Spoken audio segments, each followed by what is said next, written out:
ಓಂ ತತ್ಸತ್. ಎಲ್ಲರಿಗೆ ನಮಸ್ಕಾರ. ನಿನ್ನೆಯಿಂದ ಅರಣ್ಯ ಪರ್ವದ 13ನೆಯ ಸಂಧಿಯಲ್ಲಿ ನಾವು ಅಜಗರ ಪ್ರಕರಣದ ಪದ್ಯಗಳನ್ನು ನೋಡ್ತಾ ಇದ್ದೀವಿ.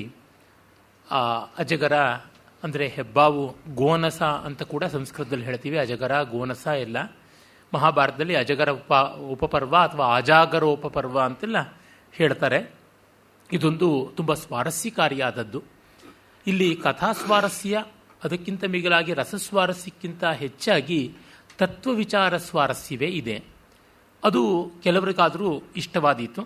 ಆ ಕಾರಣದಿಂದ ಮೂಲ ಮಹಾಭಾರತದ ಒಂದಷ್ಟು ಪದ್ಯಗಳನ್ನು ಇಟ್ಟುಕೊಂಡು ಹೇಳೋಣ. ಯಾಕೆಂದರೆ ಕುಮಾರವ್ಯಾಸ ತತ್ವಭಾಗ ಬಂದಾಗ ಸ್ವಲ್ಪ ಹಿಂದೆ ಬೀಳ್ತಾನೆ. ಕಾವ್ಯಭಾಗ ಇದ್ದಾಗ ಅವನಿಗೆ ಸಾರ್ವಭೌಮ. ಆದರೆ ತತ್ವಭಾಗದಲ್ಲಿ ಸ್ವಲ್ಪ ಹಿಂದಾಗ್ತಾನೆ. ಆ ಕಾರಣದಿಂದ ನಾನು ಮೂಲ ಮಹಾಭಾರತದ ಪದ್ಯಗಳನ್ನು ಇಟ್ಟು ಹೇಳಿದರೆ ಹೆಚ್ಚಿನ ಸ್ವಾರಸ್ಯ ಬಂದೀತು ಅಂತ ಕ್ರಿಟಿಕಲ್ ಎಡಿಷನ್ ತಗೊಂಡು ಬಂದಿಲ್ಲ. ಯಾಕೆಂದರೆ ಕುಮಾರವ್ಯಾಸ ಹೆಚ್ಚು ಕಡಿಮೆ ಅನುಸರಿಸಿರುವುದು ದಾಕ್ಷಿಣಾತ್ಯ ಪಾಠವನ್ನು. ದಾಕ್ಷಿಣಾತ್ಯ ಪಾಠದ ವಾವಿಳ್ಳ ಪ್ರೆಸ್ನ ಆ ಒಂದು ಆವೃತ್ತಿಯನ್ನೇ ಇಟ್ಟುಕೊಂಡು ನಾನು ಆ ಪ್ರಕರಣದ ಪದ್ಯಗಳನ್ನು ಹೇಳುವುದಾಗುತ್ತದೆ. ಆದರೆ ಕಥೆಗೆ ಬೇಕಾಗಿರುವ ಸನ್ನಿವೇಶ ಕಲ್ಪಿಸುವಲ್ಲಿ ಅವನ ಮಾತಿನ ಮೋಡಿ ನೋಡಿ ಹೇಗೆ ಆ ಸರ್ಪ ಧರ್ಮಜನ ಜೊತೆಗೆ ಸಂಭಾಷಣೆ ಮಾಡಿತು ಅನ್ನೋದನ್ನು ಆರಂಭಿಸ್ತಾನೆ. ಅದೇ ಒಂದು ರತ್ನಪ್ರಾಯವಾದ ಪದ್ಯ. ಕುಮಾರವ್ಯಾಸನ ವಕ್ರೋಕ್ತಿ, ಆ ಶೈಲಿ ಎಂಥದ್ದು ಅಂತ ತೋರ್ಪಡಿಸುತ್ತೆ ನೋಡಿ.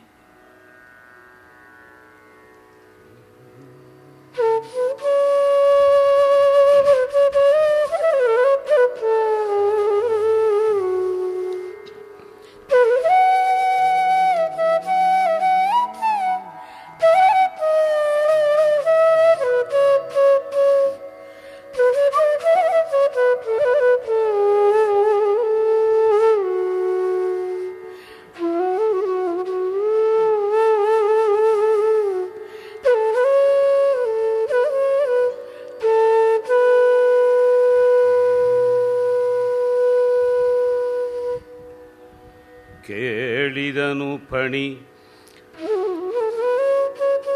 ಭೀಮಸೇನನ ಮೌಳಿ ತಲ್ಪದ ತಲೆಯಗೊಳಗಿನ ನಾಲಗೆಯ ಚೂರಣದ ಝಡಿತೆಗೆ ಚಲಿಸುವಾಲಿಗಳಾಗ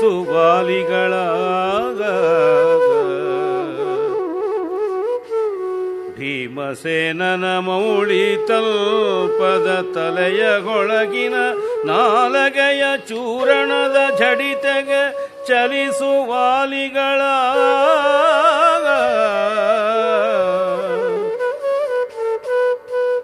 ಮೇಲು ಮೊಗದಲ್ಲಿ ನೃಪನ ನುಡಿಗಳನ್ ಆಲಿಸುತ್ತ ನುಡಿದನು. ಮೇಲು ಮೊಗದಲ್ಲಿ ನೃಪನ ನುಡಿಗಳನಾಲಿಸುತ್ತ ನುಡಿದನು.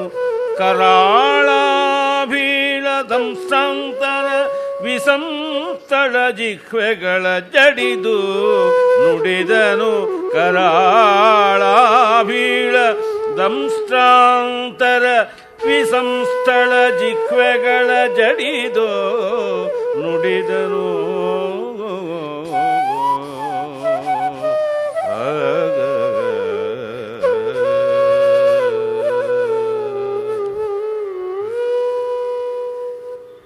ಧರ್ಮರಾಜ, ನೀನು ಯಾರು ಅಂತ ಕೇಳಿದ್ದಕ್ಕೆ ಹಾವು ಉತ್ತರ ಕೊಡ್ತು. ಅಷ್ಟೇ, ಉತ್ತರ ಕೊಡ್ತು ಅನ್ನೋದನ್ನು ಒಂದು 6 ಸಾಲಿನ ಷಟ್ಪದಿಯಾಗಿ ಪ್ರೌಢವಾದ ಸಮಾಸಗಳಿಂದ ಗುಂಪಿಸಿ ಹೇಳ್ತಾನೆ. ಇದು ಕವಿಯ ತಾಕತ್ತು. ಕೇಳಿದನು ಫಣಿ. ಇಲ್ಲಿ ಕೇಳಿತು ಅಂತಲ್ಲ ಅನ್ನೋದೇ ಫಣಿ ಪುಲ್ಲಿಂಗದಲ್ಲಿ ಹೇಳಿದ್ದಾನೆ.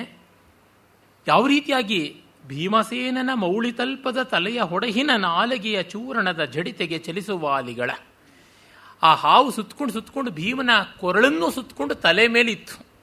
ಒಳ್ಳೆ ನಾಗಲಿಂಗ ಸ್ವಾಮಿಯ ತಲೆ ಮೇಲೆ ಹೆಡೆ ಇರುತ್ತಲ್ಲ, ಹಾಗೆ ಭೀಮಸೇನನ ಮೌಳಿತಲ್ಪದ ಆ ತಲೆ ಮೇಲೆ, ಆ ತಲೆ ಕೂದಲಿನ ಮೇಲೆ ತಲ್ಪ ಹಾಸಿಗೆ ಥರ ಮಾಡಿಕೊಂಡು ಆ ಹಾವು ಅಲ್ಲಿ ಹೆಡೆ ಆಡಿಸ್ತಾ ಇತ್ತು. ಹೊಳಹಿನ ನಾಲಿಗೆಯ ಫಳಫಳ ಹೊಳೆಯುವಂತೆ 2 ನಾಲಿಗೆಗಳು, ಕೆನ್ನಾಲಿಗೆಗಳು ಹಾಗೆ ಹೀಗೆ ತಿರುಕೊಳ್ತಾ ಇತ್ತು. ಅದರ ಚೂರ್ಣದ ಜಡಿತೆಗೆ ಚಲಿಸುವ ಆಲಿಗಳ. ಅದು ಹಾಗೆ ಹೀಗೆ ಹೊಯ್ದಾಡಿದ್ರೆ ತನ್ನ ಕಣ್ಣನ್ನು ಹಾಗೆ ಹೀಗೆ ತನ್ನ ನಾಲಿಗೆ ಮೇಲೆ ಗುರಿ ಇಟ್ಕೊಂಡು ಓಲಾಡಿಸ್ತಾ ಇತ್ತು. ಮತ್ತೆ ಭೀಮನ ಎತ್ತರವಾದ ಶರೀರ, ಅದರ ತಲೆ ಮೇಲೆ ತಾನು ತಲೆ ಇಟ್ಟ ಕಾರಣ ಮೇಲು ಮೊಗದಲ್ಲಿ ಅಲ್ಲಿಂದ ಮೇಲಕ್ಕೆ ಮೊಗವಾಗಿತ್ತು. ನೃಪನ ನುಡಿಗಳನ್ನು ಆಲಿಸುತ್ತಾ ಅಲ್ಲಿ ಮೇಲಿಂದಲೇ ಕೇಳಿಕೊಂಡು ಅದು ಹೇಳುತ್ತಂತೆ, ಕರಾಳಾಭೀಳ ದಂಷ್ಟ್ರಾಂತರ ವಿಸಂಷ್ಠುಲ ಜಿವ್ವೆಗಳ ಜಡಿದು. ಕರಾಳವಾದ, ಭಯಂಕರವಾದ, ಆಭೀಳ, ಘೋರವಾದ ದಂಷ್ಟ್ರಾಂತರ 4 ಕೋರೆಗಳು, ಅದರ ನಡುವೆ ವಿಸಂಷ್ಠುಲ ಬಳುಕಿ ಬಾಗ್ತಾ ಇರತಕ್ಕಂಥ ನಾಲಿಗೆಗಳು ಎರಡನ್ನೂ ಗಟ್ಟಿಯಾಗಿ ಆಡಿಸ್ಕೊಂಡು ಹೇಳ್ತು ಅಂತ. ಅಂದರೆ ಆ ಕೋರೆಗಳು ಹೇಗಿದ್ದುವು? ಕರಾಳ ಆಭೀಳ ದಂಷ್ಟ್ರಾಂತರ, ಭಯಂಕರವಾದ ಆ ಕೋರೆಗಳು, ಮತ್ತು ವಿಸಂಷ್ಠುಲ, ಉದ್ದವಾದ ನಾಲಿಗೆ ಬಳುಕ್ತಾ ಇರುತ್ತೆ. ಹಾವಿನ ನಾಲಿಗೆ ನಮ್ಮ ನಾಲಿಗೆಗಳಿಗಿಂತ ಹೋಲಿಸಿದರೆ ಅದರ ಗಾತ್ರಕ್ಕಿಂತ ತುಂಬ ಉದ್ದವಾದದ್ದು, ಬಳುಕ್ತಕ್ಕಂಥದ್ದು, ತೆಳ್ಳಗೆ ಇರತಕ್ಕಂಥದ್ದು, ಸೀಳಿರುವುದು. ಆ ವಿಸಂಷ್ಠೂಲ ಅಂದರೆ ಅಂಡ್ಯುಲೇಟೆಡ್ ಅಂತ. ಆ ಹಾವು ನಾಲಿಗೆಯನ್ನು ಒಳ್ಳೆ ಅಲೆಯಲೆಯಾಗಿ ಮೇಲೆ ಕೆಳಗೆ ಬಾಗಿ ಬಳಕಿಸ್ಕೊಂಡು ಉತ್ತರ ಹೇಳುತ್ತಂತೆ, ಹೀಗೆ ಹೀಗೆ ಈ ರೀತಿಯಾದದ್ದು ಅಂತ. ಈ ಕಣ್ಣಿಗೆ ಕಟ್ಟುವಂತೆ ಈ ಚಿತ್ರಣ ಆ ಹಾವಿನ ರೌದ್ರ ಭೀಕರವಾದ ಸಂದರ್ಭವನ್ನು ಎಷ್ಟು ಚೆನ್ನಾಗಿ, ಯಾವುದೇ ರೀತಿಯ ಅಲಂಕಾರ ಅಂತ ಇಲ್ಲ ಅಂದರೂ ಸ್ವಭಾವೋಕ್ತಿ, ಅದಕ್ಕೆ ಓಜೋಗುಣವನ್ನು ಸೇರಿಸಿದ್ದಾನೆ. ಕರಾಳ ಆಭೀಳ ದಂಷ್ಟ್ರಾಂತರ ವಿಸಂಷ್ಠುಲ ಜಿಹ್ವೆ ಅಂತ. ಮತ್ತೆ ಮೌಳಿ ತಲ್ಪದ ತಲೆಯ ಹೊಳಹಿನ ನಾಲಿಗೆಯ ಚೂರಣದ ಝಡಿತೆಗೆ ಚಲಿಸುವ ಆಲಿಗಳ. ಅವನು ಯಾವಾಗ ನೋಡಿದ್ನೋ ಕುಮಾರವ್ಯಾಸ, ಅವನ ಪ್ರತಿಭಾ ನೇತ್ರದಿಂದ ಅದೆಷ್ಟು ಚೆನ್ನಾಗಿ ಕಲ್ಪಿಸಿಕೊಂಡಿದ್ದಾನೆ. ಅದು ಅಂತಿಂತ ಹಾವಲ್ಲ, ಇಂದ್ರ ಪದವಿಗೆ ಅಡರಿದಂಥ ನಹುಷ ಹಾವಾಗಿ ಬಂದದ್ದು ಅನ್ನುವುದೆಲ್ಲ. ಆಗ ಪ್ರಶ್ನೆಯ ಮೇಲೆ ಪ್ರಶ್ನೆ, ಒಳ್ಳೆ ಕ್ವಿಜ್ ಕಾಂಟೆಕ್ಸ್ಟ್ ಅಂತಾರಲ್ಲ, ಆ ರೀತಿಯಾಗಿ ಆಗುತ್ತೆ. ಆ ಪ್ರಶ್ನೆಯನ್ನು ಕೇಳುವ ಬಗ್ಗೆ ನೋಡಿ.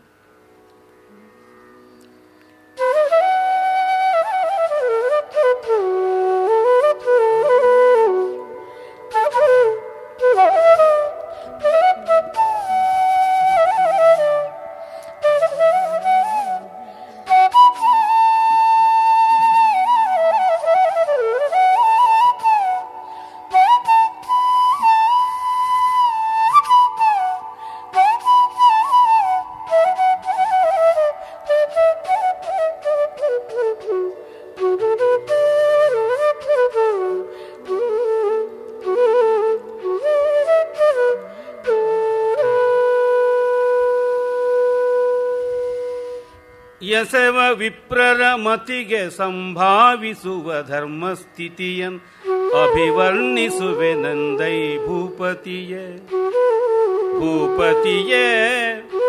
ಯಸವ ವಿಪ್ರರ ಮತಿಗೆ ಸಂಭಾವಿಸುವ ಧರ್ಮಸ್ಥಿತಿಯನ್ ಅಭಿವರ್ಣಿಸುವೆನೆಂದೈ ಭೂಪತಿಯೇ.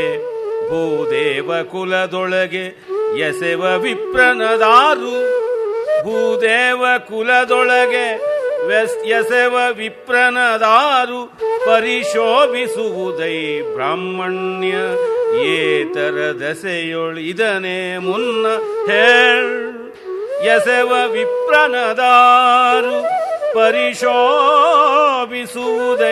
ಬ್ರಾಹ್ಮಣ್ಯ ಏತರ ದಸೆಯೊಳ್ ಇದನೇ ಮುನ್ನ ಹೇಳ್ಯನೆ ಭೂಪ ಇಂತೆಂದ.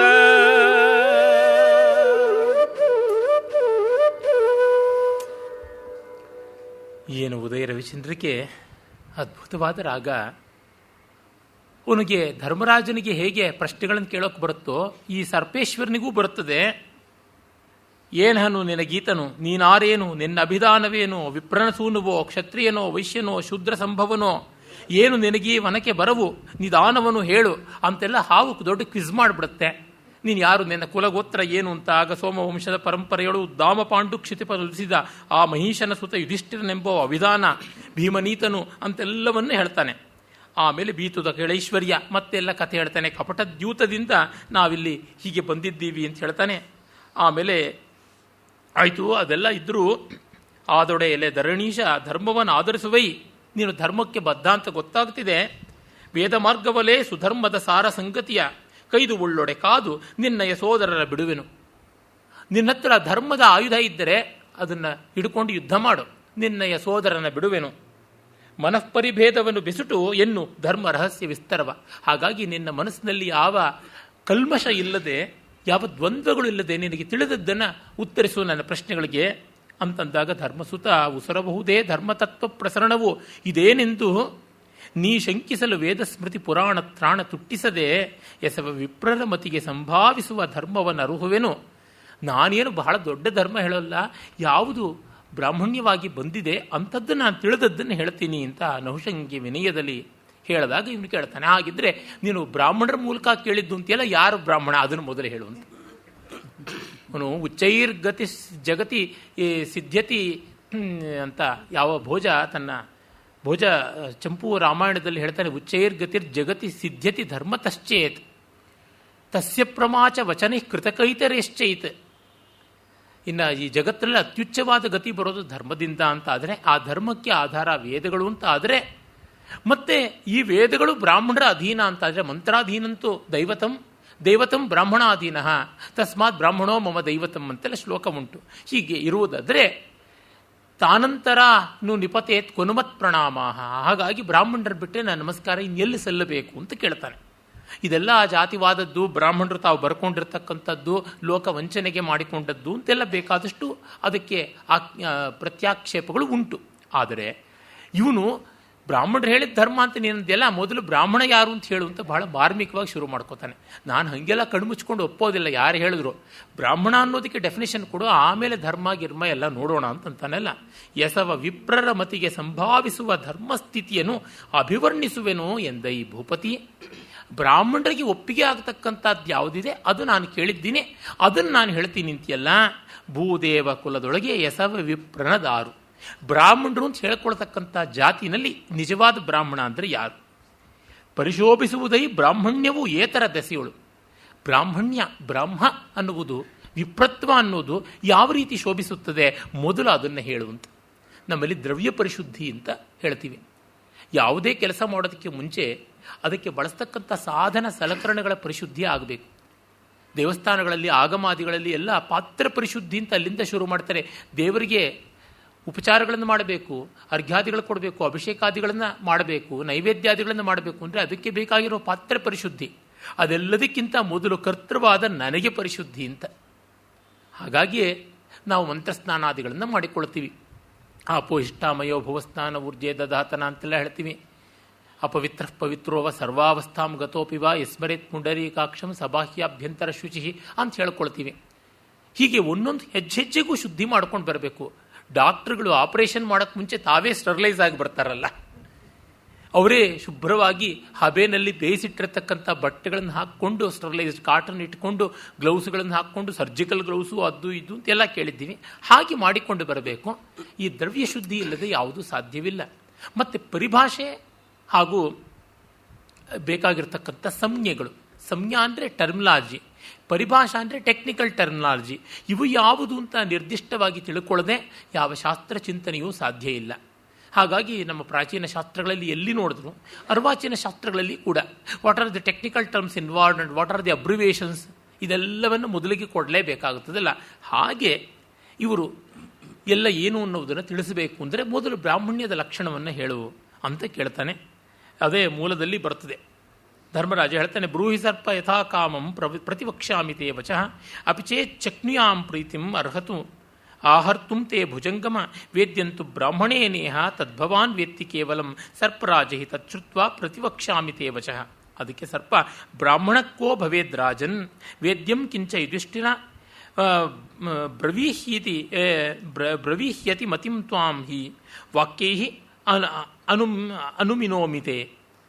ನೀನು ಮೊದಲು ಬ್ರಾಹ್ಮಣ ಅನ್ನೋದರ ಲಕ್ಷಣವನ್ನು ಹೇಳು, ಆಮೇಲೆ ಅದರ ಮೇಲೆ ನಿನ್ನ ಯೋಗ್ಯತೆಯನ್ನು ಅನುಮಿನೋಮಿತೆ, ನಿನ್ನ ಮಿಕ್ಕ ಯೋಗ್ಯತೆಯನ್ನು ನಾನು ಊಹೆ ಮಾಡ್ಕೊಳ್ತೀನಿ, ಮಿಕ್ಕಂತೆ ನಾನು ಎಕ್ಸ್ಟ್ರಾಪೊಲೇಟ್ ಮಾಡ್ಕೊಳ್ತೀನಿ ಅಂತ. ಬ್ರವೀಹಿ ಅತಿಮತಿಂ ತ್ವಾಂ, ಆಮೇಲೆ ನಿನ್ನ ಬುದ್ಧಿಯನ್ನು ಎಲ್ಲವನ್ನೂ ನಾನು ಅನ್ವಯ ಮಾಡ್ಕೊಳ್ತೀನಿ, ಗೊತ್ತಾಗ್ಬಿಡುತ್ತಲ್ಲ ಬೇಳೆಕಾಳು ಹೇಗೆ ಅಂತಕ್ಕಂಥದ್ದು.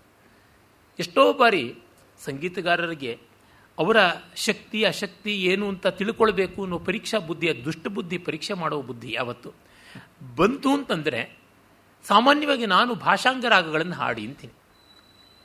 ಯಾಕೆಂದರೆ ಪ್ರಸಿದ್ಧವಾದ ರಕ್ತಿರಾಗಗಳು ಘನರಾಗಗಳನ್ನು ರೆಗ್ಯುಲರ್ ಆಗಿ ಹಾಡ್ಬಿಡ್ಬೋದು. ಭಾಷಾಂಗ ರಾಗಗಳನ್ನು ಹಾಡಬೇಕು ಅಂತಂದರೆ ಅನ್ಯಸ್ವರವಾಗಿ ಬರುವ ಭಾಷಾಂಗ ಸ್ವರವನ್ನು ಈ ರಾಗ ಸ್ವರೂಪ ಕೆಡದೆ ಹೇಗೆ ಬಳಸಬಲ್ಲರು ಅಂತ ನೋಡಿಕೊಂಡಾಗ ಗೊತ್ತಾಗುತ್ತೆ ಅಂತ. ಹಾಗೆ ಒಬ್ಬೊಬ್ಬರು ಒಂದೊಂದು ಇಟ್ಕೊಂಡಿರ್ತಾರೆ, ಒಂದೊಂದು ಆಯುಧಗಳನ್ನು ಇಟ್ಕೊಂಡಿರ್ತಾರೆ ಹೇಗೆ ಅಂತ. ಭರತ ನೃತ್ಯ ಕಲ್ತಿರೋರಿಗೆ ನಾನು ಸಾಮಾನ್ಯವಾಗಿ ಕೇಳೋದು ಮತ್ತಲ್ಲೀಕರಣ ಮಾಡಿ, ಬದ್ಧಾಚಾರಿಯನ್ನು ಮಾಡಿ, ತಲಪುಷ್ಪಪುಟಕರಣ ಮಾಡಿ ಹೀಗೆ ಕೇಳ್ತೀನಿ. ತುಂಬ ಸರಳವಾಗಿ ತೋರಿದ್ರೂ ಮೈಯ ಮೇಲೆ ಅಸಾಮಾನ್ಯವಾದ ಹತೋಟಿ ಇದ್ದು ಅದನ್ನು ಬಿಡ್ತೀನಿ ಅಂತಕ್ಕಂಥ ನಮ್ರತೆಯೂ ಇದ್ದಾಗ ಇವುಗಳನ್ನು ಮಾಡೋಕ್ಕೆ ಸಾಧ್ಯ. ಹೀಗಾಗಿ ಗೊತ್ತಾಗುತ್ತದೆ ಯಾವ ತರಹ ಏನು ಅಂತಕ್ಕಂಥದ್ದು. ಹಾಗಾಗಿ ಒಂದೊಂದು ಹದವನ್ನು ತಿಳ್ಕೊಳ್ಳೋಕೆ ಉಂಟಲ್ಲ, ನೀನು ಬ್ರಾಹ್ಮಣ ಅನ್ನೋದರ ಲಕ್ಷಣ ಹೇಳೋ, ಅದರೊಳಗೆ ನೀನು ಶಬ್ದಶರಣನೋ ಅನುಭವ ಶರಣನೋ ಗೊತ್ತಾಗುತ್ತದೆ ಅಂತ. ಅದಕ್ಕೆ ಉತ್ತರವನ್ನು ಕೊಡ್ತಾನೆ ಧರ್ಮರಾಜ. ಬಹಳ ಚೆನ್ನಾಗಿದೆ ನೋಡಿ.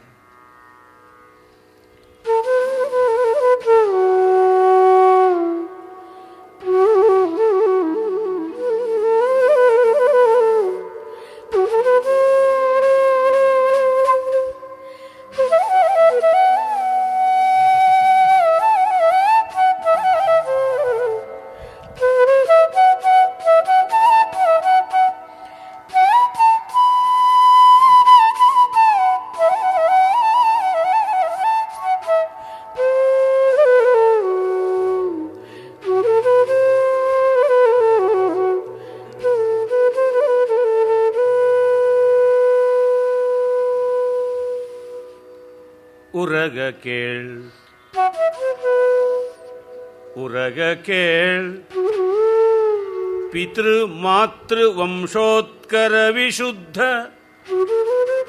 ಸದಾಗ್ನಿಹೋತ್ರದ ಭರದಮಸ್ವಾಧ್ಯಾಯ ಸತ್ಯವು ಅಹಿಂಸೆ ಪರಿತೋಷ ವರಗುಣಗಳಿವಾವನಲಿ ಗೋಚರಿಸಿದು ಆತನೇ ವಿಪ್ರನೆಂಬರು. ಪಿತೃಮಾತೃವಂಶೋತ್ಕರ ವಿಶುದ್ಧ ಸದಾಗ್ನಿಗೋತ್ರದ ಭರದಮಸ್ವಾಧ್ಯಾಯ ಸತ್ಯವಹಿಂಸೆ ಪರಿತೋಷ ವರಗುಣಗಳು ಇವಾವನಲಿ ಗೋಚರಿಸಿದು ಆತನೇ ವಿಪ್ರ, ಆತನೇ ವಿಪ್ರ ಎಂಬರು ಹಿರಿಯರು. ಹೀಗೆಂಬರು ಹಿರಿಯರು ಎಂದನು ಧರ್ಮಸುತ ನಹುಷಂಗೆ ವಿನಯದಲ್ಲಿ ಎಂದನು. ಧರ್ಮಸುತ ನಹುಷಂಗೆ ಆತನೇ ವಿಪ್ರನೆಂಬರು ಗಿರಿಯರೆಂದನು. ಆಗ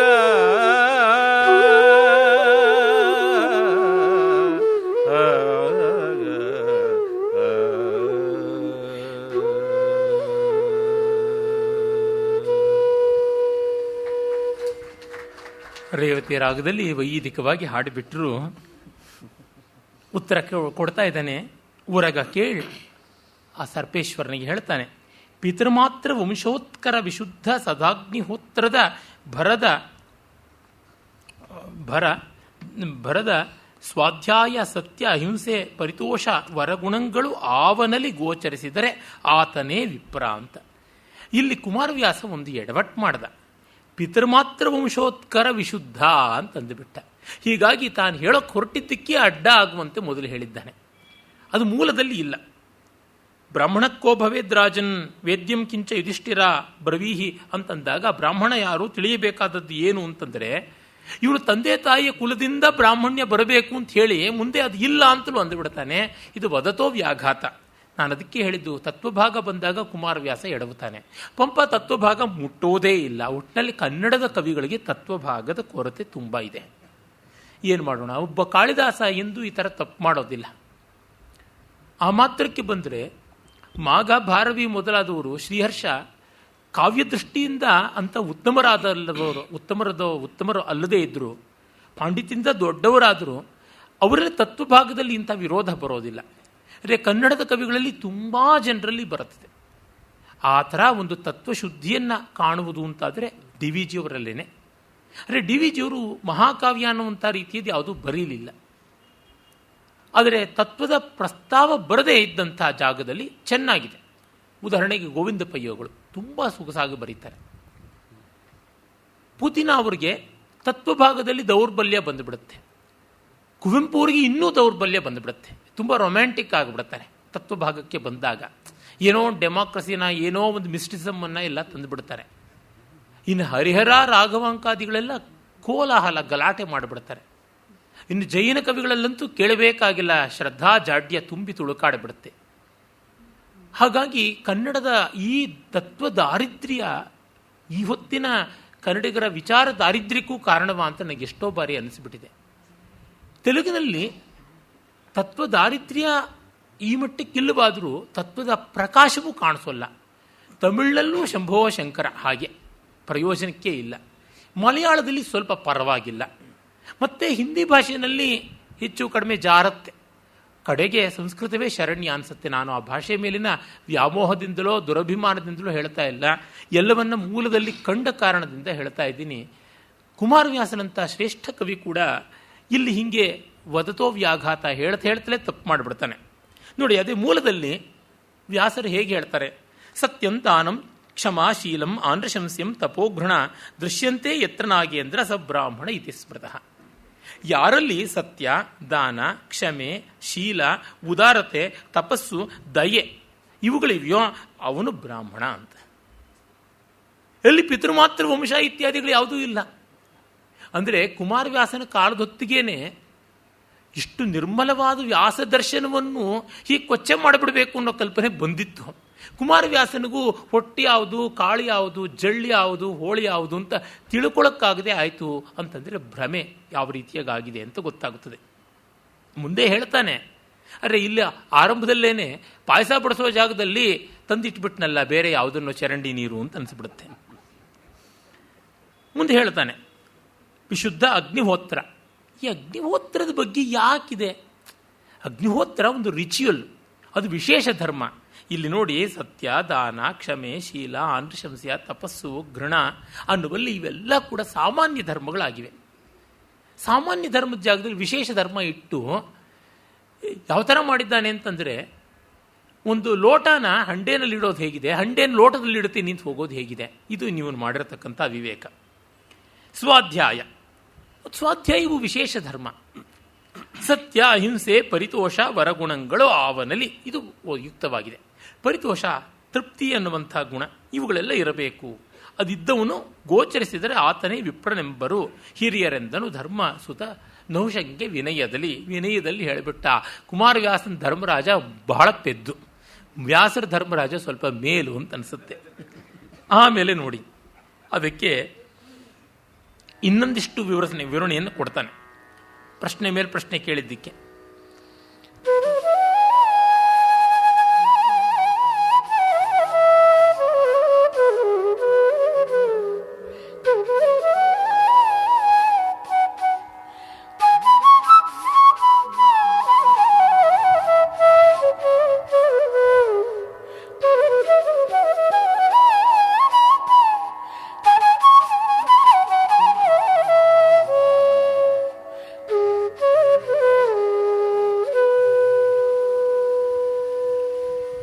ಆಯಿತಿದು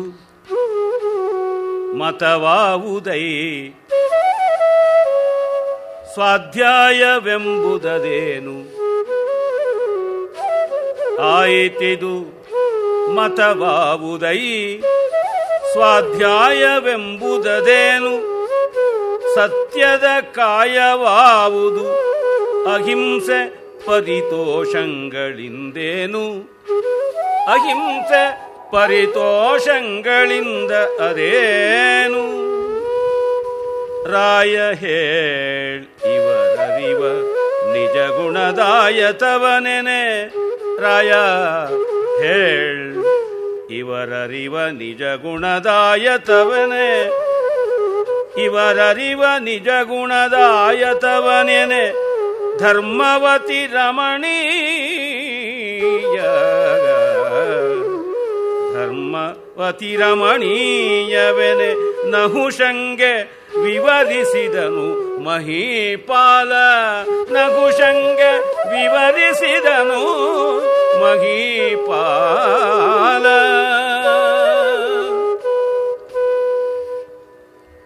ಆಯ್ತಪ್ಪ, ಒಪ್ಕೊಂಡೆ, ಆಯಿತಿದು. ಮತವಾವುದೈ ಸ್ವಾಧ್ಯಾಯ ಎಂಬುದದೇನು? ಸ್ವಾಧ್ಯಾಯ ಅಂತೆಲ್ಲ ಅದಂದ್ರೆ ಏನು? ಸತ್ಯಕ್ಕೆ ಸತ್ಯದ ಕಾಯವಾವುದು, ಸತ್ಯದ ನೆಲೆ ಯಾವುದು? ಅಹಿಂಸೆ, ಪರಿತೋಷ ಇವುಗಳಿಂದ ಆಗುವಂಥದ್ದು ಏನು? ರಾಯ ಹೇಳು, ಇವರಿವರ ನಿಜಗುಣದ ಆಯತನವನು, ಈ ಎಲ್ಲ ಗುಣಗಳ ಆಯತನ, ಪ್ರತಿಷ್ಠೆ, ನೆಲೆ ಯಾವುದು? ಸ್ವಾಧ್ಯಾಯದ್ದಾಗಿರ್ಬೋದು, ಅಗ್ನಿಹೋತ್ರದ್ದಾಗಿರ್ಬೋದು, ಸತ್ಯ, ಅಹಿಂಸೆ, ಪರಿತೋಷ, ತೃಪ್ತಿ ಇತ್ಯಾದಿಗಳ ನೆಲೆ ಎಲ್ಲಿದೆ ಅಂತ ಹೇಳು ಅಂತಂದರೆ, ಧರ್ಮವತಿ ರಮಣೀಯವೆನೆ ನಹುಷಂಗೆ ವಿವರಿಸಿದನು ಮಹೀಪಾಲ. ಎಲ್ಲ ವಿವರಣೆಗೆ ತೆಗೆದುಕೊಳ್ತಾನೆ ಅಂತ ಕವಿ ಹೇಳ್ತಾನೆ. ಇಲ್ಲಿ ಮೂಲದಲ್ಲಿ ನೋಡಿ, ಬ್ರಾಹ್ಮಣಕ್ಕೋ ಭವೇದ್ರಾಜನ್ ವೇದ್ಯಂ ಕಿಂಚ ಯುಧಿಷ್ಠಿರ. ಬ್ರಾಹ್ಮಣ ಯಾರು ಮತ್ತೆ ಯಾವುದು ಎಲ್ಲರೂ ತಿಳ್ಕೊಳ್ಬೇಕಾದದ್ದು. ಯದ್ಗತ್ವಾನ ನಿವರ್ತಂತೆ, ಯದ್ಗತ್ವಾ ನ ನಿವರ್ತಂತೆ, ಮತ್ತೆ ವಾಪಸ್ ಬರೋದಿಲ್ಲ. ಯಾವುದು? ಯದೇಕಂ ವೇದ್ಯಂ ಸದೈಕಂ ವೇದ್ಯಂ, ಯಾವುದೊಂದನ್ನೇ ತಿಳ್ಕೊಳ್ಬೇಕಾಗಿದೆ. ಯತ್ಸರ್ವೇಣಿಚ್ಛತಿ ಜ್ಞಾತುಂ ಎನ್ನ ಲಜ್ಜತಿ ಚಾಚರನ್ ಏನ ತುಷ್ಯತಿ ಚಾತ್ಮಾಸ್ಯ ತತ್ಸಾತ್ವಿಕ ಮುದಾಹೃತಂ ಅಂತ ಮನು ಹೇಳ್ತಾನೆ. ಯಾವುದನ್ನು ಎಲ್ಲರೂ ತಿಳ್ಕೊಳ್ಳೋಕೆ ಇಷ್ಟಪಡ್ತಾರೋ, ಮತ್ತು ಯಾವುದನ್ನು ತಿಳಿದುಕೊಂಡ ಮೇಲೆ, ಯಾವುದನ್ನು ಅರಿತುಕೊಂಡ ಮೇಲೆ ಸಂಕೋಚ ಪಡಬೇಕಾಗಿಲ್ವೋ, ಮತ್ತು ಯಾವುದರ ಅರಿಯುವಿಕೆಯಿಂದ ನಮಗೆ ಅತ್ಯಂತ ಸಮಾಧಾನ, ಸಂತೋಷ ಸಿಗುತ್ತದೆಯೋ ಅದು ಸತ್ವ, ಅದು ಆತ್ಮಸ್ವರೂಪ, ಆತ್ಮಸ್ವಭಾವ ಅಂತ ಇಲ್ಲಿ ಮೂಲದಲ್ಲಿ ತುಂಬ ಸರಿಯಾಗಿ ಬಂದಿದೆ. ಸತ್ಯಂ ದಾನಂ ಕ್ಷಮಾಶೀಲಂ ಆನಶಂಸ್ಯಂ ತಪೋಗ್ರಣ ದೃಶ್ಯಂತೆ ಎತ್ರ ನಾಗೇಂದ್ರ ಸಬ್ರಾಹ್ಮಣ ಇತಿ ಸ್ಮೃತಃ ಅಂತ ಹೇಳಿ ಬ್ರಾಹ್ಮಣನ ಲಕ್ಷಣ ಹೇಳಿ, ವೇದ್ಯಂ ಸರ್ಪ ಪರಂ ಬ್ರಹ್ಮ ನಿರ್ದುಃಖಂ ಅಸುಖಂ ಚ ಯತ್. ಇನ್ನು ತಿಳ್ಕೊಳ್ಬೇಕಾದದ್ದು ಪರಬ್ರಹ್ಮ ವಸ್ತು. ಅದು ಸುಖ ದುಃಖ ಅನ್ನುವ ದ್ವಂದ್ವಗಳಿಗೆ ಅತೀತವಾಗಿ ಸಚ್ಚಿದಾನಂದ ಘನವಾಗಿರ್ತಕ್ಕಂಥದ್ದು. ಯತ್ರ ಗತ್ವಾ ನ ಶೋಚಂತಿ ಭವತಃ ಕಿಂ ವಿವಕ್ಷಿತಂ. ಎಲ್ಲಿ ತದ್ಗತ್ವಾನ ನಿವರ್ತಂತೆ ಅಂತ ನಾನು ಮೊದಲಿಗೆ ಹೇಳಿದ್ನಲ್ಲ, ಯಾವುದನ್ನು ತಿಳಿದ ಮೇಲೆ ಇನ್ನು ಕೇಳಬೇಕಾಗಿರೋದು ಯಾವುದೂ ಇಲ್ಲ. ತದಾ ಗಂತಾಸಿ ನಿರ್ವೇದಂ ಶ್ರೋತವ್ಯಸ್ಯ ಶ್ರುತಸ್ಯ ಚ ಅಂತ ಗೀತೆಯಲ್ಲಿ ಬರ್ತಲ್ಲ.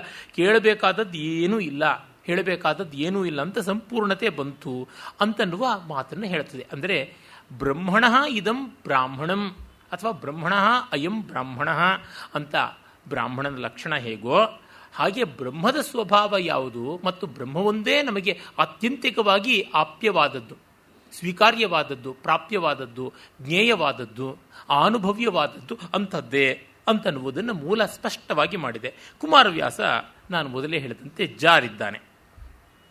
ತುಂಬ ಜನ ಅಂದುಕೊಂಡಿದ್ದಿರ್ಬೋದು, ನಾನು ಮಿಕ್ಕ ಸಂದರ್ಭಗಳಲ್ಲಿ ಕುಮಾರವ್ಯಾಸನನ್ನು ಮೇಲ್ಹೊಳೆ ಬರುವಂತೆ ಕೊಂಡಾಡ್ತಾ ಇದ್ದಿದ್ದನ್ನು ನೋಡಿ ಇವರಿಗೆ ಇವನು ಬಿಟ್ಟರೆ ಕವಿನೇ ಇಲ್ವೇನೋ, ಇವನಲ್ಲಿ ಯಾವುದು ದೋಷವೇ ಕಂಡಿಲ್ವೇನೋ ಅಂತ ಇವತ್ತು ಸುಮಾರು ಕುಮಾರವ್ಯಾಸನ ಹುರಿದು ಮುಕ್ಕೋದೇ ಆಗುತ್ತೆ.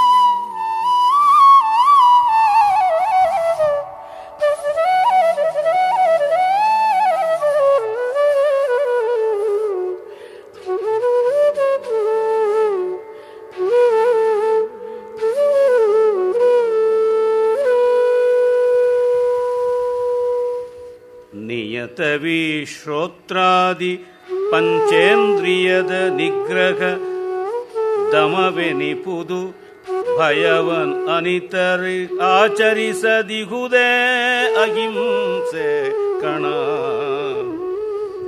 ನಿಯತವಿ ಶ್ರೋತ್ರಾದಿ ಪಂಚೇಂದ್ರಿಯದ ನಿಗ್ರಹ ದಮವೆನಿಪುದು ಭಯವನನಿತರಿಗಾಚರಿಸದಿಹುದೇ ಅಹಿಂಸೆ ಕಣ.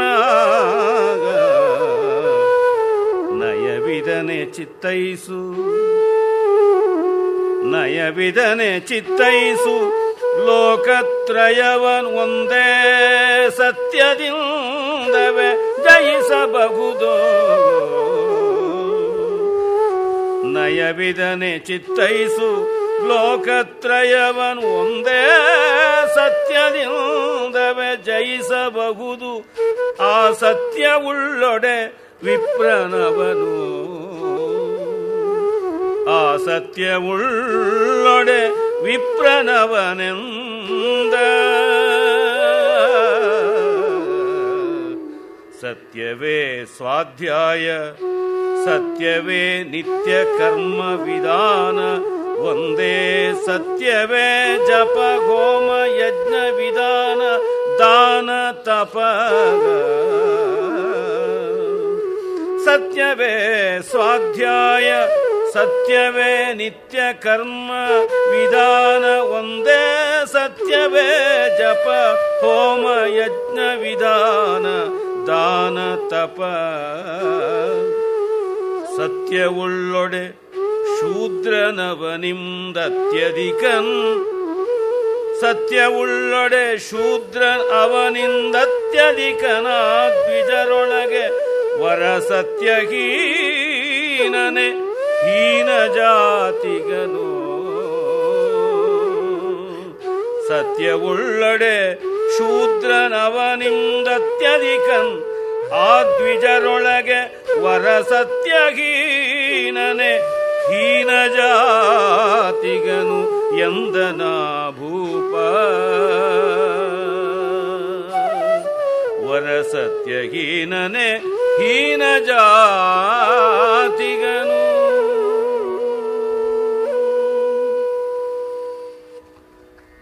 ಮತ್ತೆ ಅವನು ಹೇಳ್ತಾನೆ, ನಿಯತವಿ ಶ್ರೋತ್ರಾದಿ ಪಂಚೇಂದ್ರಿಯದ ನಿಗ್ರಹ ದಮವೆನಿಪುದು. ಬಹಿರಿಂದ್ರಿಯ ನಿಗ್ರಹೋ ದಮಃ ಶಾಸ್ತ್ರಗಳಲ್ಲಿ ಸ್ಪಷ್ಟವಾಗಿದೆ. ದಮ ಅಂದರೆ ಬಹಿರಿಂದ್ರಿಯ ನಿಗ್ರಹ, ಅಂದರೆ ಯಾವ ಪಂಚ ಜ್ಞಾನೇಂದ್ರಿಯಗಳು ಪಂಚ ಕರ್ಮೇಂದ್ರಿಯಗಳು ಅವುಗಳ ಮೇಲನ ಹತೋಟಿಯನ್ನು ಹೇಳ್ತಾನೆ. ಆಮೇಲೆ ಭಯವನ್ನು ಇತರರಿಗೆ ಆಚರಿಸದಿಹುದೇ ಅಹಿಂಸೆ. ಮನಸಾ ವಚಸ ವಪುಷ ಮನೋವಾಕ್ಕಾಯಗಳಿಂದ ಯಾರಿಗೂ ಉದ್ವೇಗವನ್ನು ಯಾರಿಗೂ ಕಾತರ ಭಯಗಳನ್ನು ಉಂಟು ಮಾಡದೇ ಇರುವುದೇ ಅಹಿಂಸೆ. ನೈವಿದನೆ ಚಿತ್ತೈಸು ಅಂದರೆ ಸರ್ಪಕ್ಕೆ ನೀನು ನೀತಿಯನ್ನು ಬಲ್ಲವನು ಲೋಕತ್ರಯವನ್ನು ಒಂದೇ ಸತ್ಯದಿಂದವೇ ಜಯಿಸಬಹುದು. ಮೂರು ಲೋಕಗಳನ್ನು ಅಂದರೆ ತಿರಿಯಗ್ ಲೋಕವನ್ನು ಊರ್ಧ್ವಲೋಕವನ್ನು ಮಧ್ಯಮ ಲೋಕವನ್ನು ಮೂರನ್ನೂ ಕೂಡ ಜಯಿಸಬಹುದಾದದ್ದು ಈ ಒಂದು ಸತ್ಯ. ಹಾಗಾಗಿ ಸತ್ಯ ಉಳ್ಳೊಡೆ ವಿಪ್ರ, ಸತ್ಯ ಯಾರಲ್ಲಿದೆ ಅವನು ಬ್ರಾಹ್ಮಣ ಅಂತ ಹೇಳ್ತಾನೆ. ಸ್ವಲ್ಪ ಸುತ್ತಿ ಬಳಸಿ ಮೂಲಕ್ಕೆ ಬರ್ತಾ ಇದ್ದಾನೆ. ಆಮೇಲೆ ಸತ್ಯ ಅಂತನ್ನುವಾಗ ಬ್ರಹ್ಮೈಕ ವಸ್ತು ಅನ್ನುವ ಭಾವ ಇರಬೇಕು, ಸನ್ಮಾತ್ರವಾದದ್ದು ಅಂತ. ಸತ್ಯ ಅನ್ನೋದಕ್ಕೆ ನಾವು ಯಥಾರ್ಥವಾಗಿ ಇರುವುದನ್ನು ನುಡಿಯೋದು ಅನ್ನೋದು ಒಂದು ಅರ್ಥ, ಮಾತಿನ ಸತ್ಯ ಅಂತ ಒಂದು. ಹಾಗಲ್ಲದೆ ಅನುಭವದ ಸತ್ಯ ಅಂತಿದೆಯಲ್ಲ, ಅದು ಮತ್ತೂ ದೊಡ್ಡದಾದದ್ದು. ಆ ಅನುಭವಕ್ಕೆ ವಾಗ್ರೂಪವನ್ನು ಕೊಟ್ಟಾಗ ಸತ್ಯ ಸತ್ಯ ಕಥನ ಅನ್ನುವಂತೆ ಬರುತ್ತದೆ. ಮತ್ತೆ ಆ ಅನುಭವವನ್ನು ಹಾಗೇನೆ ಮಾಡಿಕೊಳ್ತಾ ಇದ್ದಾಗ ನಮ್ಮೊಳಗದ ಆನಂದ ರೂಪವಾಗಿರುತ್ತದೆ. ಅದನ್ನು ವಿಚಾರವಾಗಿ ಮಾಡಿದಾಗ ಅದೇ ಜ್ಞಾನ ರೂಪವಾಗುತ್ತೆ. ಸಚ್ಚಿದಾನಂದಗಳು ಒಂದರಿಂದ ಒಂದು ಬೇರೆಯಲ್ಲ. ನಾವು ಕೇವಲ ಸ್ಪಷ್ಟೀಕರಣಕ್ಕೋಸ್ಕರವಾಗಿ ಸತ್ತು ಚಿತ್ತು ಆನಂದ ಅಂತ ಮಾಡಿಕೊಂಡಿದ್ದೀವಿ. ಅದು ಸತ್ತು ಚಿತ್ತು ಆನಂದ ಎಲ್ಲ ಒಂದೇ ಆದಂಥದ್ದು ಅಂತ ಶಾಸ್ತ್ರಗಳು ನಮಗೆ ಸ್ಪಷ್ಟವಾಗಿ ಹೇಳುತ್ತವೆ. ಹಾಗಾಗಿ ಸತ್ಯ ಅಂದರೆ ಸಚ್ಚಿದಾನಂದ ಘನ ಸ್ವರೂಪ ಯಾರಿಗುಂಟೋ ಅವರು ಬ್ರಾಹ್ಮಣರು, ಅದಿಲ್ಲದೆ ಇದ್ದವರು ಅಲ್ಲ ಅನ್ನುವಂಥದ್ದನ್ನು ಹೇಳ್ತಾರೆ. ಮುಂದೆ ಸತ್ಯವದ ಮಹಾತ್ಮ್ಯವನ್ನು ಸತ್ಯವೇ ಸ್ವಾಧ್ಯಾಯ, ಅಂದರೆ ಯಾವುದೇ ಒಂದು ವೇದ ಭಾಗಗಳನ್ನು ವ್ಯಾಸಂಗ ಮಾಡುವಂಥದ್ದು ಸ್ವಾಧ್ಯಾಯ ಅಂತಂದರೆ ಪ್ರತಿ ದಿವಸದ ಬ್ರಹ್ಮಯಜ್ಞ ಅಂದರೆ ಅದು ಔಪಚಾರಿಕವಾದದ್ದು, ಅದು ಲಾಂಛನ ಮಾತ್ರವಾದದ್ದು. ಸತ್ಯೋಪಾಸನೆಯೇ ಎಲ್ಲದಕ್ಕಿಂತ ಮಿಗಿಲಾದ ವೇದ ವ್ಯಾಸಂಗ ವೇದಾಧ್ಯಯನ.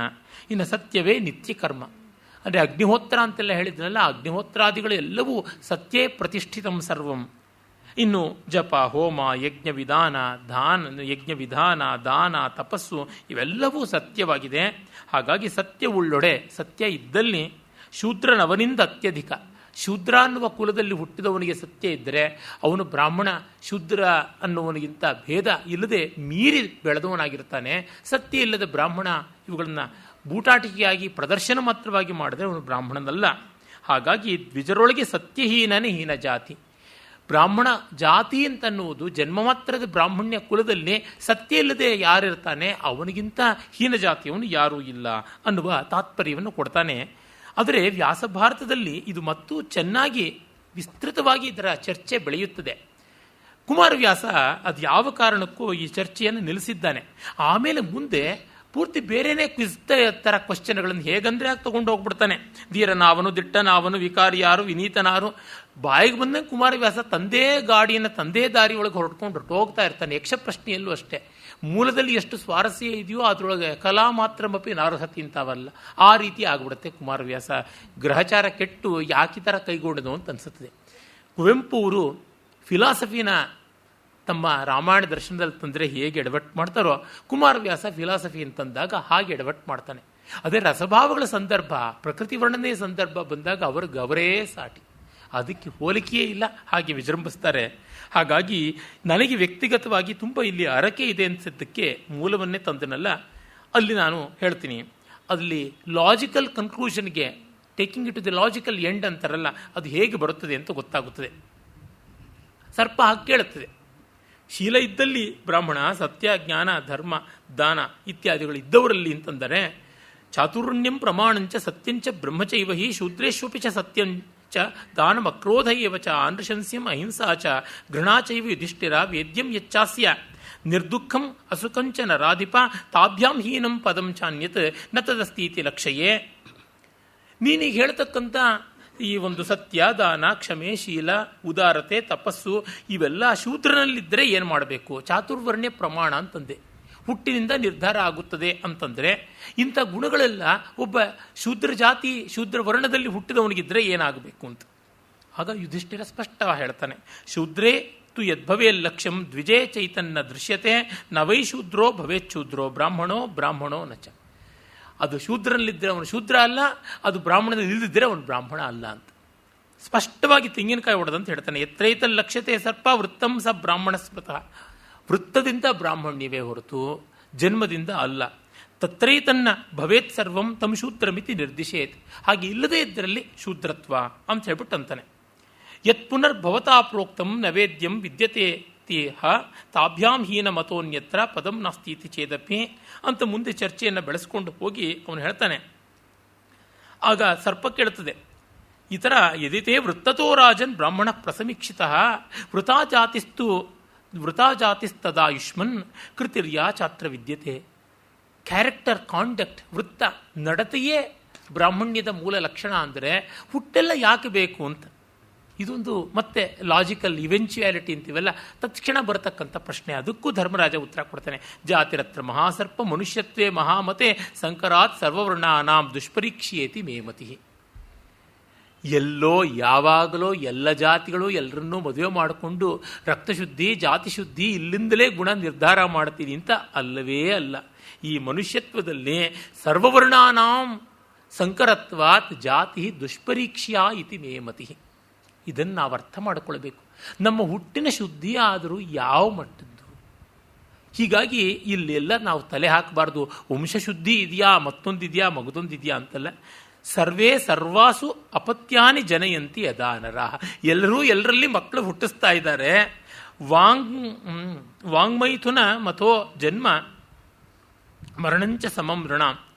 ಮಾತು, ಮೈಥುನ, ಜನ್ಮ, ಮರಣ ಎಲ್ಲ ಒಂದೇ ರೀತಿಯಲ್ಲಿದೆ. ಪ್ರತಿಯೊಬ್ಬರು ಹುಟ್ಟುತ್ತಾರೆ, ಪ್ರತಿಯೊಬ್ಬರು ಸಾಯ್ತಾರೆ, ಪ್ರತಿಯೊಬ್ಬರು ಮಾತಾಡ್ತಾರೆ, ಪ್ರತಿಯೊಬ್ಬರು ಊಟ ಮಾಡ್ತಾರೆ. ಅವರೇನು ಕಾಲಿಂದ ಊಟ ಮಾಡ್ತಾರ? ಅವರೇನು ಕಿವಿಯಿಂದ ಊಟ ತಿಂತಾರ? ಇಲ್ವೇ, ಯಾವುದೂ ಇಲ್ವಲ್ಲ. ಹಾಗೆ ಹೀಗಾಗಿ ಆಹಾರ ನಿದ್ರಾ ಭಯಮೈಥುನಾದಿ ಅಂತ ಸಮಸ್ತ ಚೇಷ್ಟೆಗಳು ಸಮಸ್ತ ಚೋದನೆಗಳು ಒಂದೇ ಇರೋದ್ರಿಂದ ಇದಮಾರ್ಷಂ ಪ್ರಮಾಣಂಚ ಯೇ ಯಜಾಮಹ ಇತ್ಯಪಿ ತಸ್ಮಾತ್ ಶೀಲಂ ಪ್ರಧಾನಿಷ್ಠಂ ವಿದುರ್ಯೇ ತತ್ವದರ್ಶಿನಃ. ಹಾಗಾಗಿ ನಾವು ಹೋಮ ಮಾಡ್ತೀವಿ, ಪೂಜೆ ಮಾಡ್ತೀವಿ ಅಂತ ಏನೇನಂದ್ರೂ ಆರ್ಷ ಪ್ರಮಾಣ, ನಿಜವಾದ ವೇದ ಪ್ರಮಾಣ ಇಷ್ಟೇ. ಏನಂದರೆ ಶೀಲಂ ಪ್ರಧಾನಿಷ್ಠಂ, ಶೀಲವೇ ದೊಡ್ಡದು, ನಡತೆಯೇ ದೊಡ್ಡದು, ಇನ್ಯಾವುದೂ ಅಲ್ಲ. ಪ್ರಾಜ್ಞಾಭಿವರ್ಧನಾತ್ಮಸೋ ಜಾತಕರ್ಮ ವಿಧೀಯತೆ ತತಸ್ತು ನಾಮಕರಣಂ ತತಶ್ಚೋಲಂ ವಿಧೀಯತೆ ತಥೋಪನಯನಂ ಪ್ರೋಕ್ತಂ ದ್ವಿಜಾತೀನಾಂ ಯಥಾಕ್ರಮಂ ತತ್ರಾಸ್ಯ ಮಾತಾ ಸಾವಿತ್ರಿ ಪಿತಾ ತ್ವಾಚಾರ್ಯ ಉಚ್ಯತೆ ವೃತ್ತ್ಯಾ ಶೂದ್ರಸಮೋಹ್ಯೇಷ ಯಾವದ್ವೇದೇನ ಜಾಯತೆ ಅಸ್ಮಿನ್ನೇವಂ ಮತಿರ್ದ್ವೇದ ಮನಸ್ವಾಯಂಭವೋ ಬ್ರವೀತ್ ಅಂತ ಮುಂದೆ ವಿಸ್ತರಿಸಿಕೊಂಡು ಹೋಗ್ತಾನೆ. ಸಂಸ್ಕಾರಗಳು ಅವು ಇವು ಎಲ್ಲ ಆಗುತ್ತದೆ. ವಸ್ತುತಃ ಗಾಯತ್ರಿಯೇ ತಾಯಿ, ಆಚಾರ್ಯನೇ ತಂದೆ. ಅಂದರೆ ಗಾಯತ್ರಿ ಮಂತ್ರದ ತಾತ್ಪರ್ಯ ಏನು? ನಹಧಿಯ ಪ್ರಚೋದಯಾತ್, ನಮ್ಮ ಬುದ್ಧಿಗಳನ್ನು ಪ್ರಚೋದನೆ ಮಾಡದೆ ಏನಾತ್ಮ ಪ್ರಜ್ಞಾತ್ಮಾನಂ ಸಂಧತ್ತೆ ಪರಮಾತ್ಮನಿ ತೇನ ಸಂಧ್ಯಾ ಧ್ಯಾನಮೇವ ತಸ್ಮಾತ್ ಸಂಧ್ಯಾ ಅಭಿವಂದನಂ. ಈ ಜಗತ್ತಿನ ನಾಮರೂಪಗಳು ಔಪಾಧಿಕವಾದದ್ದು. ದೇಹ ಔಪಾಧಿಕವಾದದ್ದು, it's an attribute, super imposed structure. ಆದರೆ ಮೂಲತಃ ಇರುವಂಥದ್ದು ಸಚ್ಚಿದಾನಂದ ಘನ ಒಂದೇ ಅನ್ನುವ ತತ್ವವೇ ಗಾಯತ್ರಿ. ಇದು ತಾಯಿ. ಆದರೆ ಈ ಜ್ಞಾನ ಅದನ್ನು ತಂದುಕೊಡ್ತಕ್ಕಂಥ ಗುರು ಅಥವಾ ಪರಂಪರೆ ಅದು ತಂದೆ. ಕೆಲವರಿಗೆ ಯಾವ ಗುರುವು ಯಾವ ಪರಂಪರೆಯೂ ಇಲ್ಲದೆಯೇ ಇದು ಜ್ಞಾನೋದಯಕ್ಕೆ ಆಗಬಹುದು. ರಮಣ ಮಹರ್ಷಿಗಳಂಥವ್ರು ಇದ್ದಾರೆ. ಹಾಗಲ್ಲದೆ ಯಾರಿಗೆ ಯಾವುದೋ ಒಂದು ಮಾರ್ಗದಿಂದ ಬರ್ತೋ ಅಲ್ಲಿ ಕೃತಜ್ಞತೆಯನ್ನು ಸಲ್ಲಿಸ್ತಾರೆ. ಅದು ಒಂದು ಪರಂಪರೆ, ತಂದೆ ಅಂತಂತಾರೆ.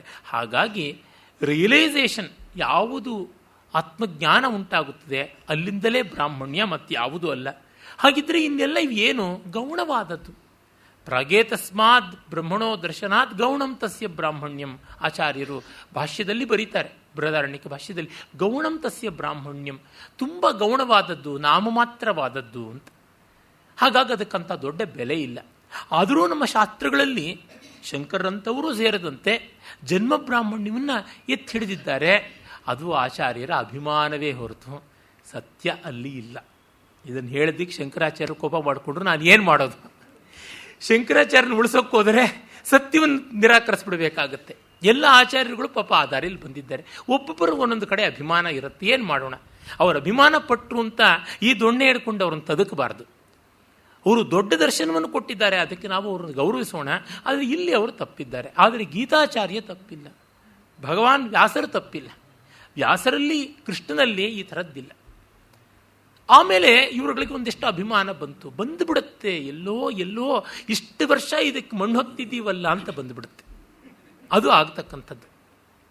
ಮೊನ್ನೆ ಒಬ್ಬರು ದೊಡ್ಡ ಸಂಗೀತ ವಿದ್ವಾಂಸರ ಜೊತೆ ಮಾತಾಡ್ತಾ ಇದ್ದಾಗ ಈ ರೀತಿಯಾಗೇನೆ ಬಂತು, ಶಾಸ್ತ್ರವೇ ಪ್ರಮಾಣ ಅಂತ. ಸಂಗೀತಕ್ಕೆ ಶಾಸ್ತ್ರ ಎಲ್ಲಿಂದ ಸಿದ್ಧವಾಗೋದು? ಅನುಭವದಿಂದ ಸಿದ್ಧವಾಗೋದು, ಪ್ರಯೋಗದಿಂದ ಅಲ್ಲವಾ ಅಂತ. ಹೀಗಾಗಿ ಶಾಸ್ತ್ರದ ಚೌಕಟ್ಟು ಅಂತಂದ್ರು. ನಾನು ಹೇಳಿದೆ, ಶಾಸ್ತ್ರ ಚೌಕಟ್ಟಲ್ಲ, ಶಾಸ್ತ್ರ ಒಳಗಿಂದ ಬರತಕ್ಕಂಥ ಒಂದು ಪ್ರಭಾವಳಿ. ಸೂರ್ಯನ ಕಿರಣ ಸೂರ್ಯನಿಗೆ ಒಂದು ಪ್ರಭಾವಳಿ ಕೊಡುತ್ತಲ್ಲ, ಶಾಸ್ತ್ರ ಹಾಗೆ ಒಳಗಿಂದ ಹೊಮ್ಮಬೇಕು. ಹೊಮ್ಮಿದಾಗ ಮಹಾಪ್ರತಿಭಾಶಾಲಿ ಮಾಡಿದ್ದು ಲೋಕಕ್ಕೆಲ್ಲ ಬೇಕಾಗುತ್ತದೆ.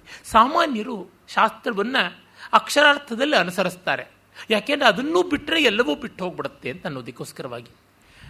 ಮುದುಕರು, ಮುಪ್ಪಿನಲ್ಲಿರ್ತಕ್ಕಂಥವರು, ಕಾಲಿನ ದಾರ್ಢ್ಯ ಇಲ್ಲದೆ ಇರೋರು ವಾಕರನ್ನು ಹಿಡ್ಕೊಂಡು ದೊಣ್ಣೆ ಹಿಡ್ಕೊಂಡು ನಡೆಯಬೇಕಾಗುತ್ತೆ. ಮಕ್ಕಳು ಕೂಡ ಅಲ್ಲಿ ಇಲ್ಲಿ ಬೇರೆದನ್ನೇನೋ ವ್ಯವಸ್ಥೆಗಳು ಮಾಡ್ಕೊಂಡು ನಡೀಬೇಕಾಗುತ್ತೆ. ಅವ್ರನ್ನ ಏನೋ ಒಂದು ಚಕ್ರಾಕಾರದ ಬಂಡಿ ಒಳಗೆ ಇಟ್ಬಿಟ್ಟು ಕೂಡಿಸ್ಬಿಟ್ಟು ಅವ್ರಿಗೆ ಎಲ್ಲಿ ಹಾಗೆ ಆಡಿಸಿ ನೋಡು ಬೀಳಿಸಿ ನೋಡು ಅಂತ ಏನು ಮಾಡಿದ್ರು ಉರುಳು ಹೋಗದಂತೆ ನಡೆಸ್ತಕ್ಕಂಥದ್ದು ಎಲ್ಲ ಆಗುತ್ತೆ. ಅಂದರೆ ದೃಢವಾಗಿದ್ದವರು ತಮ್ಮ ಕಾಲ ಮೇಲೆ ನಡೀತಕ್ಕಂಥವ್ರಿಗೂ ಬೇಕಾಗೋದಿಲ್ಲ. ಅದು ಔಪಾಧಿಕವಾದದ್ದು ಕಳಚಿಕೊಳ್ಳುತ್ತದೆ. ಹೀಗಲ್ವೇ ಅಂತ. ಅದೇ ಅವ್ರಿಗಷ್ಟು ಶಾಸ್ತ್ರದ ಮೇಲೆ ಪಾಪ ಜೀವ ಹಾಕಿಬಿಟ್ಟಿದ್ದಾರೆ, ಏನು ಮಾಡೋದಕ್ಕಾಗುತ್ತದೆ? ಹೀಗೇ ಗಮಕಗಳು ಪಲಕಬೇಕು ಅಂತ. ಇನ್ನೊಂದು ರೀತಿ ಪಲಕಿದ್ರೆ ಏನೀಗ? ಮಾಧುರ್ಯ ಅನ್ನೋದು ಬರುತ್ತಾ ಇಲ್ವಾ ನೋಡೋಣ. ಹಾಗಾಗಿ ನಮ್ಮ ಔಚಿತ್ಯ ಪ್ರಜ್ಞೆ, ರಸಪ್ರಜ್ಞೆ ಅಲ್ಲಿ ಪ್ರಮಾಣವಾಗುತ್ತದೆ. ಮತ್ತೆ ಯಾರೋ ಒಂದು ಪ್ರಯೋಗ ಮಾಡಿದ್ದಕ್ಕೇನೆ ಶಾಸ್ತ್ರ ಸತ್ತೋಗುತ್ತೆ ಅಂದರೆ ಸಾಯುವಂಥದ್ದು ಸತ್ತೇ ಹೋಗಲಿ ಅಂತ ಅನ್ಬೇಕು. ನೀವು ಉಸಿರಾಡಿದ್ರೇನೆ ಅದು ಸತ್ತೋಗ್ಬಿಡುತ್ತೆ ಅಂದರೆ ನಾವು ಸಾಯೋದಕ್ಕಿಂತ ಅದೇ ಸಾಯೋದ ಮೇಲು ಅಂತ ಅನ್ನುತ್ತಾನೆ. ಇನ್ನೇನು ಬರ್ತಕ್ಕಂಥದ್ದು? ಹೀಗಾಗಿ ಅಷ್ಟು ಸೂಕ್ಷ್ಮವಾಗಿಬಿಟ್ರೆ ಶಾಸ್ತ್ರ, ನೋಡಿದ ತಕ್ಷಣವೇ ಪಾತಿವೃತ್ಯ ಹೋಯಿತು, ಮುಟ್ಟಿದ ತಕ್ಷಣವೇ ಪಾತಿವೃತ್ಯ ಹೋಯಿತು ಅಂದರೆ ಆ ಪಾತಿವೃತ್ಯಕ್ಕೆ ಬೆಂಕಿ ಬೀಳ ಹೊರಟೆ ಹೋಗಲಿ ಅಂತ ಸೀತೆಯೇ ಹೇಳ್ತಾಳೆ, ರಾವಣ ನನ್ನನ್ನು ಭುಜದ ಮೇಲೆ ಹೊತ್ಕೊಂಡು ಹೋದಪ್ಪ, ನಾನು ಪರಾಧೀನಿಯಾಗಿದ್ದೆ, ಅದರ ಮೇಲೆ ನನ್ನ ಪಾತಿವೃತ್ಯ ಇರೋದು ಅಂತಂದಾಳೆ. ಹೀಗಾಗಿ ಇವುಗಳನ್ನು ನಾವು ಗಮನಿಸಿದಾಗ ನಮಗೆ ತಾತ್ಪರ್ಯ ಎಲ್ಲಿದೆ ಅಂತ ಅನ್ನೋದು ಗೊತ್ತಾಗುತ್ತದೆ. ಕಟ್ಟ ಕಡೆಗೆ ಶಾಸ್ತ್ರಕ್ಕೂ ಪ್ರಮಾಣವಾಗತಕ್ಕಂಥದ್ದು ಅನುಭವ, ನಿರ್ವಿಶೇಷ ಸಾಮಾನ್ಯ ಅನುಭವ. ಅದನ್ನೇ ಸಾರ್ವತ್ರಿಕ ಅನುಭವ ಅಂತಂತೀವಿ. ಇದನ್ನು ನಾವು ವ್ಯಾಸಭಾರತದಲ್ಲಿ ಈ ಪ್ರಕರಣದಲ್ಲಿ ಕಾಣ್ತೀವಿ. ಮತ್ತು ಹಾಗಿದ್ದರೆ ವಿಭಾಗಗಳು ಹೇಗೋ ಬರುತ್ತೆ. ವಿಭಾಗಗಳು ಎಲ್ಲ ಕಾಲಕ್ಕೂ ಒಂದಲ್ಲ ಒಂದು ರೀತಿ ಇರಬೇಕು. ನಾವು ಕ್ರಿಯಾದ್ವೈತವನ್ನು ಎಂದೂ ಮಾಡಬಾರದು, ಭಾವಾದ್ವೈತವನ್ನು ಮಾಡಬೇಕು. ವಿಭಾಗ ಇರುತ್ತದೆ. ಮತ್ತು ತರತಮ ಅನ್ನುವುದು ಇರುತ್ತದೆ. ಅವರವರ ಪಟುತ್ವದಿಂದಾಗಿ ಬರುತ್ತದೆ. ಆದರೆ ಇದು ಜನ್ಮ ಮಾತ್ರದಿಂದಲೇ ನಿರ್ಧಾರ ಆಗುತ್ತದೆ ಅನ್ನೋದು ಮಾತ್ರ ಪ್ರಶ್ನಾರ್ಹವಾಗುತ್ತದೆ. ಜನ್ಮ ಮಾತ್ರದಿಂದ ನಿರ್ಧಾರ ಆಗುವಂಥವು ಕೆಲವೇ ಇರುತ್ತವೆ. ಅದು ಹೇಗೆ? ಒಬ್ಬ ಆರೋಗ್ಯವಂತ, ಅವನು ಜೀನ್ಸ್ ಗಟ್ಟಿಯಾಗಿದೆ ಅದಕ್ಕೆ ಅಂತ ಹೇಳ್ತಾರೆ. ಇನ್ನೊಬ್ಬರಿಗೆ ಒಂದಿಷ್ಟು ಬುದ್ಧಿಪಟುತ್ವ ಮತ್ತೊಂದು ಇರುತ್ತೆ, ಅಲ್ಲಿ ಬರ್ತದೆ. ಆದರೆ ಅವಕಾಶ ಅನ್ನುವುದು ಕೊಡಬೇಕಾಗುತ್ತದೆ. ಈಕ್ವಲ್ ಆಪರ್ಚುನಿಟಿ ಅನ್ನೋದು ಬಹಳ ಮುಖ್ಯ. ನಾವು ತುಂಬ ತಪ್ಪು ಮಾಡ್ತಕ್ಕಂಥದ್ದು ಏನಂದರೆ, ಪ್ರತಿಯೊಬ್ಬರೂ ಈಕ್ವಲ್ ಅನ್ನುವಾಗ opportunity should be provided equally to one and all ಅನ್ನುವುದೇ ತಾತ್ಪರ್ಯ ಹೊರತು ಎಲ್ಲರೂ ಒಂದೇ ಏಕ ಅಂತಕ್ಕಂಥದ್ದು ಅಲ್ಲ. ಸಮಾನವಾದ ಅವಕಾಶ ಕೊಡಬೇಕು. ಇವನಿಲ್ಲಿ ಹುಟ್ಟಿದಾನೆ ಅನ್ನೋದ್ರಿಂದ ಅವಕಾಶ ಕೊಡೋದಿಲ್ಲ ಅಂದರೆ ತಪ್ಪಾಗುತ್ತೆ. ಅವಕಾಶ ಕೊಟ್ಟಿದ್ದನ್ನು ಬಳಸ್ಕೊಳ್ಳಿಲ್ಲ ಅಂದಾಗ ತರತಮವಾಗಿ ಮಾಡಬೇಕಾಗುತ್ತೆ. ಆಗ ಅಧಿಕಾರಿ ಭೇದ ಅಂತ. ಒಂದೇ ಅವಕಾಶ ಕೊಟ್ಟಾಗಲೂ, ಒಂದೇ ವಿದ್ಯೆಯನ್ನು, ಒಂದೇ ಆಹಾರವನ್ನು ಒಂದೇ ರೀತಿಯಾಗಿ ಕೊಟ್ಟಾಗಲೂ ಒಬ್ಬೊಬ್ಬರು ಒಂದೊಂದು ಸ್ವೀಕರಿಸುವ ಬಗೆ ಒಂದಿರುತ್ತೆ. ಆಗ ನೋಡಪ್ಪ, ಈ ವಿದ್ಯೆ ನಿನಗೆ ಒಲಿಯುವುದಲ್ಲ, ಬೇರೆಯವ್ರಿಗೆ ಒಲಿಯುತ್ತೆ, ಇಲ್ಲಿ ನಿನಗೆ ಇಷ್ಟೇ ಪ್ರಯೋಜನ, ಇಲ್ಲಿ ನಿನಗೆ ಇದೇ ರೀತಿಯಾಗಿ ಮಾಡುವುದು. ನಮ್ಮ ಪ್ರಾಚೀನರು ಮಾಡಿದಂಥದ್ದು ಒಂದು, ಇವುಗಳು ಹುಟ್ಟಿನಿಂದಲೇ ಅಂತ ಒಂದು ರೀತಿಯಾಗಿ ಮಾಡಿ ಅನ್ಯಾಯ ಮಾಡೋದು ಅಂತಾದರೆ, ಇವತ್ತು ಆಧುನಿಕರು ಈ ಕ್ರಿಯಾದ್ವೈತ ಮಾಡಿ ಎಲ್ಲರೂ ಒಂದೇ ಅಂತ ಹೇಳೋ ಮೂಲಕ ಕ್ವಾಲಿಟಿಗೇನೆ ತುಂಬ ದೊಡ್ಡ ಸಂಚಕಾರ ತಂದುಬಿಡ್ತಾ ಇದ್ದಾರೆ. ಅದೊಂದು ದೊಡ್ಡ ಅಪಾಯವಾಗಿದೆ. ಆ ಕಡೆಗೆ ನಾವು ಗಮನ ಇಡಬೇಕು. ಯೋಗ್ಯತೆ ಅನ್ನುವುದಕ್ಕೆ ಪ್ರಥಮ ಪುರಸ್ಕಾರವನ್ನು ಕೊಡಬೇಕಾಗುತ್ತದೆ. ಇವತ್ತಿಗೂ ಕೂಡ ಸರ್ಕಾರದಲ್ಲಿ ಒಂದು ಕಾನೂನಿದೆ ಅಂತ ಕೇಳಿದ್ದೀನಿ. ಒಂದೇ ಪೊಸಿಷನ್ ಇದ್ದಾಗ ಅದು ಜನರಲ್ ಮೆರಿಟ್ ಆಗಿರಬೇಕು, ಅದನ್ನು ರಿಸರ್ವೇಷನ್ಗೆ ಇಡಬಾರ್ದು ಅಂತ. ಅಂಥದ್ರೊಳಗೂ ನಮ್ಮಲ್ಲಿ ಮೋಸಗಳನ್ನು ಮಾಡ್ತಾ ಇರ್ತಾರೆ. ಎಲ್ಲಿ ಯೋಗ್ಯತೆ ಮುಖ್ಯವೋ ಅಲ್ಲಿ ಹಾಗೇ ನೋಡಬೇಕಾಗುತ್ತದೆ. ವಿಶ್ವೇಶ್ವರಯ್ಯನವರು ಇದನ್ನು ಯುಕ್ತವಾದ ರೀತಿಯಲ್ಲಿ ಕಂಡವರಾಗಿದ್ದರು. ಆದರೆ ನಮ್ಮ ರಾಜಕಾರಣಿಗಳಿಗೆ ಆ ಘನತೆ ಯಾವುದೂ ಬರಲಿಲ್ಲ. ಹಾಗಾಗಿ ನಮ್ಮ ಪ್ರಾಚೀನನ್ನ ದೂರುವವರು ಈ ಆಧುನಿಕರು ಮಾಡ್ತಾ ಇರ್ತಕ್ಕಂಥ ದೌರ್ಜನ್ಯವನ್ನು ಗಮನಿಸಿಕೊಳ್ಬೇಕಾಗುತ್ತದೆ. ಮತ್ತು ಸರ್ವತ್ರ ಪ್ರೀತಿ ಸಲ್ಲಬೇಕು, ವಿಶ್ವಾಸ ಸಲ್ಲಬೇಕು. ಪುರಸ್ಕಾರ ಬೇರೆ, ಪ್ರೀತಿ ಬೇರೆ. ಒಬ್ಬನಿಗೆ ಮೆಟೀರಿಯಲ್ ರಿಟರ್ನ್ಸ್ ಆಗಲಿ, ಒಬ್ಬನಿಗೆ ಒಂದು ಸ್ಥಾನ ಕೊಡೋದಾಗಲಿ ಬೇರೆ. ಒಬ್ಬನ ಪ್ರಾಮಾಣಿಕತೆಯಿಂದ, ವಿಶ್ವಾಸದಿಂದ ಒಂದು ಮನುಷ್ಯ ಜೀವ ಅಂತ ಕಂಡು ಗೌರವಿಸ್ತಕ್ಕಂಥದ್ದು ಬೇರೆ. ಮಾನವತ್ವಕ್ಕೆ ಸಲ್ಲಿಸುವ ಗೌರವ ಬೇರೆ, ವಿದ್ಯಾ, ವಯಸ್ಸು ಇತ್ಯಾದಿಗಳಿಗೆ ಸಲ್ಲಿಸ್ತಕ್ಕಂಥ ಗೌರವ ಬೇರೆ. ಅದು ಬೇರೆ ಬೇರೆಯಾಗಿರುತ್ತದೆ. ಆದರೆ ಯಾರಿಗೂ ಯಾವ ರೀತಿಯಲ್ಲಿ ವಂಚನೆ ಆಗಬಾರದು ಅನ್ನುವಂಥದ್ದು ಬಹಳ ಮುಖ್ಯವಾದದ್ದು. ಇವುಗಳು ನಮಗೆ ಅದೇ ಗೊತ್ತಾಗುತ್ತದೆ. ವ್ಯಾಸ ಭಾರತದಲ್ಲಿದ್ದ ಆ ಘನತೆ ಕುಮಾರವ್ಯಾಸ ಭಾರತಕ್ಕೆ ಬರೋಷ್ಟೊತ್ತಿಗೆ ತತ್ವಭಾಗದಲ್ಲಿ ಹ್ರಾಸವಾಗಿದೆ. ಭಗವದ್ಗೀತೆಯಲ್ಲಿದ್ದ ಘನತೆ ವ್ಯಾಖ್ಯಾನಕಾರರ ಕಾಲಕ್ಕೆ ಒಂದಿಷ್ಟು ಕಡಿಮೆಯಾಗಿದೆ. ಆದರೆ ವ್ಯಾಖ್ಯಾನಕಾರರು ಬೇರೊಂದು ಕಡೆ ಯೋಗ್ಯತೆಯನ್ನು ತೋರ್ಪಡಿಸ್ತಾರೆ. ನಾನು ಎಷ್ಟೋ ಬಾರಿ ಗೀತಾದಿಗಳಲ್ಲಿ ಕುರಿತು ಮಾತಾಡುವಾಗ ಹೇಳಿದ್ದೀನಿ, ಕರ್ಮಯೋಗ ಅನ್ನುವಂಥದ್ದನ್ನು, ಕರ್ಮ ಅನ್ನೋದಕ್ಕೆ ಕೃಷ್ಣ ಕೊಟ್ಟ ಮಹನೀಯವಾದ ವಿಶಾಲವಾದ ಅರ್ಥ ಯಾವುದಿದೆ ಅದನ್ನು ಶಂಕರರು ಸೇರಿದಂತೆ ಸಕಲ ಆಚಾರ್ಯಗಳು ಸಂಕುಚಿತ ಮಾಡಿದ್ದಾರೆ. ಹಾಗೆ ಮಾಡುವ ಮೂಲಕವಾಗಿ ಕೃಷ್ಣನ ವಿಶಾಲ ದರ್ಶನ ಒಂದಷ್ಟು ಸಂಕುಚಿತವಾಯಿತು. ಡಿ ವಿ ಜಿಯವರು ಅದನ್ನು ತುಂಬ ಚೆನ್ನಾಗಿ ಚರ್ಚಿಸಿದ್ದಾರೆ. ಇವುಗಳ ಕಡೆಗೆ ನಮಗೆ ಗಮನ ಇರಬೇಕು. ಹಿಂದಿನವರು ಮಾಡಿದ್ರು, ಆದರೆ ಅವರು ಮಾಡಿದ್ರೊಳಗಿದ್ದ ಪ್ರಯೋಜನ ಏನು, ಮಿತಿ ಏನು, ಇವುಗಳನ್ನು ನಾವು ಕಾಣಬೇಕಾಗುತ್ತದೆ. ಕುಮಾರವ್ಯಾಸ ಈ ವಿಷಯದಲ್ಲಿ ಒಂದಷ್ಟು ಲೋಪ ಮಾಡಿದ್ದಾನೆ. ಇರಲಿ, ಅವನನ್ನು ಹೆಚ್ಚು ದೂರಿ ಪ್ರಯೋಜನ ಇಲ್ಲ. ನಾವು ಅವನಿಂದಲೇ ಪ್ರಯೋಜನ ಪಡ್ಕೊಳ್ಬೇಕಾಗಿದೆ. ಏಕೆಂದರೆ ಈಚೆಗೆ ನಾನು ನೆನ್ನೆ ಕೂಡ ಪ್ರಸ್ತಾವಿಸಿದೆ, ನಾಟ್ಯಶಾಸ್ತ್ರದ ಬಗೆಗೆ ಒಂದು ವಿಚಾರಗೋಷ್ಠಿ ಆಯಿತು. ಅಲ್ಲಿ ಒಂದು ಲೇಖನ ಬಂದಿತ್ತು, ನಾಟ್ಯಶಾಸ್ತ್ರದಲ್ಲಿ ಸ್ತ್ರೀಯರ ಸ್ಥಾನಮಾನ, ಸ್ತ್ರೀ ಸಂವೇದನೆ ಅಂತ. ಆದರೆ ಆ ಗೋಷ್ಠಿಯ ಮಟ್ಟಕ್ಕೆ, ನಾಟ್ಯಶಾಸ್ತ್ರದ ಪ್ರಯೋಜನವನ್ನು ಪಡೆಯೋ ಗೋಷ್ಠಿಗೆ ಆ ಅಪ್ರೋಚ್ ಏನು ದೊಡ್ಡ ಪ್ರಯೋಜನ ಕೊಡೋಲ್ಲ. ನಾಟ್ಯಶಾಸ್ತ್ರದಲ್ಲಿ ಮಾತ್ರವಲ್ಲ, ನಮ್ಮ ಪ್ರಾಚೀನ ಭಾರತದ ಸಾಮಾನ್ಯವಾದ ಶಾಸ್ತ್ರ ಗ್ರಂಥಗಳಲ್ಲೆಲ್ಲ ಸ್ತ್ರೀಯನ್ನು ಗೌಣವಾಗಿ ಕಂಡಿದ್ದಾರೆ. ಒಂದು ಧರ್ಮಶಾಸ್ತ್ರ ಇರ್ಬೋದು, ಮತ್ತೊಂದು ಕಡೆ, ಎಲ್ಲ ಕಡೆಯಲ್ಲೂ ಕಂಡಿರುವಂಥದ್ದು ಗೊತ್ತಾಗುತ್ತದೆ. ಪ್ರಾಚೀನ ಜಗತ್ತಿನಲ್ಲಿಯೇ ಅದು ದೃಷ್ಟಚರವಾಗಿರ್ತಕ್ಕಂಥದ್ದು. ಹಾಗಾಗಿ it's a well known fact. ಪಿಷ್ಟಪೇಷಣ ನಾಟ್ಯಶಾಸ್ತ್ರದಲ್ಲಿ ಹೆಣ್ಣು ಪಾತ್ರಗಳನ್ನು ಹೆಚ್ಚಾಗಿ ಸಂಸ್ಕೃತದಲ್ಲಿ ಮಾತಾಡಿಕೊಡಿಸಲಿಲ್ಲ. ಅಪವಾದವಾಗಿ ಅಲ್ಲಿ ಇಲ್ಲಿ ಕೆಲವರು ಸಂಸ್ಕೃತದಲ್ಲಿ ಮಾತಾಡೋದು ಉಂಟು. ಈ ಥರದ್ದಿದೆ. ಹಾಗಾಗಿ ಆ ದೃಷ್ಟಿಯಿಂದ ನಾಟ್ಯಶಾಸ್ತ್ರ ನೋಡಿದ್ರೆ ನಮಗೆ ನಾಟ್ಯಶಾಸ್ತ್ರದಿಂದ ಸಿಗುವ ಪ್ರಯೋಜನ ಕಡಿಮೆ ಆಗುತ್ತದೆ. ಅದರಿಂದ ಆ ದೃಷ್ಟಿಯಿಂದ ಪ್ರಧಾನವಾಗಿ ನಾಟ್ಯಶಾಸ್ತ್ರವನ್ನು ಅಧ್ಯಯನ ಮಾಡಬಾರ್ದು. ಅದು ಗೌಣಾಧ್ಯಯನದ ಕ್ರಮ. ಈಗ ಉದಾಹರಣೆಗೆ, ನಾನು ಆಯುರ್ವೇದದ ಯಾವುದೋ ಗ್ರಂಥದಲ್ಲಿ ಕಾವ್ಯತ್ವ ಅನ್ನೋ ಸಂಶೋಧನೆ ಮಾಡಿದ್ರೆ ಒಂದು ರಿಸರ್ಚ್ ಪೇಪರ್ ಬರೀಬಹುದೇ ಹೊರತುನವೇ ಇದೆ, ಒಳ್ಳೆ ಕಾವ್ಯತ್ವ ಅಲ್ಲಿ ಇಲ್ಲಿ ಇದೆ. ಆದರೆ ಕಾಳಿದಾಸನನ್ನೋ ಭಾಸನನ್ನೋ ಕುರಿತಂತೆ ಮಾಡಿದ ಸಂಶೋಧನೆಯಂತೆ ಅದು ಫಲಪ್ರದವಾಗುತ್ತದೆಯೇ? ಅಲ್ಲಿ ಅದಲ್ಲ. ಆಯುರ್ವೇದದಲ್ಲಿ ಸ್ವಾಸ್ಥ್ಯಕ್ಕೆ ಏನು ಬೇಕಿದೆ ಅದನ್ನು ನೋಡಬೇಕು. ಇದು ಗೌಣವಾಗಿ ಗಮನಿಸಬೇಕಾದ್ದು. It's a foot note.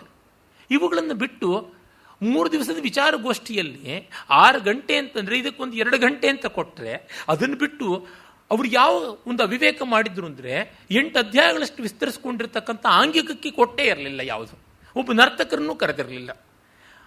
ಅಂದರೆ ಈ ಸ್ತ್ರೀವಾದ, ಸ್ತ್ರೀ ಸಂವೇದನೆಗೆ ಒಂದು ವೇದಿಕೆ ಕೊಡ್ತಾರೆ, ಆಂಗಿಕಕ್ಕೆ ಕೊಟ್ಟಿಲ್ಲ ಅಂತಂದರೆ ಅಲ್ಲಿ ಬಯಾಸ್ ಇದೆ ಸಂಘಟಕರಲ್ಲಿ ಅಂತ ತಾನಾಗಿ ಗೊತ್ತಾಗುತ್ತದೆ. ಹಾಗಾಗಿ ನಾವು ಇಲ್ಲೆಲ್ಲ ಹೆಚ್ಚು ಕಂಡ್ರೆ ಪ್ರಯೋಜನಕ್ಕೆ ಬರುವಂಥದ್ದಲ್ಲ. ಹಾಗೆಂತ ಅದನ್ನು ಗೌಣ ಮಾಡಬೇಕು ಅಂದರೆ ಉಪೇಕ್ಷೆ ಮಾಡಬೇಕು? ಖಂಡಿತ ಇಲ್ಲ. ನಾವು ಹೇಳೋಣ, ಭರತನ ಕಾಲದಲ್ಲಿ ಯಾವುದಿತ್ತು ದೃಷ್ಟಿಕೋನ, ಆ ದೃಷ್ಟಿಕೋನ ಸಾರ್ವತ್ರಿಕವಾದ ವಿವೇಕ ದೃಷ್ಟಿಯಿಂದ ನೋಡಿದರೆ ಸಲ್ಲುವಂಥದ್ದಲ್ಲ. ಅವನು ತನ್ನ is product of his society. Bharata ಇರ್ಬೋದು, ಶಂಕರಾಚಾರ್ಯ ಇರ್ಬೋದು, ಭಾಮಹ ಇರ್ಬೋದು, ಆನಂದವರ್ಧನ ಇರ್ಬೋದು, ಕೌಟಿಲ್ಯ ಇರ್ಬೋದು, ಪ್ರಾಡಕ್ಟ್ಸ್ ಆಫ್ ದಿ ಸೊಸೈಟಿ. ನಾವೂ ಕೂಡ ಅಷ್ಟೇನೆ. ಸಾರ್ವತ್ರಿಕವಾದದ್ದು ಯಾವುದು ಅಂತ ನೋಡುವಾಗ ನಮಗಲ್ಲಿಂದ ಪಡ್ಕೊಳ್ಳುವ ಪ್ರಯೋಜನ ಏನು ಅಂತಿದೆ ಅನ್ನೋದನ್ನು ನೋಡುವಾಗ ಗೊತ್ತಾಗುತ್ತೆ. ಹೀಗಾಗಿ ಕುಮಾರವ್ಯಾಸನಲ್ಲಿ ತತ್ವಭಾಗದ ಚಿಂತನೆ ಮಾಡಿದಾಗ ಪ್ರಯೋಜನ ಕಡಿಮೆ. ಅದಕ್ಕೆ ಕೆಲವರು ಕುಮಾರವ್ಯಾಸನ ಭಕ್ತಾಗ್ರಗಣ್ಯರು ಪ್ರತಿ ಪದಕ್ಕೂ ಸ್ವಾರಸ್ಯವನ್ನು ತೋರಿಸ್ತೀನಿ ಅಂತ ಜಿದ್ದು ಮಾಡಿದ್ರೆ ಅವರ ಬುದ್ಧಿಚಾತುರ್ಯ ಗೊತ್ತಾಗುತ್ತದೆಯೇ ಹೊರತು ಸುಖ ನಮಗೆ ಸಿಗೋದಿಲ್ಲ. ಕೆಲವು ರಾಗಗಳನ್ನು ಹೆಚ್ಚು ಹಿಂಡಿ ಹಿಸುಕಿ ವಿಸ್ತರಿಸಿದರೆ ನಮಗೆ ಸಿಗೋಲ್ಲ. ಶಿವರಂಜನಿ ರಾಗವನ್ನು ಎಷ್ಟು ವಿಸ್ತಾರ ಮಾಡೋಕ್ಕೆ ಸಾಧ್ಯ? ಹಾಗೆಂತ ರಾಗ ಬಿಸಾಕೊಂಡ್ವೆ? ಖಂಡಿತ ಇಲ್ಲ. ಏನೋ ಅದನ್ನು ಎಲ್ಲಿಗೆ ಎಷ್ಟು ಬಳಸ್ಕೊಳ್ಬೇಕು ಅಷ್ಟು ಮಾಡಬೇಕು. ಮೆಂತ್ಯ ಎಷ್ಟು ಹಾಕ್ತೀವಿ ದೋಸೆಗೆ ಅಷ್ಟೇ, ಮೆಂತ್ಯ ಬೇಕು ಎಷ್ಟು ಹಾಕ್ತೀವೋ ಅಷ್ಟೇ, ಆ ರೀತಿಯಲ್ಲಿ ಮಾಡಿಕೊಳ್ಳಬೇಕಾಗುತ್ತದೆ. ಮುಂದೆ ಪ್ರಶ್ನೆ ಉತ್ತರಗಳು ಬರುತ್ತವೆ, ವಿದುರ ನೀತಿಯಲ್ಲೂ ಬರುತ್ತೆ, ಯಕ್ಷಪ್ರಶ್ನೆಯಲ್ಲೂ ಬರುತ್ತೆ. ಅಂಥ ಸ್ವಾರಸ್ಯವಿಲ್ಲವಾದ್ದರಿಂದ ಕುಮಾರವ್ಯಾಸನ ಶಕ್ತಿ ಇರುವುದು ಆ ಪ್ರಕರಣದ ಮುಗಿತಾಯದಲ್ಲಿ. ಅಂತೂ ಧರ್ಮರಾಜ ಆ ಅಜಗರೋಪಾಖ್ಯಾನದಲ್ಲಿ ಸರ್ಪರೂಪಿಯಾಗಿದ್ದ ನಹುಷನ ಪ್ರಶ್ನೆಗಳಿಗೆಲ್ಲ ಉತ್ತರ ಕೊಡ್ತಾನೆ. ಉತ್ತರ ಕೊಟ್ಟು ನಹುಷನಿಗೆ ಶಾಪ ವಿಮೋಚನೆ ಆಗುತ್ತದೆ. ಅದು ಅಲ್ಲಿ ತನ್ನ ಕಥೆಯನ್ನು ಹೇಳಿಕೊಡ್ತಾನೆ. ಅಲ್ಲಿ ಅಂಥ ಕಾವ್ಯ ಬಂದಿಲ್ಲ. ಏನೆಂದರೆ ಆ ಕಥಾನಕದ ತತ್ವ ತುಂಬ ಸುಂದರವಾಗಿದೆ, ಧ್ವನಿ ಬಹಳ ಸೊಗಸಾಗಿದೆ. ಇಂದ್ರ ಪದವಿಗೆ ಅಡಲಿರಬಹುದು ನಹುಷ, ಆದರೆ ಇಂದ್ರಾಣಿಯನ್ನು ಬಯಸಿದ್ನಲ್ಲ, ಅದು ನಮಗೆ ದೊಡ್ಡ ಪಾಠವಾಗುತ್ತದೆ. ಒಂದು ಪದವಿಗೆ ಬಂದ ಮೇಲೆ ಆ ಪದವಿಗಿರ್ತಕ್ಕಂಥ ಎಲ್ಲ ಸೌಲಭ್ಯವೂ ನಮಗೆ ಬೇಕು ಅನ್ನುವಾಗ ಅದು ನಮಗೆ ಯುಕ್ತವಾ ಅಯುಕ್ತವಾ ಅಂತ. ವೆಂಕಟರಾಮನ್ ನಮ್ಮ ದೇಶದ ರಕ್ಷಣಾ ಮಂತ್ರಿ ಆಗಿದ್ದರು, ವಿತ್ತ ಮಂತ್ರಿ ಆಗಿದ್ದರು, ರಾಷ್ಟ್ರಾಧ್ಯಕ್ಷರು ಆಗಿದ್ದರು. ಅವರಿಗೆ ಮದ್ರಾಸ್ನಲ್ಲಿ 7 ಮನೆ ಇದೆ ಅಂತ ನಾನು ಕೇಳಿದ್ದೆ. 7 ಸಂಸಾರ ಇಲ್ಲ, 7 ಮನೆ ಇದ್ದದ್ದು. ಆದರೂ ಅವರು ಗೌರ್ಮೆಂಟ್ ಕೊಡ್ತಕ್ಕಂಥ ಇದರೊಳಗಿದ್ರು. ನೀಲಂ ಸಂಜೀವ ರೆಡ್ಡಿ ಆಂಧ್ರಕ್ಕೆ ಹೋಗಿರೋದು ಬಿಟ್ಟು ಆ ರಾಮಕೃಷ್ಣ ಹೆಗಡೆದೊಂದು ಅವಿವೇಕ ನಮ್ಮ ರಾಜ್ಯದಲ್ಲಿ ಬಂದು ಇರಿ ಅಂತ. ಅದು ಏನು ಮೆರಿಡಿಯನ್ ಹೋಟೆಲ್ ಪಕ್ಕದಲ್ಲಿದ್ರು. ನಾನು ಆ ಕಡೆ ಹೋಗೋವಾಗಲೆಲ್ಲ ಶಾಪ ಹಾಕ್ಕೊಂಡು ಹೋಗ್ತಾ ಇದ್ದೆ. ಅರ್ಧ ಅನಂತಪುರ ಈ ಮನುಷ್ಯನ ಆಸ್ತಿ ಆಗಿದೆ, ಇಲ್ಲಿ ಬಂದು ಕವಳ ಕತ್ತರಿಸಬೇಕೆ ಅಂತ ಹೇಳಿಬಿಟ್ರು. ಆ ವಿಷಯದಲ್ಲಿ ಅಬ್ದುಲ್ ಕಲಾಂ ತುಂಬ ದೊಡ್ಡ ಮಾದರಿಯಾಗಿದ್ದಾನೆ. ಪ್ರತಿಭಾ ಪಾಟೀಲ್ ರಾಷ್ಟ್ರಪತಿ ಭವನದಲ್ಲಿ ಗೋಡೆಗಳನ್ನು ಕಿತ್ಕೊಂಡು ಹೋಗೋದೊಂದು ಬಾಕಿ, ಗಾರೆ ಗಚ್ಚು ದೂಲ ಎಲ್ಲ ಕಿತ್ಕೊಂಡು ಹೋಗ್ತಕ್ಕಂಥದ್ದು. ಹಾಗೆ ಮಾಡುವಾಗ ಏನು ಯಾವ ರೀತಿಯಾದದ್ದು ಅಂತ ಅನ್ನೋದು ನಮಗೆ ಗೊತ್ತಾಗುತ್ತದೆ. ಆ ಪದವಿ ಬಂದಿದ್ದ ಮಾತ್ರಕ್ಕೆ ಅಲ್ಲಿರುವ ಪ್ರತಿ ಅಕ್ಷರವನ್ನು ನಾವು ಸವಿಯಬೇಕು ಅಂತಾದರೆ ಕೆಲವು ಹೋಟೆಲ್ಗಳಲ್ಲಿ ಎಲ್ಲ ಇಟ್ಟಿರ್ತಾರೆ. ಸದಾಶಿವನಗರಕ್ಕೆ ಹೋದರೆ ಅಲ್ಲಿ ಸತ್ವಂ ಅಂತ ಒಂದು ಹೋಟೆಲ್ ಇದೆ. ಅಲ್ಲಿ ನಾವು ತಮೋಗುಣಕ್ಕೆ ಬರುವಷ್ಟರ ಮಟ್ಟಕ್ಕೆ ಮೂಗಿನವರೆಗೂ ಅಲ್ಲ ಬ್ರಹ್ಮರಂಧ್ರವರೆಗೂ ತಿನ್ನುವಷ್ಟು ಎಲ್ಲ ಇಟ್ಟಿರ್ತಾರೆ ಪದಾರ್ಥ. ನಾನು ಅಷ್ಟೂ ತಿಂತೀನಿ ಅಂತಂದರೆ ಹೋಟೆಲಿಂದ ನೇರವಾಗಿ ನಾನು ರುಗ್ಣಾಲಯಕ್ಕೆ ಹೋಗಬೇಕಾಗುತ್ತದೆ. ನಮಗೇನು ಅಲ್ಲಿ ಹೋಗಿದ್ದ ಕಕ್ಕಲಾತಿಗೆ ಬಿಲ್ ಕೊಡ್ತೀವಲ್ಲ ಅನ್ನೋ ಕಕ್ಕಲಾತಿಗೆ ಎಲ್ಲ ತಿನ್ನಬೇಕು ಅಂತ ಎಕ್ಸಾಸ್ಟ್ ಮಾಡಬೇಕು ಅಂತ ಹೋಗೋದು ತುಂಬ ಅವಿವೇಕವಾಗುತ್ತದೆ. ನಹುಷ ಮಧ್ಯಮಲೋಕ ನರೇಶ್ವರ, ಮಧ್ಯಮಲೋಕೇಂದ್ರನಾಗಿದ್ದವನು. ಇಂದ್ರನ ಸ್ಥಾನ ಖಾಲಿಯಾಯಿತು ವೃತ್ರಾಸುರ ಸಂಹಾರ ಕಾಲದಲ್ಲಿ. ಬ್ರಹ್ಮತ್ಯ ದೋಷ ಬಂದು ಅವನು ಮಾನಸರೋವರದ ಕಮಲನಾಳದಲ್ಲಿ ಸೇರಿಕೊಳ್ಬೇಕಾಯಿತು. ಬ್ರಹ್ಮತ್ಯೆ ಬೆಂಬತ್ತಿತ್ತು. ಆ ಕಥೆಯೆಲ್ಲ ಮಹಾಭಾರತದಲ್ಲಿಯೂ ಬರುತ್ತದೆ. ಮುಂದೆ ಅದನ್ನು ನಾವು ಕಾಣ್ತೀವಿ. ಕುಮಾರವ್ಯಾಸನಲ್ಲಿ ಅದರ ವಿಸ್ತಾರ ಬರೋಲ್ಲ, ಮೂಲದಲ್ಲಿ ಜಾಸ್ತಿ ಬರುತ್ತೆ. ಕುಮಾರವ್ಯಾಸ ಸಂಕ್ಷೇಪದಲ್ಲಿ ತೋರ್ಪಡಿಸ್ತಾನೆ. ದೇವಿ ಭಾಗವತಾದಿಗಳಲ್ಲಿ ಕೂಡ ಅನೇಕತ್ರ ಉಂಟು. ತುಂಬ ವಿಖ್ಯಾತವಾದ ಕಥೆ. ನಮ್ಮ ದೇವರು ನರಸಿಂಹಶಾಸ್ತ್ರಿಗಳ ಮಹಾ ಕ್ಷತ್ರಿಯ ಅನ್ನುವ ಅದ್ಭುತ ಕಾದಂಬರಿ ಅದನ್ನೇ ಕುರಿತಾಗಿದೆ. ಆದರೆ ಅವರು ಸ್ವಲ್ಪ ವೈಟ್ ವಾಶ್ ಮಾಡ್ತಾರೆ ನಹುಷನ್ನ. ನನಗದು ಒಪ್ಪಿಗೆ ಇಲ್ಲ. ಅವನನ್ನು ಸಾಚಾಗಿ ಮಾಡಿ ಯಾವ ಪುಣ್ಯ ಪುರುಷಾರ್ಥವನ್ನು ಸಂಪಾದಿಸಲಿಲ್ಲ ಅಂತಲೇ ನನಗನ್ಸುತ್ತೆ. ಅವನು ಇಂದ್ರ ಪದವಿಗೆ ಬಂದವನು. ಇಂದ್ರ ಪದವಿ ಪೂರ್ತಿ ಆಗೋದು ಹೇಗೆ? ಇಂದ್ರನ ಪತ್ನಿಯೂ ಬಂದಾಗ ಅಂತ. ಅದೊಂದು ಟೆಕ್ನಿಕಲ್ ಕ್ವಶನ್. ಇದಕ್ಕೆ ಉತ್ತರ ಕೊಡೋದು ಬಹಳ ಕಷ್ಟ. ಹೇಗೆ ಅಂದರೆ ದ್ರೌಪದಿ ಸೋತಳ ಇಲ್ಲವಾ ಅಂತಂದರೆ ಏನನ್ನೋಣ. ಆ ಕಾಲದ ಪ್ರಕಾರವಾಗಿ ಅರ್ಧೋವಾ ಯೇಷ ಆತ್ಮನ ಯತ್ಪತ್ನಿ, ಅರ್ಧ ಭಾಗ ಬೆಟರ್ ಹಾಫ್. ಇವನು ಸೋತ ಅಂದರೆ ಅವಳು ಸೋತಳು ಅಂತ ಆ ಕಾಲದ ಧರ್ಮಶಾಸ್ತ್ರಗಳು. ಆ ಕಾಲದ ಲಾ ಪ್ರಕಾರವಾಗಿ ಹೀಗೆ. ಈಗ ಹೇಳ್ತಾರಲ್ಲ, ಇಷ್ಟು ವರ್ಷಗಳ ಹಿಂದೆ 40-60 ಸೈಟ್ ಅಂತಂದರೆ ಆ ಸೈಟ್ನ ಬಲಗಡೆಯಲ್ಲಿ ಇಷ್ಟು ಜಾಗ ಬಿಡಬೇಕಾಗಿತ್ತು, 12 ಅಡಿ 13 ಅಡಿ ಜಾಗ ಬಿಡಬೇಕಾಗಿತ್ತು. ಗರಾಜನ್ನು ಹಿಂದಕ್ಕೆ ಕಟ್ಕೊಳ್ಬೋದು ಅಂತ. ಆಮೇಲೆ 1975-80 ಇಸ್ವಿ ಆಸ್ಪಾಸ್ನಲ್ಲಿ ಮನೆ ಸುತ್ತಲೂ ಕೂಡ ಪ್ರದಕ್ಷಿಣೆ ಮಾಡೋಷ್ಟು ದಾರಿ ಬಿಟ್ಟಿರಬೇಕು ಅಂತ. ಈಗೇನು ಹಾಗಿಲ್ಲ, ಈ ಥರ ಎಲ್ಲ ಉಂಟು. ಒಂದೊಂದು ಕಾಲದಲ್ಲ, ಆ ಕಾಲದ ಲಾ ಪ್ರಕಾರವಾಗಿ ಲಾ ಸರಿಯಾ ತಪ್ಪ ಆಮೇಲೆ ಯೋಚನೆ ಮಾಡೋಣ. ಕಾನೂನಿನ ಪ್ರಕಾರವಾಗಿ ಯೋಚನೆ ಮಾಡಿದಾಗ ದ್ರೌಪದಿಯನ್ನು ಮೊದಲೇ ಧರ್ಮರಾಜ ಸೋತಿದ್ದಾನೆ ಅಂತ ವಾದ ಮಾಡಬಹುದು.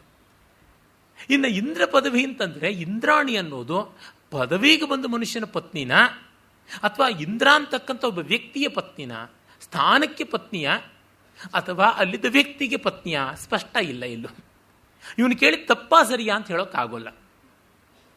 ಹೀಗಾಗಿ ಅಲ್ಲೊಂದು ಗೊಂದಲ ಇದೆ. ಆದರೆ ಆ ಕಥೆಯ ಸಂಕೇತವನ್ನು ನಾವು ಅರ್ಥ ಮಾಡಿಕೊಂಡಾಗ ಇಷ್ಟನ್ನು ಮಾತ್ರ ಹೇಳಬಹುದು. ಮಹಾಭಾರತದಲ್ಲಾದರೂ ಅಷ್ಟೇ, ಅರ್ಧ ಪತ್ನಿ ಹಾಗಾಗಿ ಅವಳು ಆಗಿದ್ದಾಳೆ ಅಂದರು ಅವಳನ್ನು ಮೂರಾ ಬಟ್ಟೆ ಮಾಡಬಹುದೇ, ಮಾನವನ ತಂದು ಬೀದಿನಲ್ಲಿ ಹರಾಜು ಮಾಡಬಹುದೇ?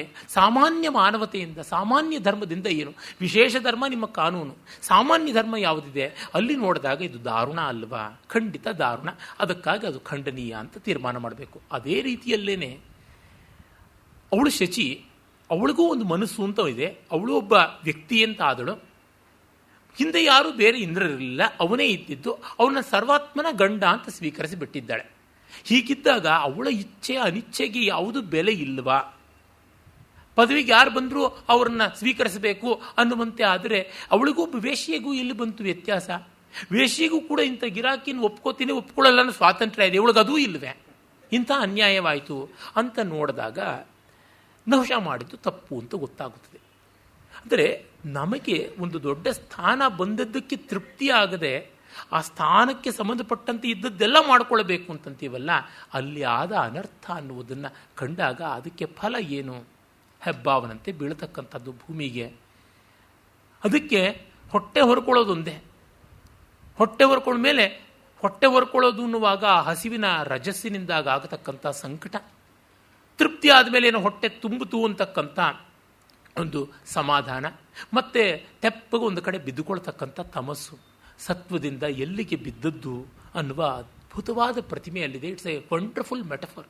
ನಮ್ಮ ಪುರಾಣ ಕಥೆಗಳಲ್ಲಿ ಇರತಕ್ಕಂಥ ಈ ಬಗೆಯ ಮೆಟಫಾರ್ಸ್ ಯಾವುದಿದೆಯಾ, ಅಸಾಮಾನ್ಯವಾದ ರೂಪಕಗಳು, ಅವುಗಳನ್ನು ನಾವು ನಿತ್ಯವೂ ಕೂಡ ಅನುಸಂಧಾನ ಮಾಡಿದಷ್ಟು ನಮ್ಮ ಇಷ್ಟಾನಿಷ್ಟಗಳು, ನಮ್ಮ ಸ್ಥಾನಮಾನಗಳ ಹಾತುರತೆಗಳು ಎಂಥದ್ದು ಅನ್ನೋದು ಗೊತ್ತಾಗುತ್ತದೆ.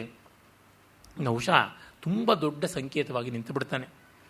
ಹೇಗೆ ತ್ರಿಶಂಕು ಭೂಮಿಯಲ್ಲಿದ್ದದ್ದೆಲ್ಲ ಸಾಲದು ಅಂತ ಸ್ವರ್ಗಕ್ಕೆ ಹೋಗಿ ಅಲ್ಲಿ ಬಿದ್ದನು, ಇವನಿಗೆ ಸ್ವರ್ಗ ತಾನಾಗಿ ಬಂದದ್ದನ್ನು ಉಳಿಸ್ಕೊಳ್ಳಲಿಲ್ಲ ಅಂತನ್ನುವಲ್ಲಿ ನಮಗೆ ದೊಡ್ಡ ಪಾಠವಾಗಿ ಕಾಣಿಸುತ್ತೆ. ಇರಲಿ, ಕುಮಾರವ್ಯಾಸ ವಾಚನ ವ್ಯಾಖ್ಯಾನ ನಡೀಬೇಕಾದದ್ದು ಬರೀ ಪ್ರವಚನ ಆಗಿಬಿಟ್ರೆ ಕಷ್ಟ.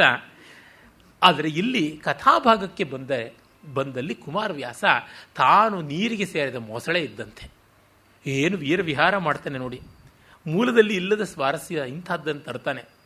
ಭೀಮಸೇನನಿಗೆ ಅಂತೂ ಬಿಡುಗಡೆ ಆಗುತ್ತದೆ ಸರ್ಪಬಂಧನದಿಂದ, ಮೃತ್ಯುಬಂಧನದಿಂದ ಬಿಡುಗಡೆ ಆಗುತ್ತದೆ. ಭೀಮಸೇನನಿಗೂ ಗರ್ವಭಂಗ ಆದಂತೆ ಆಯಿತು ಅಂತ ನಮಗೆ ಗೊತ್ತಾಗುತ್ತದೆ. ನಾನು ಹೇಳಿದ್ದೆ ಹೇಗೆ ಪಾಂಡವರಲ್ಲಿ ಅಲ್ಲಿಗೆ ಗರ್ವಭಂಗ ಮಾಡುವುದನ್ನು ವ್ಯಾಸರು ತೋರ್ಪಡಿಸ್ತಲೇ ಇರ್ತಾರೆ. ಆ cosmic view of the EPIC ಅಂತೀವಲ್ಲ. ಸೌಗಂಧಿಕ ಪುಷ್ಪಾಪಹರಣ ಪ್ರಸಂಗದಲ್ಲಿ ಬಾಲದ ಬಿಯೇಗವನ್ನು ತೆಗೆಯಲಾರದೆ ಇದೇ ಮಾರುತಿ ಒದ್ದಾಡಿದ್ದು, ಮತ್ತು ಶಿವನನ್ನು ಗುರುತಿಸಲಾಗದೆ ಅರ್ಜುನ ಒದ್ದಾಡಿದ್ದು, ಇವೆಲ್ಲ ನಮಗೆ ನಮ್ಮ ಮಹಾಭಾರತಾದಿ ಕಾವ್ಯಗಳಲ್ಲಿ ನಾಯಕರು ಒಂದವರಿಗೆ ಏನೇನಾಗುತ್ತೆ ಅಂತ. ವ್ಯಾಸರು ಯಾವತ್ತೂ ಫಾಲ್ಸ್ ಇಮೇಜಸ್ಸನ್ನು, ಫಾಲ್ಸ್ ಅಶ್ಯೂರೆನ್ಸ್ ಕೊಡುವುದೇ ಇಲ್ಲ. ವ್ಯಾಸರನ್ನು ಧೈರ್ಯವಾಗಿ ನೆಮ್ಮದಿಯಾಗಿ ನಚ್ಚಬಹುದು. ಮತ್ತು ಭೀಮನಿಗೆ ಆ ಬಿಡುಗಡೆ ಆದಮೇಲೆ ಉಪಚಾರವನ್ನೆಲ್ಲ ಮಾಡಿ ಅವನನ್ನು ಸಮಾಧಾನ ಮಾಡ್ತಾನೆ ಧರ್ಮರಾಜ. ಆ ಭಾಗ ನೋಡಿ.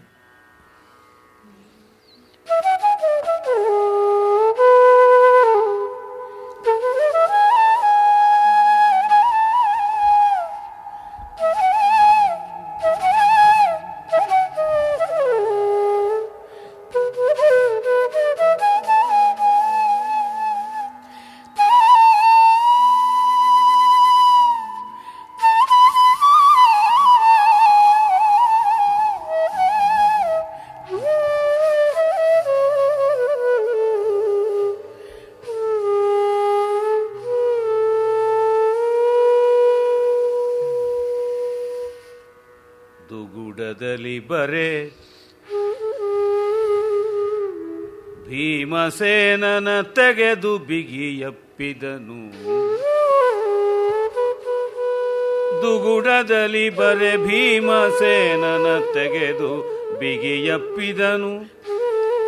ಖೇದದ ಹೊಗರಿದೇಕೆ ವ್ರತ ಮನೋವ್ಯಥೆಯೇನು ತಾಳದಿರು.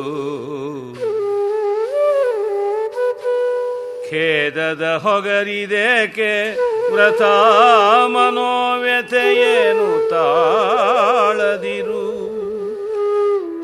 ಜಗವರಿಯ ನಮ್ಮನ್ವಯದ ಪೂರ್ವಿಗನಲ. ಜಗವರಿಯ ನಮ್ಮನ್ವಯದ ಪೂರ್ವಿಗನಲ.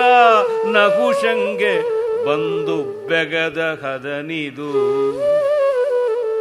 ನಹುಶಂಗೆ ಬಂದು ಬೆಗದ ಕದನಿದು.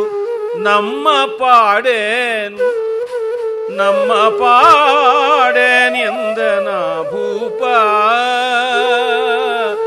ನಮ್ಮ ಪಾಡೇನು ನಹುಶಂಗೆ ಬಂದು ಬೆಗದ ಹದನಿದು ಎಂದನ ಭೂಪ.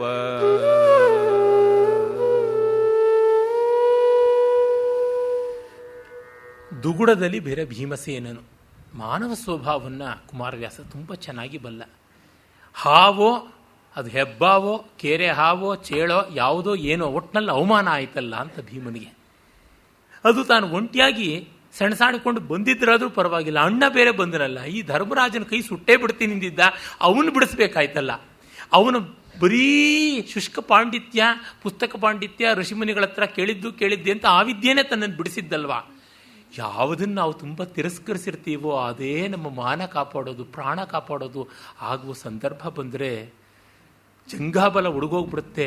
ನಾವು ಏನು ಮಾಡಿದ್ವಲ್ಲ, ನಮ್ಮ ಗತಿ ಏನಾಯಿತು ಅಂತ ಇನ್ಯಾರು ಏನೋ ಅನ್ನಬೇಕಾಗಿಲ್ಲ, ಆಡಬೇಕಾಗಿಲ್ಲ, ಮಾಡಬೇಕಾಗಿಲ್ಲ.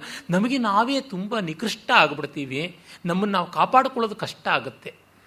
ಆಗ ದೊಡ್ಡದಾಗಿ ನಮಗೆ ರಕ್ಷಣೆಗೆ ಬರುವುದು ಏನಂದರೆ, ಯಾರನ್ನು ನಾವು ಯಾರ ವಿಷಯದಲ್ಲಿ ಯಾವುದಕ್ಕೆ ಮೂದಲಿಸಿರ್ತೀವೋ ಅವರು ಆ ಸಂದರ್ಭವನ್ನು ಮತ್ತೆ ಮೂದಲಿಕೆ ತಗೊಳ್ಳದೆ ಒಂದಿಷ್ಟು ಸಮಾಧಾನ ಮಾಡಿದಾಗ, ಸ್ವೀಕರಿಸಿದಾಗ, ನಾವು ತಿರಸ್ಕರಿಸಿದವರು ನಮಗೆ ರಕ್ಷಣೆಗೆ ಬಂದಾಗ ಅವರು ಆ ಕೀಳ್ಮೆನೆಯನ್ನು ಒಂದಿಷ್ಟು ತೋರಿಸಿದೆ, ಕಿನಿಸನ್ನು ಒಂದಿಷ್ಟು ತೋರಿಸಿದೆ ಮಾಡಿದಾಗ ತುಂಬ ದೊಡ್ಡವರಾಗಿರಬೇಕು.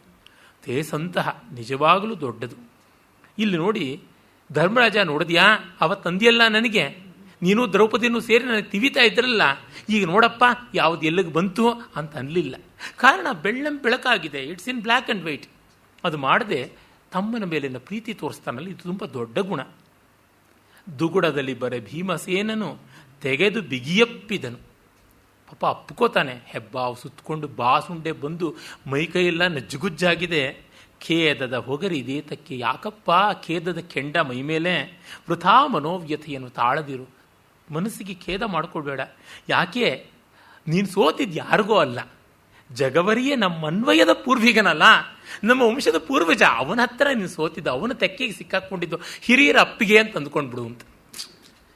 ನೋಡಿ, ನಾವು ಮುಳುಗ್ತಾ ಇದ್ದಾಗ, ಪಾತಾಳಕ್ಕೆ ಹೋಗ್ತಾ ಇದ್ದಾಗ ನಮಗೆ ಭರವಸೆಗೆ ಬೇಕಾಗೋದಕ್ಕೆ ಯಾರಿಂದ ನಾವು ಪರಾಭೂತರಾಗಿದ್ವಿ, ಯಾರಿಂದ ತಿರಸ್ಕೃತರಾದ್ವಿ, ಅವರು ನಮಗಿಂತ ಬೇರೆಯಲ್ಲ, ದೂರವಲ್ಲ, ನಮ್ಮೊಳಗಿನ ಭಾವವೇ ಅಂತನ್ನುವುದನ್ನು ವೇದಾಂತ ತಂದು ಕೊಡುತ್ತಲ್ಲ. ಇದು ಬ್ರಹ್ಮದ್ದೇ ಒಂದು ವಿವರ್ತ ಅಂತ ಭಾವಿಸಿಕೊಂಡು ಸಮಾಧಾನ ಪಟ್ಟುಕೊ ಅನ್ನುವಂತೆ ನಮ್ಮನ್ವಯದ ಪೂರ್ವಗಿನಲ್ಲ ನೌಶಂಗ್ಯ ಬಂದ ಉಬ್ಬೇಗದ ಹದನಿದು. ಈ ಮೂಲಕ ಅವನಿಗೆ ಶಾಪ ವಿಮೋಚನೆ ಆಯಿತು. ನಮ್ಮ ಪಾಡೇನು, ಅಂಥವನೇ ಹಾಗಾದ. ನಮಗಿದ್ದ ಜುಜ್ಬಿ ರಾಜ್ಯವನ್ನೇ ಉಳಿಸ್ಕೊಳ್ಳೋಕ್ಕಾಗಲಿಲ್ಲ, ನಾವು ಕಾಡು ಪಾಲಾದ್ವಿ. ಅವನಿಗೆ ಇಂದ್ರ ಪದವಿ ಬಂತು, ಅವನು ಕಾಡು ಪಾಲಾದ. ನಮಗಾದರೂ ಮನುಷ್ಯ ಶರೀರ ಉಳಿತು, ಅವನಿಗೆ ಮಾನವ ಶರೀರವೂ ಉಳಿಲಿಲ್ಲ. ಅವನು ಪ್ರಾಣಿ ಆದನಲ್ಲಪ್ಪ, ಅದು ತಿರೀಗ್ ಜಂತುವಾದ. ಹೋಗ್ಲಿ, ನಾವು ಹೇಳ್ತೀವಿ ಎವಲ್ಯೂಷನಲ್ಲಿ ನೋಡಿದಾಗ ರೆಪ್ಟೈಲ್ಸ್ಗಿಂತ ತುಂಬ ಮೇಲೆ ಮ್ಯಾಮಲ್ಸ್ ಇರತಕ್ಕಂಥದ್ದು, ಸರೀಸೃಪಕ್ಕಿಂತ ಮೇಲೆ ಸ್ತನಿಗಳು, ಅದರ ಕೆಳಗೆ ಪಕ್ಷಿಗಳು ಬರ್ತವೆ, ಏವೀಸ್ ಅಂತ. ಹೀಗಾಗಿ ಎಷ್ಟು ಎತ್ತರದಿಂದ ಬಿದ್ದವ್ರಿಗೆ ಹೆಚ್ಚು ಪೆಟ್ಟು, ಅಷ್ಟು ದೊಡ್ಡ ಸ್ಥಾನಕ್ಕೆ ಬಂದವನು ಬಿದ್ದಿದ್ದರಿಂದ ಅವನಿಗೆ ಈ ಪೆಟ್ಟಾಯಿತು. ನಮ್ಮ ಪಾಡೇನೋ, ನಾವು ಎಲ್ಲಿ ಹುಳುಗಳು, ಅದರಿಂದ ನಾವು ನೋಡ್ಕೊಂಡು ನಡೆಯಬೇಕಾಗುತ್ತದೆ ಅಂತ. ಇದು ಬಕದಾಲ್ಭ್ಯ ಮಹರ್ಷಿಯ ದರ್ಶನವಾಗಿ ಜೈಮಿನಿ ಭಾರತದಲ್ಲಿ ಬರ್ತದೆ. 21 ಜನ ಬ್ರಹ್ಮರನ್ನ ಕಂಡವನು ಅಂತ ಬರ್ತದೆ. ಆ ಬಕದಾಲ್ಭ್ಯ ತಪಸ್ಸು ಮಾಡ್ತಾ ಇದ್ದಾಗ ವೇದ ಒಂದು ಕಲ್ಪದಲ್ಲಿ ಪದ್ಮ ಅಂತಕ್ಕಂಥ ಒಬ್ಬ ಬ್ರಹ್ಮಣ, ಅವನು ಬರ್ತಾನೆ, ಚತುರ್ಮುಖ ಬ್ರಹ್ಮ ಬಂದು ನಿನಗೇನು ಬೇಕಾಗಿದೆ ಅಂತಾನೆ. ಏನೂ ಇಲ್ಲ, ನನಗೇನು ಬೇಡ, ನೀನು ತೆಪ್ಪಗೆ ಹೋಗು, ನಾನು ಪರಮಾತ್ಮನ ತಪಸ್ಸು ಮಾಡ್ತಾ ಇದ್ದೀನಿ ಅಂತ. ನನಗಿಂತ ದೊಡ್ಡ ಪರಮಾತ್ಮ ಯಾರು? ನಾನು ಚತುರ್ಮುಖ ಬ್ರಹ್ಮ ಅಂದರೆ ಅಯ್ಯೋ ಕಂಡಿದ್ದೀನಿ ಅಂತ ಎಷ್ಟೋ ಬ್ರಹ್ಮರನ್ನ ಅಂತಾನೆ. ಹಾಗಂತಿದ್ದಂಗೆ ನೀನಾ ಕಂಡಿರೋದು, ನಾನು ಬ್ರಹ್ಮ, ಏನೋ ಈ ಮಾತು ಅಂತಂದಾಗ ಇಬ್ಬರನ್ನು ದೊಡ್ಡ ಸುಂಟ್ರ ಗಾಳಿ ಬೀಸಿಕೊಂಡು ಹೋಗುತ್ತೆ. ಅವರು ಅಷ್ಟಮುಖ ಬ್ರಹ್ಮ ಲೋಕಕ್ಕೆ ಹೋಗ್ತಾರೆ. ನೀನು ಯಾರು ಅಂತ ಕೇಳ್ತಾರೆ ಅಷ್ಟಮುಖ ಬ್ರಹ್ಮ. ನಾನು ಚತುರ್ಮುಖ ಬ್ರಹ್ಮ, ಇವ್ ನನ್ನ ಶಿಷ್ಯ ಬಕದಾಲ್ಬ್ಯ ಅಂತಾನೆ. ನಮ್ಮಲ್ಲಿ ಜವಾನ್ರಿಗೂ 4 ತಲೆ ಇರುತ್ತೆ, ಹೋಗು ಶೌಚಕ್ಕೆ ಬೇಕಾಗಿರುವಂಥ ನೀರು ಮಣ್ಣು ತಾ ಅಂತಾನೆ. ಆಗ ಅಷ್ಟಮುಖ ಬ್ರಹ್ಮನನ್ನು ಗಾಳಿ ಬೀಸ್ಕೊಂಡು ಹೋಗುತ್ತದೆ. ಷೋಡಶಮುಖ ಬ್ರಹ್ಮ ಅಂತ ಈ ಕಡೆಗೆ ಅನಂತಮುಖ ಬ್ರಹ್ಮ ಪರಮಾತ್ಮನ ಹತ್ತಿರಕ್ಕೆ ಹೋಗ್ತಾರೆ. ಆಗ ಏನು ಬಂದ್ಬಿಟ್ರಿ, ಎಲ್ಲ ಬಿರುಗಾಳಿ ಬೀಸ್ಕೊಂಡು ಬಂತ. ಆಗ ಬಕದಾಲ್ಬಿ ಹೇಳ್ತಾನೆ, ಅತ್ತಿಯ ಮರದಲ್ಲಿ ಆ ಅತ್ತಿ ಹಣ್ಣುಗಳಲ್ಲಿ ಆಲ ಇತ್ಯಾದಿ ಫೈಕಸ್ ವೆರೈಟಿ ಅಂತಲ್ವಲ್ಲ, ಫಿಗ್ಸ್, ಅದರೊಳಗಡೆಗೆ ರಂಧ್ರ ತಾನಾಗಿ ಆಗಿರುತ್ತೆ. ರಂಧ್ರದ ಒಳಗಿಂದ ಅದು ಹೂವೇ ಹಣ್ಣಾಗುತ್ತೆ. ಅದರೊಳಗಡೆ ಹೋಗಿ ಬರುತ್ತೆ. ಅದು ಹೈಪ್ಯಾಂಥೋಡಿಯಂ ಇನ್ಫ್ಲಾರೆಸೆನ್ಸ್ ಅಂತ ಕರೀತಾರೆ. ಆ ಹೂವೇ ತಾನಾಗಿ ಆ ದಳವೇನೇ ಕಾಯ ಆಗಿಬಿಡುತ್ತೆ. ಅದರೊಳಗೆ ಹುಳುಗಳಿರುತ್ತವೆ. ಅಲ್ಲೇ ಹುಟ್ಟಿ ಅಲ್ಲೇ ಬೆಳೆದು ಅಲ್ಲೇ ಸಂಸಾರ ಮಾಡಿ ಅಲ್ಲೇ ಸತ್ತು ಹೋಗುತ್ತೆ. ಒಂದು ದೊಡ್ಡ ವಟವೃಕ್ಷದೊಳಗೆ ಲಕ್ಷಾಂತರ ಕಾಯಿಗಳಿರ್ತವೆ. ಒಂದೊಂದು ಕಾಯಲ್ಲೂ ಕೂಡ 10 ಹುಳುಗಳಿರುತ್ತವೆ ಅಂತ ಎಷ್ಟೊಂದು ವೃಕ್ಷಗಳಿರುತ್ತವೆ. ಈ ಅತ್ತಿಯ ಹುಳದೊಳಗೆ ಒಂದು ಅತ್ತಿ ಕಾಯಿಯೊಳಗೆ ಒಂದು ಹುಳ ಇದ್ದಂತೆ ನಿಮ್ಮ ಬ್ರಹ್ಮಾಂಡಕ್ಕೆ ನೀನೇ ಬ್ರಹ್ಮ ಅಂತಿರ್ತೀಯ. ಆ ಥರ ಇನ್ನೆಷ್ಟು ಅನಂತ ಕೋಟಿ ಬ್ರಹ್ಮಾಂಡಗಳು ನಿಮ್ಮ ಲೋಕದಲ್ಲಿದ್ದರೆ ನಿಮಗೆ ಮರ್ಯಾದೆ ತೆಪ್ಪಗಿರಿ ಅಂತ ಹೇಳಿದಾಗ ಒಂದು ಜಂಜಾವಾತ ಬಂದು ಎಲ್ಲ ಬ್ರಹ್ಮರು ಅವ್ರವ್ರ ಲೋಕಕ್ಕೆ ಹೋಗಿ ಕೂತ್ಕೋತಾರಪ್ಪ. ಇದು ಕಥೆ ಜಗತ್ತಿಂದು ಅಂತ ಬಕದಾಲ್ಬಿ ಹೇಳ್ತಾನೆ. ನನಗೆ ಆ ಕಥೆ ತುಂಬ ಇಷ್ಟವಾದದ್ದು. ಜೈಮಿನಿ ಭಾರತದ ಕಡೆಗೆ ಬರುವ ಉಪಾಖ್ಯಾನ. ನಮ್ಮ ಲೋಕದಲ್ಲಿ ನಾವು ದೊಡ್ಡವರು, ಹಮಾರ ಕುತ್ತ ಹಮಾರ ಗಲ್ಲಿ ಮೇ ಶೇರ್ ಅಷ್ಟೇ, ಇನ್ನೇನು ಉಂಟು? ನಮ್ಮ ಅಳತೆ, ನಮ್ಮ ಕೈ ತೂಕ, ನಮ್ಮ ಬಾಯಿ ಬಣ್ಣ ಇತ್ಯಾದಿಗಳೊಳಗೆ ನಾವು ದೊಡ್ಡವರು ಅಂತ ಅಂದುಕೊಳ್ತಾ ಇರ್ತೀವಿ. ಅದು ಬಿಟ್ಟು ಇನ್ಯಾವುದೂ ದೊಡ್ಡತನ ಇಲ್ಲ. ಹಾಗಾಗಿ ನಮ್ಮ ಅಭಿಮಾನಗಳೇ ದೊಡ್ಡದು, ನಮ್ಮ ನೋವೇ ದೊಡ್ಡದು, ನಮ್ಮ ನಲಿವೇ ದೊಡ್ಡದು. ನಿಜ, ನಮ್ಮ ಮಟ್ಟಿಗೆ ದೊಡ್ಡದು. ಅದಕ್ಕಿಂತಲೂ ಮಿಗಿಲಾದ ಅಳತೆ ಇದೆ. ಇದನ್ನು ಕಂಡುಕೊಳ್ಬೇಕು. ಮಹಾಕಾವ್ಯಗಳನ್ನು ಓದಿದಾಗ ಈ ದರ್ಶನ ಸಾಮಾನ್ಯ ವ್ಯಕ್ತಿಗಳಿಗೂ ರುಜುವಾಗಿ ಯೋಚನೆ ಮಾಡಿದವರು ಸಿಕ್ಕಿಬಿಡುತ್ತೆ. ಪರ್ಸನಾಲಿಟಿ ಡೆವಲಪ್ಮೆಂಟ್ ಪುಸ್ತಕಗಳಲ್ಲಿ ಸರ್ವಥಾ ಸಿಗೋಲ್ಲ. They are fictitious in nature, they are falsehood. ಸುಳ್ಳು ಪೊಳ್ಳು, ನೀನು ಅದು ಮಾಡಬಲ್ಲೆ, ಇದು ಮಾಡಬಲ್ಲೆ, ಅದು ಮಾಡ್ತೀಯ, ಇದು ಮಾಡ್ತೀಯ ಅಂತ ಇಲ್ಲದ ಸಲ್ಲದ ಆಶ್ವಾಸನೆಗಳನ್ನು ಕೊಟ್ಟು ಕೊಟ್ಟು ಕೊಟ್ಟು ಕಪ್ಪೆಯನ್ನು ಆನೆ ಆಗುವಂತೆ ಉಬ್ಬಿಸಿ ಹೊಟ್ಟೆ ಒಡೆಸಿಬಿಡುತ್ತವೆ ಅಷ್ಟೇ, ಇನ್ನೇನೂ ಇಲ್ಲ. ಅದಕ್ಕಿಂತ ಈ ಮಹಾಕೃತಿಗಳನ್ನು ನೋಡಿದಾಗ ನೀನು ಎಲ್ಲಿರ್ತೀಯೋ ಅಲ್ಲಿದೆಯಾ ಅಂತ ನಮಗೆ ಗೊತ್ತಾಗುತ್ತದೆ. ಅದನ್ನು ಕವಿ ಹೇಳಿಸ್ತಾ ಇದ್ದಾನೆ. ನಮ್ಮ ಪಾಡೇನಿಂದ ನಾ ಭೂಪ. ಇದು ನಮ್ಮನ್ನು ಕೀಳರಿಮೆ ಮಾಡ್ಕೊಳ್ತಕ್ಕಂಥದ್ದಲ್ಲ. ಈ ವಿಶ್ವದಲ್ಲಿ ನಮಗೆ ಆಗದೇ ಇರೋದು ಎಷ್ಟೋ ಇದೆ. ನಮ್ಮ ಕೈಲಾಗದೇ ಇರೋದು, ನಮಗೆ ಬೇಡದೇ ಇರೋದು ಎರಡೂ ಇದೆ. ನಾವು ಬಯಸಿದ್ರೂ ದಕ್ಕದೇ ಇರೋದು, ನಾವೆಂದೂ ಬಯಸದೇ ಇರೋದು, ನಾವು ಬಯಸಿದ್ದು ಸಿಕ್ಕಿದ್ದು, ನಾವು ಬಯಸದೇ ಸಿಕ್ಕಿದ್ದು 4 ಉಂಟು. ಈ 4 ನೋಡಿಕೊಂಡಾಗ ನಮ್ಮ ಪಾಲಿಗೆ, ನಮ್ಮ ಎಲೆಗೆ ಬಿದ್ದದ್ದು ಪ್ರಸಾದ ಅನ್ನುವ ಜೀವೈಶ್ವರ್ಯ ಭಾವ ಬರುತ್ತದಲ್ಲ, ಅದನ್ನು ಹೇಳ್ತಾನೆ. ಮುಂದಿನ ಪದ್ಯವು ಅಷ್ಟೇ ಹೃದಯವಾಗಿದೆ ನೋಡಿ.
ಪವನಜ ಸಾಕು, ಪವನಜ ಸಾಕು, ನಿನ್ನ ದೆಸೆಯಿಂದಾಯ್ತಲೇ ಪ್ರತಿಪನ್ನ ಶಾಪ ವಿಮೋಕ್ಷ. ಪವನಜ ನಿನ್ನ ದೆಸೆಯಿಂದಾಯ್ತಲೇ ಪ್ರತಿಪನ್ನ ಶಾಪ ವಿಮೋಕ್ಷ. ಇದರಲ್ಲಿ ನಿನ್ನ ದರ್ಪಕ್ಕೆ ಹಾನಿಯೇ ಹೇರಾಳ ಸುಕೃತವಿದು ಪವನಜ ಹೇರಾಳ ಸುಕೃತವಿದು ತನ್ನರಿಷ್ಟವನೀಕ್ಷಿಸದೆ ಪರರುನ್ನತಿಯ ಬಯಸುವರು ಸಜ್ಜನರೋ ತನ್ನರಿಷ್ಟವನೀಕ್ಷಿಸದೆ ಪರರುನ್ನತಿಯ ಬಯಸುವರು ಸಜ್ಜನರು ಇನ್ನು ಸಾಕು ಪವನಜ ಇನ್ನು ಸಾಕು ಎಂದು ಎಂದೊರಸಿದನು ಪವನಜನ ಕಂಬನಿಯ ಒರಸಿದನು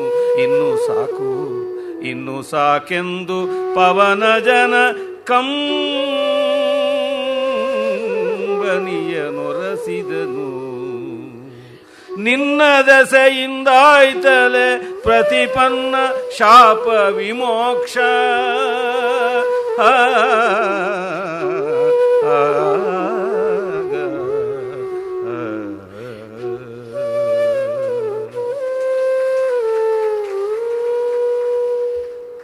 ಮತ್ತು ಸಮಾಧಾನ ಹೇಳ್ತಾನೆ. ನಿನ್ನ ದಸಿಯಿಂದಾಯ್ತಲೇ ಪ್ರತಿಪನ್ನ ಶಾಪ ವಿಮೋಕ್ಷ. ನಿನ್ನಿಂದಾಗಿ ಅವನಿಗೆ ಶಾಪ ವಿಮೋಚನೆ ಆಯ್ತಪ್ಪ. ಎಷ್ಟು ಕಲ್ಪಕಾಲ ಬಿದ್ದಿದ್ದವನು, ಅವನಿಗೆ ಒಂದು ಉನ್ನತ ಗತಿ ಬಂತಲ್ಲ. ನಾವು ನೊಂದರೂ ಪರವಾಗಿಲ್ಲ ಬಿಡು, ನಮ್ಮ ಪೂರ್ವಜನಕ್ಕೆ ಒಳ್ಳೇದಾಯಿತು ಅಂತಂದುಕೋ. ನಿನ್ನ ದರ್ಪಕ್ಕೆ ಹಾನಿಯೇ, ನಿನಗೆ ಬಂದು ಕೊರತೆ ಯಾವುದು? ನಿನಗೇನು ಅಭಿಮಾನಕ್ಕೆ ಭಂಗ ಆದದ್ದು? ನಿನ್ನ ಅಣ್ಣ ಅಲ್ವಾ, ನಾನು 4 ಮಾತು ಹೇಳಿದೆ, ಅವನಿಗೆ ಅದರಿಂದ ಕೈವಲ್ಲೆ ಸಿಕ್ತು, ಅದು ನಿನ್ನಿಂದಾಗಿ ಆಯಿತು. ಹೇರಾಳ ಸುಕೃತವಿದು, ತುಂಬ ಅತಿ ಹೆಚ್ಚಿನ ಹೇರಳವಾದ ಅಮಿತವಾದ ಪುಣ್ಯ ನಮ್ಮ ಪಾಲಿಗೆ ಬಂತು. ತನ್ನ ಅರಿಷ್ಟವ ನಿರೀಕ್ಷಿಸದೆ ಪರರ ಉನ್ನತಿಯ ಬಯಸುವನು ಸಜ್ಜನ. ಏತೇ ಸತ್ಪುರುಷ ಪರಾರ್ಥ ಘಟಕಾ ಸ್ವಾರ್ಥಾವಿರೋಧೇನ ಸ್ವಾರ್ಥಾನ್ ಪರಿತ್ಯಜ್ಯಯೇ ಅಂತ. ಸತ್ಪುರುಷರು ಸ್ವಾರ್ಥವನ್ನು ಬಲಿಗೊಟ್ಟು ಉತ್ತಮತೆಯನ್ನು ಸಾಧಿಸ್ತಾರೆ, ಲೋಕಕ್ಕೆ ಉಪಕಾರ ಮಾಡ್ತಾರೆ. ಹಾಗಾಯ್ತಲ್ಲ ಅಂತ ಸಾಕೆಂದು ವರೆಸಿದನು ಕಂಬನಿಯ. ಭೀಮನ ರಜೋಗುಣಕ್ಕಾದ ಘಾತ ಎಷ್ಟು ದೊಡ್ಡದು. ಧರ್ಮರಾಜ ಶಾಂತಿಯನ್ನು ಸಮಾಧಾನವನ್ನು ಮಾಡಿಕೊಡ್ತಾನೆ. ಇದು ಕಥಾಭಾಗದ ಈ ಕುಮಾರವ್ಯಾಸ ಕಟ್ಟಿಕೊಡುವ ಬಣ್ಣಗಾರಿಕೆ, ಸೊಗಸು, ಸೌಂದರ್ಯ. ಮುಂದೆ ಅಷ್ಟಕ್ಕೂ ಸಮಾಧಾನವಾಗೋಲ್ವಲ್ಲ, ದ್ರೌಪದಿ ಕೈನಲ್ಲಿ ಸಮಾಧಾನ ಹೇಳಿಸ್ತಾನೆ ನೋಡಿ. ಯಾವತ್ತೂ ಜೀವನ ಸಂಗಾತಿಯರು ಹೇಳಿದಾಗ ಸಮಾಧಾನ ದೊಡ್ಡದಾಗುತ್ತೆ, ಅದು ಅವ್ರ ಪ್ರೀತಿ ಇದ್ದು ಹೇಳಿದಾಗ ಅದನ್ನು ಮಾಡಿಸ್ತಾನೆ ನೋಡಿ.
ತಂದನು ಸಕಲ ಮುನಿ ಸಂಕುಲ ಸಹಿತ ತನ್ನಾಶ್ರಮಕ್ಕೆ. ತಿಳುಗಿ ತಂದನು ಸಕಲ ಮುನಿ ಸಂಕುಲ ಸಹಿತ ತನ್ನಾಶ್ರಮಕ್ಕೆ. ಕೋಮಲೆಯ ಕೈಯಿಂದ ಒರೆಸಿದನು ಭೀಮನ ಮನೋವ್ಯತೆಯ. ಕೋಮಲೆಯ ಕೈಯಿಂದ ಒರೆಸಿದನು ಭೀಮನ ಮನೋವ್ಯತೆಯ. ಒರೆಸಿದನು ಭೀಮನ ಮನೋವ್ಯತೆಯ. ಹಳಿವು ನಮಗೆಲ್ಲಿಯದು, ಹಳಿವು ನಮಗೆಲ್ಲಿಯದು, ಅಪಾಯದ ಜಲದಿಗಳು ಬತ್ತುವು. ಹಳಿವು ನಮಗೆಲ್ಲಿಯದು, ಅಪಾಯದ ಜಲಧಿಗಳು ಬತ್ತುವು ಯದುಕುಲ ತಿಲಕ ಗದುಗಿನ ವೀರ ನಾರಾಯಣನ ಕರುಣದಲ್ಲಿ. ಯದುಕುಲ ತಿಲಕ ಗದುಗಿನ ವೀರ ನಾರಾಯಣನ ಕರುಣದಲ್ಲಿ ಅಪಾಯದ ಜಲಧಿಗಳು ಬತ್ತುವವು.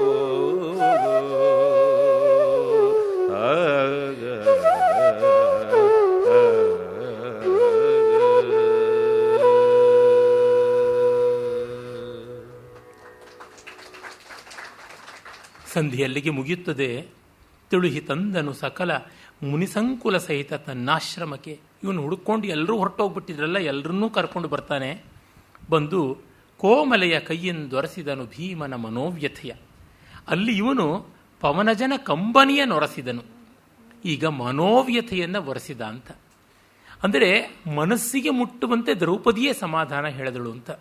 ಯಾಕೆಂದರೆ ತನ್ನ ಹೆಂಡತಿ ಕೂಡ ತನಗೇನು ಕೈಲಾಗೋಲ್ಲ ಅಂತ ಅಂದ್ಕೊಂಡ್ಬಿಟ್ಲಲ್ಲ ಅಂದರೆ ಬರುವ ಆಘಾತ ತುಂಬ ದೊಡ್ಡದು ಗಂಡಸಿಗೆ. ಹಾಗಾಗಿ ಹೆಂಡತಿ ಇಲ್ಲ ರೀ, ನಿಮಗೇನಾಗಿದೆ ಕಷ್ಟ, ನಿಮಗೇನು ತೊಂದರೆ ಇಲ್ಲ ಅಂತ ಸಮಾಧಾನ ಮಾಡಿದ್ರೆ ತುಂಬ ಭರವಸೆ ಧೈರ್ಯ ಬರುತ್ತದೆ ಎನ್ನುವುದು ನಮಗೆ ಗೊತ್ತಾಗುತ್ತದೆ. ಆ ಗಟ್ಟಿತನ, ಸಮಾಧಾನ, ಸಾಂತ್ವ ಅದನ್ನು ಕೊಡಿಸಿದ್ದಾನೆ. ಮತ್ತೆ ಅಲ್ಲಿ ಕೋಮಲೆಯ ಕೈಯಿಂದ ಅಂತ ಬೇರೆ ಹೇಳಿದ್ದಾನೆ ಕವಿ. ನೋಡಿ ಏನೇನು ಶಬ್ದಗಳನ್ನು ಎಲ್ಲಿ ಯುಕ್ತವಾದ ರೀತಿಯಲ್ಲಿ ಬಳಸಬೇಕು ಅನ್ನುವ ಪದಪಾಕ. ದ್ರೌಪದಿ ಅನ್ನುವ ಹೆಸರು ದೃಪದನಂದಿನಿ ಅಂತ, ಪಾಂಚಾಲೆ ಅಂತ ನೋಡಿ ಏನೇನೋ ಬಳಸಬಹುದಾಗಿತ್ತು. ಪ್ರಾಸಸ್ಥಾನಕ್ಕೆ ಕೋಮಲೆ ಯುಕ್ತವಾಗುತ್ತದೆ. ಆದರೆ ಕುಮಾರವ್ಯಾಸನಂಥ ವಶ್ಯವಾಕ್ಯಗೆ ಇನ್ನೊಂದು ಶಬ್ದ ಬಳಸೋದು ಕಷ್ಟವೇ. ಆದರೆ ಇಲ್ಲಿ ಕೋಮಲೆ ಅನ್ನುವ ಮೂಲಕವಾಗಿ ಅವಳ ಅಂತರಂಗದ ಮಾರ್ಧವವನ್ನು, ಸಂದರ್ಭಕ್ಕೆ ಬೇಕಾಗಿರ್ತಕ್ಕಂಥ ಸ್ನಿಗ್ಧತೆಯನ್ನು ಎಲ್ಲ ತೋರ್ಪಡಿಸ್ತಾನೆ. ಕಾವ್ಯಧ್ವನಿ ಆ ಬಗೆಯಲ್ಲಿರತಕ್ಕಂಥದ್ದು. ಭೀಮ ಎಲ್ಲರನ್ನೂ ಭಯಪಡಿಸ್ತಕ್ಕಂಥವನು ಅವನು. ಭೀಮ ಭಾಯೈತೀತಿ ಭೀಮ, ಭೀಮಸೇನ ಅಂಥವನಿಗೆ ಈ ಥರ ಆಗಿಬಿಡ್ತು. ಕುಗ್ಗಿಬಿಟ್ಟ, ಹಣ್ಣುಗಾಯ ನೀರುಗಾಯ ಆಗಿಬಿಟ್ಟ. ಅದು ಎಲ್ಲದಕ್ಕಿಂತ ಮನಸ್ಸು ದೇಹ ಎರಡರ ಮೇಲೂ ಪರಿಣಾಮ ಬೀರಿದೆಯಲ್ಲ. ಒಂದಾದರೂ ಕಷ್ಟ, ಎರಡೂ ಆಗಿಬಿಟ್ರೆ ಮತ್ತೆ ನೋಡಿ ಹಳಿವು ನಮಗೆಲ್ಲಿಯದು. ನಮಗೆಲ್ಲಿಂದನಪ್ಪ ಕಷ್ಟ ಬರೋಕ್ಕೆ ಸಾಧ್ಯ? ಅಪಾಯದ ಜಲಧಿಗಳು ಬತ್ತುವು, ಕಷ್ಟದ ಸಮುದ್ರಗಳೇ ಬತ್ತು ಹೋಗುತ್ತವೆ. ಯದುಕುಲ ತಿಲಕ ಗದುಗಿನ ವೀರನಾರಾಯಣನ ಕರುಣದಲ್ಲಿ. ಕೃಷ್ಣ ನಂಪಾಲಿಗಿರುವಾಗ ನಮಗೆ ಕುಂದು, ನೋವು, ಕಷ್ಟ ಅಂದರೆ ಎಲ್ಲಿ? ಇಂಥ ಸಮಾಧಾನ ಹೇಳಿದ ಧರ್ಮರಾಜನಿಗೆ ಎಷ್ಟು ಬಾರಿ ಸಮಾಧಾನವನ್ನು ಬೃಹದಶ್ವ ಹೇಳಬೇಕಾಯಿತು, ಮಾರ್ಕಂಡೇಯ ಹೇಳಬೇಕಾಯಿತು, ರೋಮಶ ಹೇಳಬೇಕಾಯಿತು ಅಂತಂದರೆ ವೈದ್ಯರ ವ್ಯಾಧಿ. ಅದಕ್ಕೆ DVG ಅವರು ಕಗ್ಗದಲ್ಲಿ ಹೇಳ್ತಾರೆ, ಎಲ್ರಿಗೂ ಒಟ್ಟಿಗೆ ಕಷ್ಟಗಳು ಬರೋಲ್ಲ, ಒಬ್ಬರಾದ ಮೇಲೆ ಒಬ್ಬರಿಗೆ ಬರುತ್ತೆ. ಆ ಕಷ್ಟದಿಂದ ದಾಟ್ಕೊಂಡವ್ರು ಮಿಕ್ಕವ್ರಿಗೆ ಸಮಾಧಾನ ಹೇಳಬೇಕು. ಅಲ್ರಿ ಮೊನ್ನೆ ಹತ್ತಿದ್ದೀರಾ, ಇವತ್ತು ಸಮಾಧಾನ ಹೇಳ್ತಿದ್ದೀರಾ? ಮೊನ್ನೆ ಹತ್ತಿದ್ದೀನಪ್ಪ, ಇವತ್ತಲ್ಲ, ಅದಕ್ಕೆ ಸಮಾಧಾನ ಹೇಳ್ತೀನಿ ಅನ್ಬೇಕು. ಬೇರೆ ಇನ್ನೇನಿದೆ ಹೇಳಿ? ಅದು ಬಿಟ್ಟು ಬೇರೆ ಯಾವುದೂ ಇಲ್ಲ. ಮಾನವ ಜೀವನದಲ್ಲಿ ಒಬ್ಬರಿಗೆಲ್ಲ ಇನ್ನೊಬ್ಬರಿಗೆ ಬರುತ್ತಲೇ ಇರುತ್ತೆ ಕಷ್ಟ. ದಾಟ್ಕೊಂಡವರು, ಆ ಕ್ಷಣಕ್ಕೆ ಕಷ್ಟ ಇಲ್ಲದೆ ಇದ್ದವರು ಮಿಕ್ಕವರಿಗೆ ಸಾಂತ್ವ ಹೇಳಬಹುದಷ್ಟೇನೆ ಹೊರತುನುವೆ ಮುಕ್ತಸ್ತ್ವನ್ಯಾನ್ ವಿಮೋಚಯೇತ್ ಆದರ್ಶ. ಎಲ್ಲಿ ಮುಕ್ತರು, ಎಲ್ಲಿ ಮೋಚನ, ಇದು ಕಷ್ಟ. ಈ ದೃಷ್ಟಿಯಿಂದ ಜೀವಕಾರುಣ್ಯದಲ್ಲಿಯೇ ಲೋಕ ಇರತಕ್ಕಂಥದ್ದು ನಮ್ಮ ಹಳಗಾಲದವರ ರೀತಿ. ನನಗೆ ಮತ್ತೆ ಈ ಎಲ್ಲ ಸಂದರ್ಭ ನೆನೆಸ್ಕೊಂಡಾಗ ಮಾಸ್ತಿಯವರ ಕಥೆಗಳು, ಮಾಸ್ತಿಯವರ ಮನೋಧರ್ಮವೇ ಜ್ಞಾಪಕ ಬರುತ್ತೆ. ಆ ಪುಣ್ಯಾತ್ಮರು ಏನು ಶಾಂತಿಯನ್ನು, ಎಷ್ಟು ಸ್ನಿಗ್ಧತೆಯನ್ನು, ಸಮಾಧಾನ ಗುಣವನ್ನು ತರ್ತಾರೆ. ಇಂದು ಮಧ್ಯಾಹ್ನ ಜೋಗ್ಯವರ ಅಂಜಪ್ಪನ ಕೋಳಿ ಕಥೆ ಓದ್ತಾ ಇದ್ದೆ. ಅವರು ಇಂದಿರಿಯೋ ಅಲ್ಲವೋ ಇರ್ಬೋದು, ಕೃಷ್ಣಮೂರ್ತಿ ಹೆಂಡತಿ ಇರ್ಬೋದು, ರಂಗಪ್ಪನ ಕೋರ್ಟ್ಶಿಪ್ ಇರ್ಬೋದು. ಈ ಥರದ್ದು ಎಷ್ಟೊಂದು ಕಥೆಗಳಲ್ಲಿ ಅವರು ಮಾನವ ಸ್ವಭಾವವನ್ನು ತೋರಿಸ್ತಾರೆ, ಏನೇನು ತಿರುವುಗಳನ್ನು ತೋರಿಸ್ತಾರೆ. ಆ ಶಾಂತಿ ತುಂಬ ದೊಡ್ಡದಾದದ್ದು. ಕನ್ನಡಿಗರ ಪುಣ್ಯ ಮಾಸ್ತಿ ಅಂತ ಅವರು ಲೇಖಕರಿರ್ತಕ್ಕಂಥದ್ದು. ಆ ತಂಪು, ತುಂಬ ತಂಪಿನ ಬೆಳಕು, ಚಾಂದ್ರವಾದಂಥದ್ದು. ಅಲ್ಲಿಗೆ ಆ ಸಂಧಿ ಮುಗಿಯುತ್ತದೆ. 14ನೇ ಸಂಧಿ ಆರಂಭವಾಗುತ್ತದೆ. ಈ 14ನೇ ಸಂಧಿಯಲ್ಲಿ ಮಾರ್ಕಂಡೇಯರ ಆಗಮನ ಆಗುತ್ತದೆ. ಕಥಾಸ್ವಾರಸ್ಯ, ರಸಭಾವ ಸ್ವಾರಸ್ಯ ಕಡಿಮೆ. ಕೆಲವೊಂದು ಸಂದರ್ಭಗಳು ಚೆನ್ನಾಗಿವೆ. ಅಂಥ ಪದ್ಯಗಳನ್ನು ನಾವು ನೋಡಬಹುದು. ಕವಿಗೆ ವರ್ಣನೆಯಲ್ಲಿ ಅಂಥ ದೊಡ್ಡ ಆಸಕ್ತಿ ಇಲ್ಲ. ವರ್ಣನೆಗಾಗಿ ವರ್ಣನೆ ಎನ್ನುವುದು ಎಂದೂ ಮಾಡೋಲ್ಲ. ಕುಮಾರವ್ಯಾಸನ ಬಗೆಗೆ ಕುವೆಂಪು ಹೇಳುವುದು, ಪ್ರಕೃತಿ ವರ್ಣನೆಯಲ್ಲಿ ಅವನು ವಿರಕ್ತ, ಒಂದು ರೀತಿ ಉದಾಸೀನ ಅಂತ ಹೇಳ್ಬೋದು ಅಂತಾನೆ. ಅವನಲ್ಲಿ ಶರತ್ಕಾಲದ ವರ್ಣನೆಯನ್ನು ಮಾಡ್ತಾನೆ. ತುಂಬ ಸಾಮಯಿಕವಾದ ರೀತಿಯಲ್ಲಿ ಕೆಲವೊಂದು ಪದಗಳಲ್ಲಿ ಮಾಡ್ತಾನೆ, ಕೆಲವೇ ಕೆಲವು ಪದ್ಯಗಳಲ್ಲಿ. ಅದು ಅವನ ಶೈಲಿಯ ಸೊಗಸಿಗಾಗಿ ನಾವು ನೋಡಬೇಕು. ಆ ಶೈಲಿಯ ಸೊಗಸಿನ ಪ್ರಸನ್ನ ಗುಣ, ವಿಶೇಷವಾಗಿ ಶರತ್ಕಾಲದ ಪ್ರಸನ್ನತೆಯೂ ಅಲ್ಲಿದೆ. ಅದಕ್ಕಾಗಿ ಒಂದು ಪದ್ಯ ನೋಡಬಹುದು.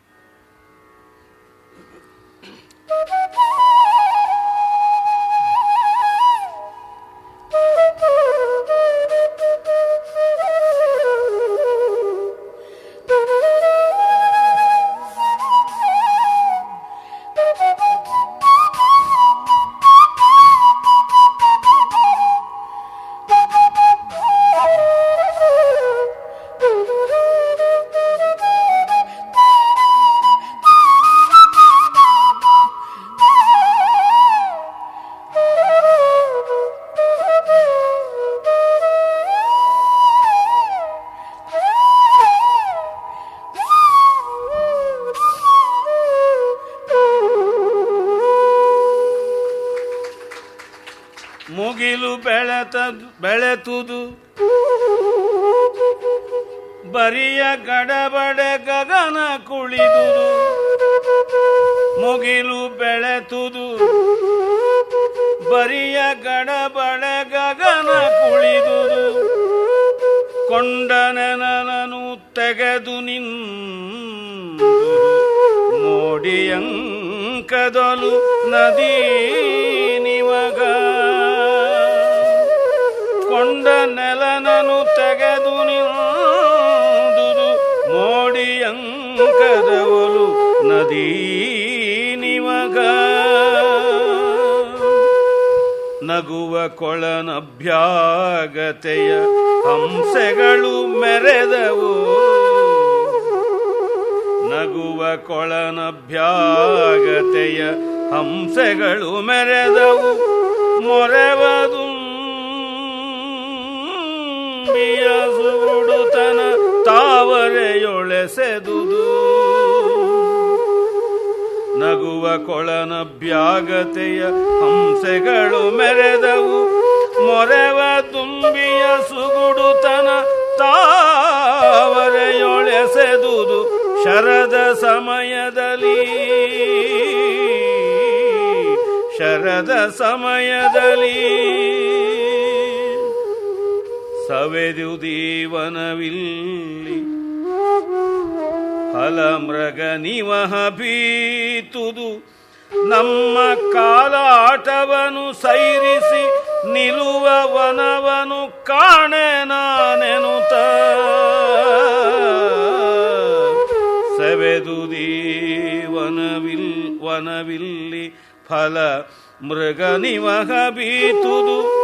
ನಮ್ಮ ಕಾಲಾಟವನು ಸೈರಿಸಿ ನಿಲುವ ವನವನು ಕಾಣೆ ನಾನೆನುತ.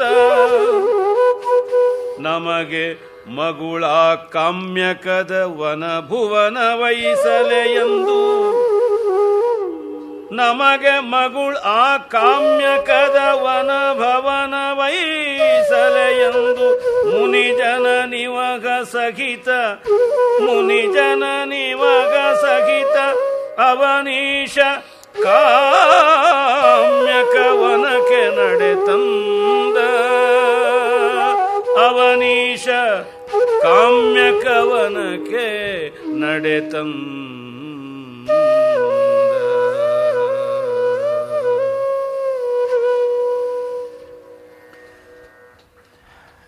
ಈ ಠುಮ್ರಿ ಪ್ರಕಾರದ ರಾಗಗಳು ನನಗೆ ತುಂಬ ತುಂಬ ಇಷ್ಟವಾದವು. ಏನು ಸುಂದರವಾಗಿ ರಕ್ತಿಯಿಂದ ಶೃಂಗಾರದಿಂದ ಈ ಶರತ್ಕಾಲದ ವರ್ಣನೆಯನ್ನು ಮಾಡೋದಕ್ಕೆ ಮಾಂಡ್ ರಾಗದ ಬಳಕೆ ಆಯಿತು ನೋಡಿ. ಕವಿಯು ಅಷ್ಟೇ ತಿಳಿಯಾಗಿ ಬರೀತಾನೆ. ಶರತ್ಕಾಲ ಪ್ರಸನ್ನವಾದ ಕಾಲ, ಆಕಾಶ ನೀರು ಎಲ್ಲ ತಿಳಿಯಾಗಿರುವಂಥದ್ದು. ನೆಲ ಕೊಚ್ಚೆ ಇಲ್ಲದೆ ಕೆಸರಿಲ್ಲದೆ ಹಸುರಾಗಿರುತ್ತದೆ. ಹಾಗಂತ ಒಣಕಲತನ ಇರೋಲ್ಲ. ಚಳಿ ದೂರ ಇರುತ್ತೆ, ಬಿಸಿಲು ಹೆಚ್ಚಿರುವುದಿಲ್ಲ, ಮಳೆಯಂತೂ ಇರುವುದಿಲ್ಲ. ಒಂದು ರೀತಿ ಪ್ರಸನ್ನತೆಯ ಕಾಲ. ಚಳಿಗಾಲದ ಕೊನೆಯಲ್ಲಿ ವಸಂತದ ಆರಂಭದಲ್ಲಿ ಯಾವ ಹದ ಇದೆ ಅದು ಶರತ್ಕಾಲದಲ್ಲಿ ಉಂಟು. ಶಂ ರಾತಿ ಇತಿ ಶರತ್ ಅಂತಲೇ ಅದರ ನಿರ್ವಚನವನ್ನು ಮಾಡ್ತಾರೆ. ವಾಲ್ಮೀಕಿ ಮಹರ್ಷಿಗಳಿಂದ ಮೊದಲುಗೊಂಡು ಶರತ್ಕಾಲದ ವರ್ಣನೆ ಕಾವ್ಯದಲ್ಲಿ ಅಸಂಖ್ಯವಾಗಿ ಬಂದಿದೆ. ವೇದಗಳಲ್ಲಿಯೇ ಶರತ್ತಿನ ಮಹಾತ್ಮ್ಯ ಉಂಟು. ಮೋಡಗಳು ಬರಮೋಡಗಳು ಬೆಳ್ಮೋಡಗಳಾಗುತ್ತವೆ, ಅದನ್ನು ಮುಗಿಲು ಬೆಳತುದು ಅಂತ ಹೇಳ್ತಾನೆ ಕವಿ. ಆ ಮುಗಿಲು ಬೆಳತುದು ಅಂತ ಹಗುರತನವನ್ನು ಚಿತ್ರಿಸ್ತಾನೆ. ಭಾರವಾದಾಗ ನೀರಿನ ಮುಗಿಲುಗಳು ಜಲಧರ ನಿಜವಾದ ಅರ್ಥದಲ್ಲಿ. ಈಗ ಹಾಗಲ್ಲದೆ ಕೇವಲ ಅದು ಗೌಣವಾಗಿರುತ್ತದೆ, ಅಂದರೆ ಉಪಚಾರ ಮಾತ್ರದಿಂದ ಜಲಧರ ಅಂತಷ್ಟೇ, ಅಲ್ಲಿ ನೀರಿಲ್ಲ. ಆದರೂ ಕೂಡ ತುಪ್ಪದ ಹೀರೆಕಾಯಿ ಎನ್ನುವಂತೆ ರೆಕ್ಕೆ ಇಲ್ಲ, ಪುಕ್ಕವಿಲ್ಲ, ಗರುಡೈಂಗಾರಿ ಅಂತೀವೆಲ್ಲ ಆ ರೀತಿಯಾಗಿ ಮುಗಿಲು ಬೆಳತುದು. ಬರಿಯ ಗಡೆಬಡೆ ಗಗನ ಕುಳಿದುದು. ಆಕಾಶದಲ್ಲಿ ಬರೀ ಬೆಳ್ಮೋಡಗಳ ಕೋಲಾಹಲ ಅಷ್ಟೇನೆ, ಇನ್ನೇನೂ ಇಲ್ಲ. ಹೆಚ್ಚಂದರೆ ಗುಡುಗಿ ಯಾವ ಅದೂ ಇಲ್ಲ, ಆ ರೀತಿಯಾಗಿದೆ. ಇನ್ನು ನೆಲದಲ್ಲಿ ನದಿಗಳು ಮಿತಿಮೀರಿ ದಡ ಮೀರಿ ಹರಿದಿದ್ವಲ್ಲ, ಅವುಗಳು ಆಕ್ರಮಣ ಮಾಡಿಕೊಂಡ ರಾಜರುಗಳಂತೆ ಪರಸ್ವವನ್ನು ಅಪಹರಿಸದಂತೆ ಬೇರೊಂದು ರಾಜನ ರಾಜ್ಯದ ಎಲ್ಲೆಗಳನ್ನು ನುಂಗಿ ನೋಡದ ವಿಜಿಗೀಶುವನಂತೆ ಇದ್ದವು, ಅವೀಗ ಮತ್ತೆ ತಮ್ಮ ನೆಲೆಗೆ ಬಂದಿವೆ ಅಂತ. ದುರ್ಯೋಧನ ಕೂಡ ರಾಜ್ಯ ಬಿಟ್ಟುಕೊಡಬೇಕಾಗುತ್ತದೆ ಎನ್ನುವಂತೆ. ಕೊಂಡ ನೆಲನನ್ನು ತೆಗೆದು ನಿಂದುದು ಮೋಡಿ ಅಂಕದ ಬಲು ನದಿ ನಿವಹ. ಮೋಡಿಯ ಅಂಕ ವಿಚಿತ್ರವಾದ ಯುದ್ಧದಲ್ಲಿ ಗೆದ್ಕೊಂಡಿದ್ದನ್ನೆಲ್ಲ ಬಿಟ್ಕೊಡ್ಬೇಕಲ್ಲ, ಹಾಗಾಗುತ್ತದೆ. What you can't gulp you should not chew ಅಂತೀವೆಲ್ಲ. ನುಂಗಲಾಗದ್ದನ್ನು ಜಗಿಯಬಾರದು, ಆಗ ಇವುದೇ ಆಗುತ್ತದೆ ಅಂತ. ಒಂದು ಕ್ಷಣ ಹೀಗೆ ಆಕ್ರಮಣ ಮಾಡ್ಕೊಂಡಿರ್ತೀವಿ, ನಿಭಾಯಿಸೋಕ್ಕಾಗದೆ ವಾಪಸ್ ಬಂದುಬಿಡ್ತೀವಿ. ಎಷ್ಟೋ ಬಾರಿ ಕೆಲವರು ಆ ಪ್ರಾಜೆಕ್ಟ್ ಮಾಡ್ತೀವಿ, ಈ ಪ್ರಾಜೆಕ್ಟ್ ಮಾಡ್ತೀವಿ ಅಂತ ಇಷ್ಟೆಲ್ಲ ಎತ್ತಿಟ್ಕೊಂಡು ಬಿಡ್ತಾರೆ, ಕಡೆಗೆ ಏನೂ ಮಾಡೋಕ್ಕಾಗಲ್ಲ. ಮಕ್ಕಳು ತಿಂತೀವಿ ಅಂತ ಒಂದು ರಾಶಿ ತಟ್ಟೆಗೆ ಬಡಿಸ್ಕೊಂಡು ಕಡೆಗೆಲ್ಲ ಎಸಿಬೇಕಾಗುತ್ತಲ್ಲ, ಆ ರೀತಿಯಾಗಿರ್ತಕ್ಕಂಥದ್ದು. ಹಾಗೆ ನುಂಗಲಾಗದ್ದು ನದಿಗಳು ಒಂದು ಕಾಲದಲ್ಲಿ ತಗೊಂಡಿದ್ದನ್ನು ಬಿಟ್ಟು ಕೊಟ್ಟು ಬಿಟ್ಟವು. ಇನ್ನು ನಗುವ ಕೊಳನ ಅಭ್ಯಾಗತೆಯ ಹಂಸೆಗಳು ಮೆರೆದವು. ಉಪಚಾರ ವಕ್ರತ ಅಂತ ಕುಂತಕ ಹೇಳ್ತಾನೆ. ಕೊಳಗಳು ನಗುವುದು ಅಂದರೆ ಏನು? ತಿಳಿಯಾಯಿತು ಕೊಳ, ತಿಳಿತನವೇ ನಗೆ. ಮತ್ತೆ ಕೊಳದಲ್ಲೆಲ್ಲ ತಾವರೆ, ಅದೊಂದು ನಗೆ. ಆ ತಾವರೆಗಳ ನಡುವೆಲ್ಲ ಬೆಳ್ಳಗೆ ಹಂಸಗಳು, ಅದು ಮತ್ತೊಂದು ನಗೆ. ಹೀಗಾಗಿ ಕೊಳದ ನಗೆ ಎನ್ನುವಲ್ಲಿ ತಿಳಿತನ ಉಂಟು, ಮತ್ತು ಕಮಲತ್ವ ಉಂಟು, ಹಂಸತ್ವ ಉಂಟು. ಅಲ್ಲಿಗೆ ಅಭ್ಯಾಗತರಾಗಿ ಸ್ವಾಗತ ಮಾಡಿ ಬರಹೇಳಿ ಕರೆಸಿಕೊಂಡಂತೆ ಹಂಸಗಳು ಬಂದುವು ಅಂತ. ಮಳೆಗಾಲದಲ್ಲಿ ನವಿಲುಗಳಿಗೆ ಎಲ್ಲಿಲ್ಲದ ಸಂತೋಷದ ಕಾಲ. ನವಿಲುಗಳು ಕೊಬ್ಬಿ ಕುಣಿಯುತ್ತವೆ, ಕೇಕಾರವ ಮಾಡುತ್ತವೆ. ಆಗ ಹಂಸಗಳು ಇಲ್ಲದೆ ದೂರದ ಮಾನಸಕ್ಕೆ ಹೊರಟೋಗ್ಬಿಡುತ್ತವೆ. ಬಗ್ಗಡ ನೀರಲ್ಲಿ ಅವು ಇರೋಲ್ಲ. ಈಗ ಶರತ್ಕಾಲದಲ್ಲಿ ವಾಲ್ಮೀಕಿ ಮಹರ್ಷಿಗಳು ಬರೀತಾರೆ, ಶರತ್ಕಾಲದಲ್ಲಿ ಕಲಹಂಸಗಳೆಲ್ಲ ಕೊಳದ ತುಂಬ ಕೋಲಾಹಲ ಮಾಡ್ತಾ ಇದ್ದಾಗ ನೀರು ಕುಡಿಯೋಕ್ಕೆ ನವಿಲುಗಳು ಬಂದು ರೆಕ್ಕೆ ಮುದುರ್ಕೊಂಡು ಬಂದಾಗ ಈ ಕಲಹಂಸಗಳ ಕೋಲಾಹಲದಿಂದ ಅವುಗಳು ತಿರಸ್ಕೃತವಾದಂತೆ ಆಯಿತು ಅಂತ. ಈ ರೀತಿ ಕೊಳನ ಅಭ್ಯಾಗತೆಯ ಹಂಸೆಗಳು ಮೆರೆದವು. ಇನ್ನು ಮೊರೆವ ತುಂಬಿಯ ಸುಗಡತನ ಅಂದರೆ ಕಾಮುಕತ್ವ. ತುಂಬಿಗಳ ಕಾಮುಕತ್ವ ತಾವರೆಯೊಳು ಎಸೆದುದು. ತಾವರೆಗಳಲ್ಲಿ ಅದು ವಿಜೃಂಭಿಸುತ್ತದೆ. ಹಾಗೆ ಶರತ್ಕಾಲ ಬಂತು ಅಂತಾನೆ. ಈ ಪದ್ಯವನ್ನು ಎಲ್ಲಿಯೂ ಕೂಡ ಹಾಕಬಹುದು. ಕುಮಾರವ್ಯಾಸನ ಸಾಮಾನ್ಯ ಪ್ರಕೃತಿ ವರ್ಣನೆ ಕಾಂಟೆಕ್ಸ್ಟ್ಗೆ ಅಂತಿರೋದಿಲ್ಲ. ಅವನು ಸ್ವಲ್ಪ ಸಿದ್ಧ ಸಾಮಗ್ರಿ ಮೇಲೆ ಪದ್ಯ ರಚನೆ ಮಾಡಿಬಿಡ್ತಾನೆ. ಕೆಲವು ಸಂಗೀತಗಾರರಿಗೆ ಪಾಪ ರಾಗಭಾವದ ವಿಸ್ತಾರ ಇರುತ್ತೆ, ಮುಕ್ತಾಯಗಳು ವಿಶೇಷವಾಗಿ ಮಾಡೋಕ್ಕೆ ಬರೋಲ್ಲ. ಒಂದಿಷ್ಟು ಬಾಯ್ಪಾಠ ಮಾಡಿದ ಮುಕ್ತಾಯಗಳಿರುತ್ತವೆ. ಆ ರೀತಿಯಾದ ಮುಕ್ತಾಯಗಳನ್ನು ಎಲ್ಲ ರಾಗಕ್ಕೂ ತಂದು ಕೂಡಿಸ್ತಾ ಇರ್ತಾರೆ. ಆ ರೀತಿಯಲ್ಲಿ ಕುಮಾರವ್ಯಾಸನು ಪ್ರಕೃತಿ ವರ್ಣನೆಯನ್ನು ಹಾಗೆ ಮಾಡ್ತಾನೆ. ಅದೇ ಪಂಪ, ಕುವೆಂಪು ಅತಿಶಯವಾಗಿ ಅಸಾಮಾನ್ಯವಾಗಿ ಮಾಡ್ತಾರೆ. ಭಾರವಿಗೆ ಪಾಪ ಪ್ರಕೃತಿ ವರ್ಣನೆ ಅಂತ ಚೆನ್ನಾಗಿ ಬರೋದಿಲ್ಲ, ಏನೋ ಒಂದು ನೈಘಂಟುಕವಾಗಿ ಮಾಡ್ತಾನೆ. ಪುಣ್ಯವಶಾತ್ ಕುಮಾರವ್ಯಾಸನಿಗೆ ತನ್ನ ಮಿತಿ ಗೊತ್ತು. ಹಾಗಾಗಿ ಪುಟಗಟ್ಟಲೆ ಬರ್ಕೊಂಡು ಹೋಗೋಲ್ಲ. ಒಂದೇ ಪದ್ಯಕ್ಕೆ ಸವೆದುದೀ ವನದಲ್ಲಿ ಫಲಮೃಗ ನಿವಹ ಅಂತ ಕಥೆಗೆ ಬಂದ್ಬಿಡ್ತಾನೆ. ನನ್ನ ಕಲ್ಪನೆ ಸವದೋಯ್ತು ಅನ್ನುವಂತೆ. ಸವದುದೀ ವನದಲ್ಲಿ ಫಲ ಮೃಗ ನಿವಹ, ಈ ವನದಲ್ಲಿ ಏನೂ ಸೊಗಸು ಇಲ್ಲ ಅಂತ ದ್ವೈತವನದಿಂದ ಕಾಮ್ಯಕ ವನಕ್ಕೆ ಬರ್ತಾನೆ. ನಮ್ಮ ಕಾಲಾಟವನ್ನು ಸೈರಿಸಿ ನಿಲ್ಲುವ ವನವನ್ನು ಕಾಣೆ. ನಾವು ತುಂಬ ಬೇಟೆ ಗೀಟೆ ಅಂತ ಓಡಾಡಿಬಿಟ್ವಿ, ಇಲ್ಲಿ ಇನ್ಯಾವುದು ವನ ಇಲ್ಲ, ನಮಗೆ ಜಾಗ ಇಲ್ಲ, ನಮಗೆ ಎಲ್ಲಿಯೂ ಆಶ್ರಯ ಇಲ್ಲ, ಸೊಗಸಿಲ್ಲ. ಒಬ್ಬರೇ ಇಬ್ಬರೇ ಬೇಕಾದಷ್ಟು ಜನ, ಪಂಚಪಾಂಡವರು ಮಾತ್ರವಲ್ಲ, ದೊಡ್ಡ ಪರಿವಾರ ಉಂಟಲ್ವ. ಹಾಗೆ ಮುಗುಳು ಆ ಕಾಮ್ಯಕದ ವನಭವನ ವಹಿಸಲೇ, ಆ ಕಾಮ್ಯಕ ವನಭವನವೇ ನಮಗೆ ಮೇಲು ಅಂತ ಮುನಿವಹ ಸಹಿತ ಅವನೀಶ ಕಾಮ್ಯಕ ವನಕ್ಕೆ ನಡೆತಂದ ಅಂತ ಕಥಾಂತರಕ್ಕೆ ಬಂದುಬಿಡ್ತಾನೆ. ಅವನು ದ್ವೈತವನವನ್ನು ಪಾಂಡವರು ಬಿಟ್ಟಷ್ಟು ಬೇಗ ಶರತ್ಕಾಲದ ವರ್ಣನೆಯನ್ನು ಅಲ್ಲೇ ಕೈ ಬಿಟ್ಟು ಬಂದುಬಿಡ್ತಾನೆ. ಆಗ ಶುಭಶಕನಗಳು ಆಗುತ್ತವೆ. ಆ ಶುಭಶಕನಗಳು ಆದದ್ದು ಈ ಸೂಚನೆಗಳನ್ನೆಲ್ಲ ನಂಬುತ್ತಾ ಇದ್ದವನಲ್ವ ಕವಿ. ಅದಕ್ಕೆ ಅದರದೇ ಆದ ಕಾವ್ಯ ಸೌಂದರ್ಯವೂ ಉಂಟು ಅಂತ ನಾನು ಹೇಳಿದ್ದೆ. ಪರಿತೋಷ ಸೂಚಕ ಶಕುನವು ಅಂಗಸ್ಫುರಣೆ ಮೊದಲಾದ ಮೀಸಲ್ಲಿಯದ ಹರ್ಷ ರಸದ ಆವೇಶದಲ್ಲಿ ಮನವುಕ್ಕಿ ಹಿಕ್ಕಿದನು. ಈ ಶಕುನ ಸಂಮಾನವಿದಕ್ಕೇನು ಫಲ? ಈ ಶಕುನಕ್ಕೆ ಏನು ಫಲ? ಕೃಷ್ಣಾಗಮನವೇ ಫಲ. ಕುಮಾರವ್ಯಾಸನಿಗೆ ಏನು ಒಳ್ಳೆಯದಾಗುತ್ತೆ ಅಂದರೆ ಕೃಷ್ಣ ಬಂದಾಗ ಒಳ್ಳೆಯದಾಗುವಂಥದ್ದು ಅಂತ. ಈ ಮಟ್ಟಕ್ಕೆ ತನ್ನ ಇಷ್ಟ ದೇವತೆಯನ್ನು ಸರ್ವಾಯತನವಾಗಿ ಸರ್ವಸೌಖ್ಯ ನಿಧಾನವಾಗಿ ಮಾಡಿಕೊಂಡಿದ್ದಾನೆ.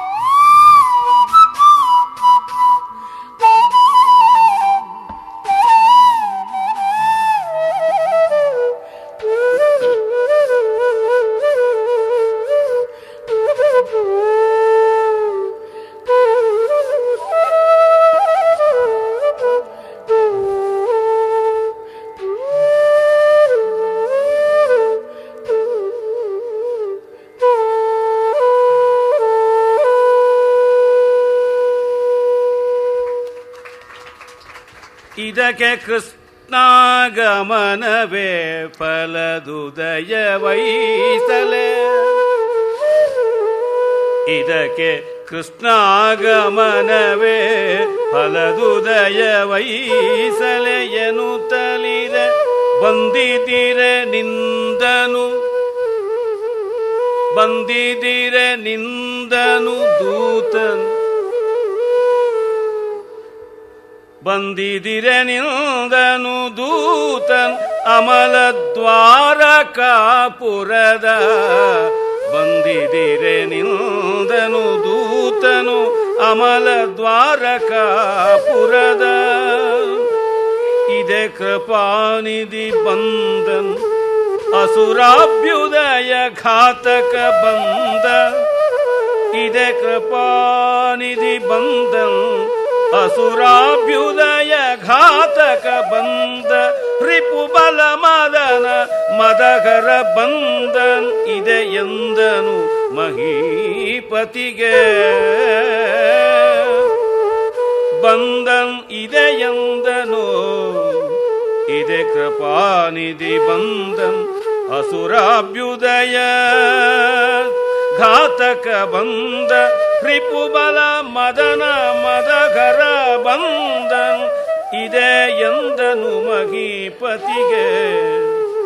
ಸೂಚಿಸಿದವೇ ಶಕುನ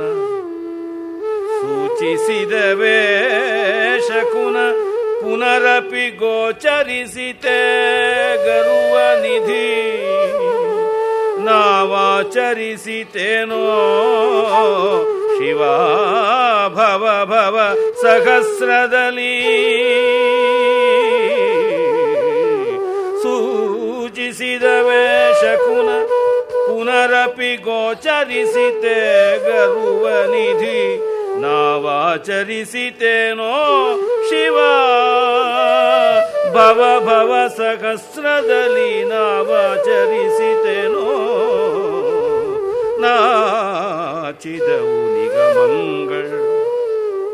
ನಾಚಿದವು ನಿಗಮಂಗಳ್ ಆವನ ಸೂಚಿಸುವೆಮ್ಮೊಳಗೆ.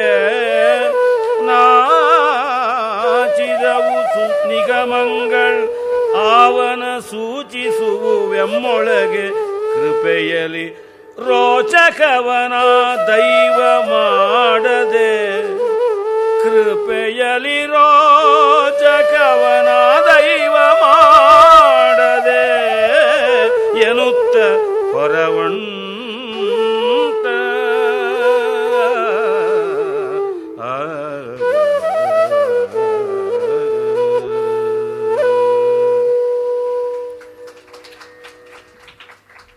ನಾಲ್ಕು ಪದ್ಯ ಕೃಷ್ಣ ಬರೋದಿಕ್ಕೆ. ಸಾಮಾನ್ಯವಾಗಿ ಹಿಂದೆ ಎಲ್ಲ ನಾಟಕಗಳಲ್ಲಿ ಒಂದು ಪಾತ್ರ ಪ್ರವೇಶ ಅಂತಂದರೆ ಒಂದು ಹಾಡು, ಎರಡು ಕಂದ, ಒಂದು ವೃತ್ತ, ಈ ಥರದ್ದು ಅಂತ ಅವು ರೆಡಿಮೇಡಾಗಿರಬೇಕು. ಒಂದು ಪ್ರವೇಶಕ್ಕೆ ಇಷ್ಟು ದಿಗಣ ಹಾಕಬೇಕು, ಇಷ್ಟು ಕುಣಿತ ಮಾಡಬೇಕು, ಇಷ್ಟು ಕುಂಚಟ್ಟು ಹೊಡಿಬೇಕು ಅಂತ ಯಕ್ಷಗಾನದಲ್ಲಿ ಹೇಗೋ ಆ ರೀತಿಯಲ್ಲಿ ಕೃಷ್ಣ ಪ್ರವೇಶಕ್ಕೆ ಅಂದರೆ ಒಂದು ಮಿನಿಮಮ್ 3-4 ಷಟ್ಪದಿಗಳು ಇರಬೇಕು. ಹಾಗಿಲ್ಲದೆ ಇದ್ದರೆ ಅದು ಕೃಷ್ಣ ಬಂದಂಗೆ ಹೇಗಾಗುತ್ತೆ? ಕುಮಾರವ್ಯಾಸ ಆ ರೀತಿಯಲ್ಲಿ ಒಂದು ಹಬ್ಬ ಅಂದರೆ 2 ಕೋಸಂಬರಿ, 2 ಪಲ್ಯ, ಒಂದು ಪಾಯಸ, ಒಂದು ಚಿತ್ರಾನ್ನ ಅಂದಂಗೆ ಅಷ್ಟರ ಮಟ್ಟಿಗೆ ಲೆಕ್ಕ ಅದು ಮಾಡಿಕೊಂಡೇ ಇರ್ತಾನೆ. ಏನು ಮಾಡಿದ್ರು ಹಾಡಿ ತಣಿಯನು, ನೋಡಿ ತಣಿಯನು, ಮಾಡಿ ತಣಿಯನು ಅಂತ ಆ ಮಟ್ಟದಲ್ಲಿ ಕೃಷ್ಣ ಪ್ರೀತಿ ಉಂಟು. ಪ್ರೀತಿ ತೋರಿಸುವುದಕ್ಕೆ, ಒಂದನ್ನು ಅಭಿಮಾನಿಸುವುದಕ್ಕೆ, ಆ ಅಭಿಮಾನವನ್ನು ಇಷ್ಟು ರಮಣೀಯತರ ಭಂಗಿಗಳಲ್ಲಿ, ಭಂಗ್ಯಂತರಗಳಲ್ಲಿ ವಿನ್ಯಾಸ ಮಾಡೋದಕ್ಕೆ ಕುಮಾರವ್ಯಾಸ ನಿಜವಾಗಲೂ ಕೃತಾರ್ಥ ಜನ್ಮನಾಗಿ ಹುಟ್ಟಿದ್ದಾನೆ ಅನಿಸುತ್ತೆ. ಇದಕ್ಕೆ ಕೃಷ್ಣಾಗಮನವೇ ಫಲ. ಎಲ್ಲ ಶುಭಶಕನಗಳಿಗೂ ಒಂದೇ ಫಲ, ಕೃಷ್ಣಾಗಮನ. ಅದು ಬಿಟ್ಟು ಇನ್ಯಾವುದು? ಉದಯ ವಹಿಸಲೇ ಇದು ಉದಯ ಅಭ್ಯುದಯ ಅಂದುಕೊಂಡು ನೋಡಿಕೊಳ್ತಿದ್ದಂತೆ ಬಂದಿದರೆನಿಂದನು ದ್ವಾರಕಾಪುರದ ದೂತ, ಅಮಲದ್ವಾರಕಾಪುರದ ದೂತ. ದ್ವಾರಾವತಿ ಭಾರತಕ್ಕೆ ಪಶ್ಚಿಮ ದೇಶಗಳ ಸಂಪರ್ಕ ಮಾಡುವ ಒಂದು ಪ್ರವೇಶ ದ್ವಾರ, ವೆಸ್ಟರ್ನ್ ಗೇಟ್ವೇ ಆಫ್ ಇಂಡಿಯಾ ನಿಜವಾದ ಅರ್ಥದಲ್ಲಿ ಆದದ್ದು. ಭಾರತದ ಅತ್ಯಂತ ಪಶ್ಚಿಮದ ತುತ್ತ ತುದಿ ಅಂತಂದರೆ ದ್ವಾರಾವತಿ. ಆ ಕಡೆಗೆ ನಾವು ಕಾಣ್ತೀವಿ. ಸೋಮನಾಥಕ್ಕೆ ಬಂದ್ರಂತೂ ಇನ್ನೂ ಸ್ಪಷ್ಟವಾಗಿ ಗೊತ್ತಾಗುತ್ತದೆ ಆ ತುತ್ತ ತುದಿಗೆ ನಾವು ಬಂದಿದ್ದೀವಿ ಅಂತ. ಹಾಗೆ ಅಲ್ಲಿಂದ ಪ್ರವೇಶ. ಇವನು ಮೋಕ್ಷದ್ವಾರಾವತಿ ಅಂತ ಮಾಡಿಕೊಂಡು ಬಿಟ್ಟಿದ್ದಾನೆ ಕುಮಾರವ್ಯಾಸ. ದ್ವಾರಕಾಪುರ ಅಂದರೆ ಆ ಬಗೆಯಲ್ಲಿ ಇದೆ. ಕೃಪಾನಿಧಿ ಬಂದ, ಇವನು ಕೃಪಾನಿಧಿ ಕೃಷ್ಣ ಬಂದ, ಅಸುರಾಭ್ಯುದಯ ಘಾತಕ ಬಂದ ಅನ್ನೋದನ್ನು ಎಷ್ಟೆಷ್ಟು ರೀತಿ ದೇವ ಬಂದ, ನಮ್ಮ ಸ್ವಾಮಿ ಬಂದ, ಮುಂದೆ ವಿದುರ ಉದ್ಯೋಗ ಪರ್ವದಲ್ಲಿ ಕೃಷ್ಣ ಬಂದ ಅನ್ನೋದನ್ನೇ ಒಂದು 2 ಷಟ್ಪದಿಯಾಗಿ ವಿಸ್ತರಿಸ್ತಾನೆ. ಮನೆ ಎಲ್ಲ ಕಿತ್ತು ಬಿಸಾಡಿ ಕುಣಿದಾಡ್ಬಿಟ್ಟ ಅಂತ. ಈ ಥರ ಮನೆಹಾಳು ಭಕ್ತಿಯೂ ಉಂಟೆ ಅಂತ ಅನಿಸುವಂತೆ ಮಾಡ್ತಾನೆ. ವಿದುರನಿಗೆ ಹುಚ್ಚಿಡೀತು ಅಂತ ಎಲ್ಲರೂ ಗಾಸಿಪ್ ಮಾಡಿದ್ರಂತೆ. ಆ ರೀತಿಯಲ್ಲಿ ಕೃಷ್ಣನ ಆನಂದ ಪಾನವನ್ನು ಸಿಪ್ಪು ಮಾಡಿದ ಮೇಲೆ ಇನ್ನು ಎಂಥದ್ದಾಗಿರುತ್ತದೆ ನೋಡಿ. ಶಿವಶಿವ ಭವಭವ ಸಹಸ್ರದಲ್ಲಿ ಈ ನಾವು ಏನೇನು ಮಾಡಿಬಿಟ್ವಿ ಪುಣ್ಯ ಅಂತ ಅಂದುಕೊಳ್ತಾನೆ. ಕೃಪಾನಿಧಿ ಬಂದ, ಅಸುರಾಭ್ಯುದಯ ಘಾತುಕ ಬಂದ, ರಿಪುಬಲ ಮದನ ಮದಹರ ಬಂದ. ಒಂದಾದ ಮೇಲೆ ಒಂದು ಪೋಣಿಸಿಕೊಂಡು ಗೋಪುಚ್ಚ ಸ್ರೋತೋವಹ ಯತಿಗಳ ರೂಪದಲ್ಲಿ ಗಾನ ಮಾಡ್ತಾನೆ ಕುಮಾರವ್ಯಾಸ. ಸೂಚಿಸಿದವೇ ಶಕುನ ಪುನರಪಿ ಗೋಚರಿಸಿತೇ ಗರ್ವನಿಧಿ, ನಾವು ಆಚರಿಸಿತೇನೋ ಭವಭವ ಸಹಸ್ರಂಗಳಲ್ಲಿ ಪುಣ್ಯವನ್ನು. ಬಾ ಶಿವಶಿವ, ನಾವು ಎಷ್ಟು ಪುಣ್ಯ ಮಾಡಿಬಿಟ್ಟಿದ್ದೀವಿ, ನಮ್ಮ ಪುಣ್ಯ ತುಂಬ ದೊಡ್ಡದಾಗಿದ್ದಕ್ಕೆ ಕೃಷ್ಣ ಬಂದ ಅಂತ. ಪುಣ್ಯದ ಅಳತೆಗೋಲು ಕೃಷ್ಣಾಗಮನ, ಆ ಫ್ರೀಕ್ವೆನ್ಸಿಯಿಂದ ಗೊತ್ತಾಗತಕ್ಕಂಥದ್ದು ಅಂತ. ಭಗವಂತ ಇದಾನೋ ಇಲ್ಲವೋ? ಭಗವದ್ಭಕ್ತರಂತೂ ಇದ್ದಾರೆ, ಭಗವದ್ಭಕ್ತಿಯಂತೂ ಇದೆ. ಆವುದನ್ನು ಕಾಣದೊಡಂ ಅಳ್ತೀಂ ನಂಬಿಹುದೋ ಆ ವಿಚಿತ್ರವ ನಮಿಸೋಂದ್ರಲ್ಲ. ಆ ರೀತಿಯಲ್ಲಿ ಕುಮಾರವ್ಯಾಸನ ಕೃಷ್ಣ ಭಕ್ತಿ. ಮತ್ತೆ ಅವನು ಕಥಾಭಾಗಕ್ಕೆ ಅನೌಚಿತ್ಯ ಮಾಡದಂತೆ ಮಾಡಿಕೊಳ್ತಾನೆ. ಪಂಪ ಏನೆಲ್ಲ ಕೊರತೆ ಮಾಡದ ಅಷ್ಟನ್ನು ತುಂಬಿಕೊಡುವಂತೆ ಇವನ್ನ ಮಾಡ್ತಾ ಇದ್ದಾನೆ. ನಾಚಿದವು ನಿಗಮಗಳ ಅವನ ಸೂಚಿಸುವವಳು, ಅವನನ್ನು ಸೂಚನೆ ಮಾಡೋಕ್ಕೆ ಆಗದೆ ವೇದಗಳು ನಾಚಿಕೊಂಡವು ಅಂತ. ಅದೆಷ್ಟು ಚೆನ್ನಾಗಿ ಅವನು ಅದನ್ನು ಉಪಚಾರ ವಕ್ರತಾ ರೂಪದಿಂದ ಮತ್ತೆ ಮತ್ತೆ ಹೇಳ್ತಾನೆ. ತೋವಾಚೋ ನಿವರ್ತಂತೆ ಅಪ್ರಾಪ್ಯ ಮನಸಾಸಹ. ವೇದಗಳಿಗೆ ಆಗಲಿಲ್ಲ ಆತ್ಮದರ್ಶನವನ್ನು ಮಾಡಿಸೋದಕ್ಕೆ ಪರ್ಯಾಯ ಕ್ರಮವಾಗಿ ಭಂಗ್ಯಂತರದಿಂದ ವಕ್ರಮಾರ್ಗದಲ್ಲಿ ನೇತಿಕ್ರಮದಿಂದ ಹೇಳದವು ಅನ್ನೋದನ್ನು ತೋರ್ಪಡಿಸ್ತಾನೆ. ಕೃಪೆಯಲ್ಲ, ಇದು ಮಹಾಕೃಪೆ ಅಲ್ಲವಾ?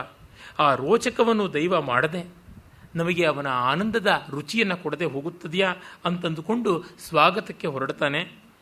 ಕೃಷ್ಣ ಬರುವುದಕ್ಕೆ ಮುನ್ನ ಅವನ ರಥದ ಬಾವುಟ ಕಾಣಿಸ್ಕೊಂಡಿದ್ದನ್ನು ವರ್ಣಿಸ್ತಾನೆ ನೋಡಿ.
ಅಳುವವನು ಹೊರವಂಟು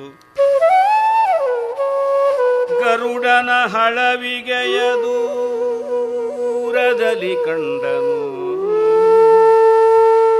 ಅಳುವವನು ಹೊರವಂಟು ಗರುಡನ ಹಳವಿಗೆಯ ದೂರದಲ್ಲಿ ಕಂಡನು. ತುಳುಕಿದವು ಸಂತೋಷ ಜಲ,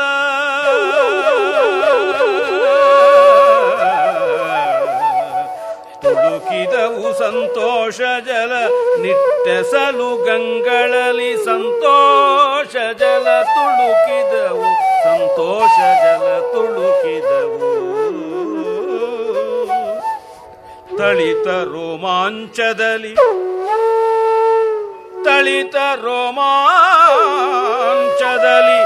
ಸಮ್ಮುದ ಪುಳಕದಲ್ಲಿ ಪೂರಾಯದುಬ್ಬಿನ ಇಳೆಯೊಡೆಯ ಮೈಯಿಕ್ಕುತೈದಿದನು. ಪುಳಕದಲ್ಲಿ ಪೂರಾಯದುಬ್ಬಿನ ಇಳೆಯೊಡೆಯ ಮೈಯಿಕ್ಕುತೈದಿದನು. ಅಖಿಲ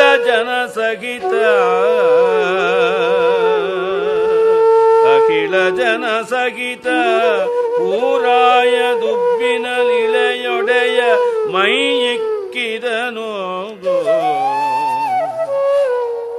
ಇಳಿದು ದಂಡಿಗೆಯಿಂದ ಕರುಣಾಜಲಧಿ ಬಂದನು ಕಾಲು ನಡೆಯಲಿ.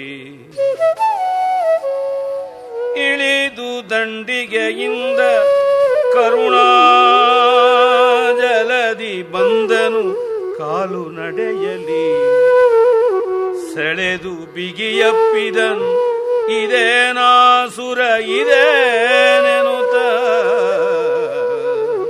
ತೆಗೆದು ಬಿಗಿಯಪ್ಪಿದನ್ ಇದೇನಾಸುರವಿದೇನ್ ಎನುತ. ಬಳಿಕ ಭೀಮಾರ್ಜುನರ ಯಮಳರ ನೊಲಿದು ಮನ್ನಿಸಿ ಸತಿಯ ಲೋಚನ ಜಲವ ಸೆರಗಿನೊಳೊರಸಿ.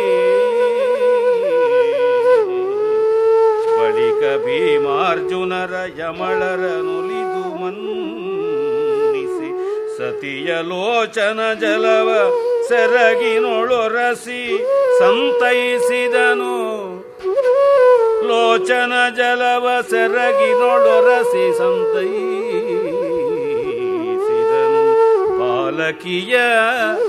ಬಾಲಕಿಯ ಸಂತೈಸಿದನು.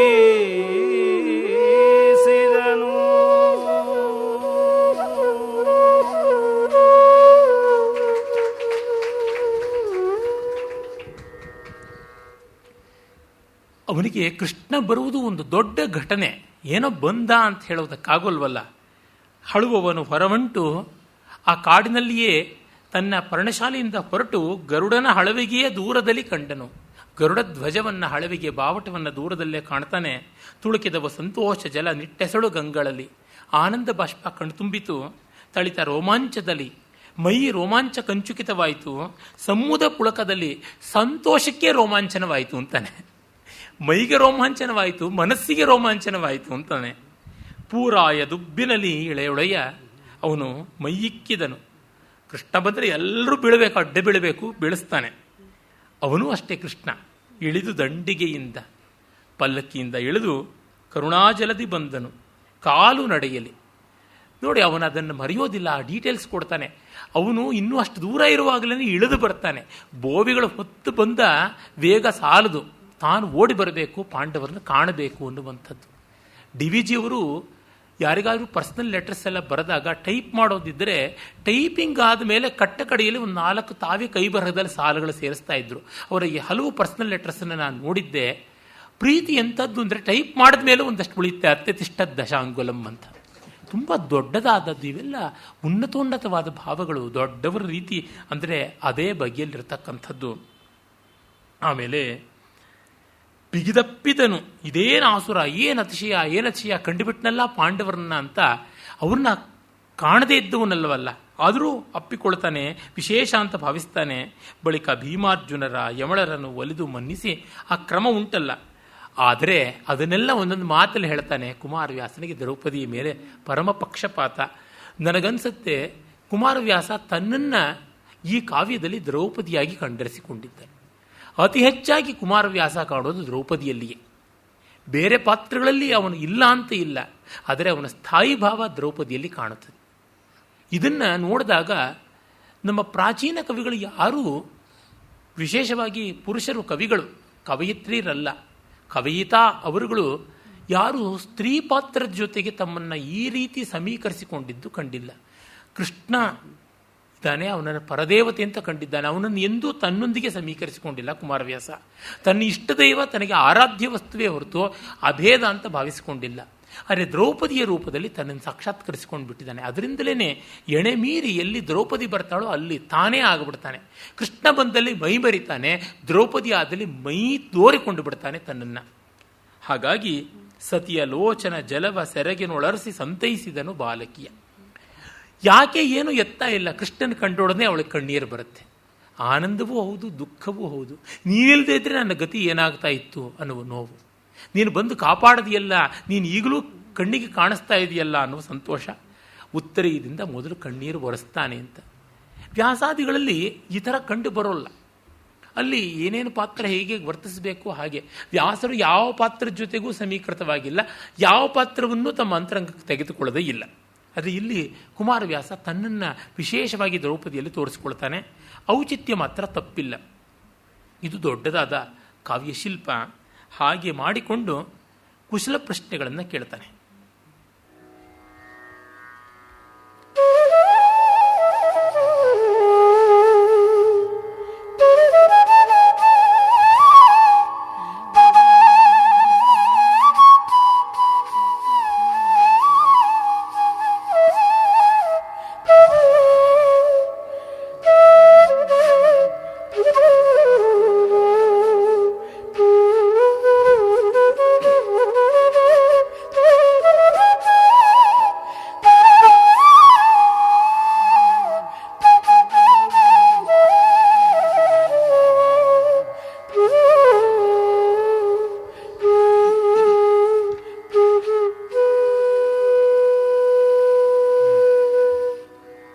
ಕುಶಲವೇ ಕುಶಲವೇ ಕುರುರಾಯನೂಡಿಗವೆಸಗದಲೆ ನಿಮ್ಮತ್ತಲ್ ಅವಧಿಯದ ಸಮೀಪವೇ ತೊಳಲಿದಿರೆಲ ವನವನಾಂತದಲ್ಲಿ. ಕುಶಲವೇ ಕುರುರಾಯನೂಳಿಗವೆಸಗದಲೆ ನಿಮ್ಮತ್ತಲ್ ಅವಧಿಯದ ಸಮೀಪವೇ ತೊಳಲಿದಿರೆಲ ವನಾಂತರದಲ್ಲಿ. ಪಶುಪತಿಯು ಗಿಡಿದಂಬು ಕೈವರ್ತಿಸಿತು ಗಡ ಪಾರ್ತಂಗೆ. ಪಶುಪತಿಯು ಗಿಡಿವಂಬು ಕೈವರ್ತಿಸಿತು ಗಡ ಪಾರ್ತಂಗೆ. ನಮಗಿಂದೊಸಗೆಯಾಯಿತು ಪುಣ್ಯವೆಂದನು ಹರಿಯುಧಿಷ್ಠಿರಗೆ. ನಮಗಿಂದೊಸಗೆಯಾಯಿತು ಪುಣ್ಯವೆಂದನು ಹರಿಯುಧಿಷ್ಠಿರಗೆ. ಆಗಲಿ ವೈಷ್ಣವಕ್ಕೆ ನಮ್ಮಯ ತಾಗು ತಟ್ಟಿನ ರಕ್ಷೆ ತೊಡಚಿದುದಾಗಳಿದ್ದುದು ಪಾಶುಪತ ಶರ ಅದರ ಬಳಿ ಬಿಡಿದು. ಆಗಲಿ ವೈಷ್ಣವಕ್ಕೆ ನಮ್ಮಯ ತಾಗು ತಟ್ಟಿನ ರಕ್ಷೆ ತೊಡಚಿದುದಾಗಳಿದ್ದುದು ಪಾಶುಪತ ಶರ ಅದರ ಬಳಿ ಬಿಡಿದು. ಈಗಳೊಸಗೆಯೇ ಎಮ್ಮ ಪಂಚಕದಾಗು ಹೋಗನು ಹೊತ್ತು ನಡೆಸಿದಡಾಗಳಾಯ್ತ ಮಗೊಸಗೆ ಎಂದನು ನೃಪತಿ ವಿನಯದಲ್ಲಿ. ಈಗಳೊಸಗೆಯೇ ಎಮ್ಮ ಪಂಚಕದಾಗು ಹೋಗನು ಹೊತ್ತು ನಡೆಸಿದಡೆ ಆಗಳಾಯ್ತ ಮಗೊಸಗೆ. ಆಗಳಾಯ್ತ ಮಗೊಸಗೆ ಎಂದನು ನೃಪತಿ ವಿನಯದಲ್ಲಿ.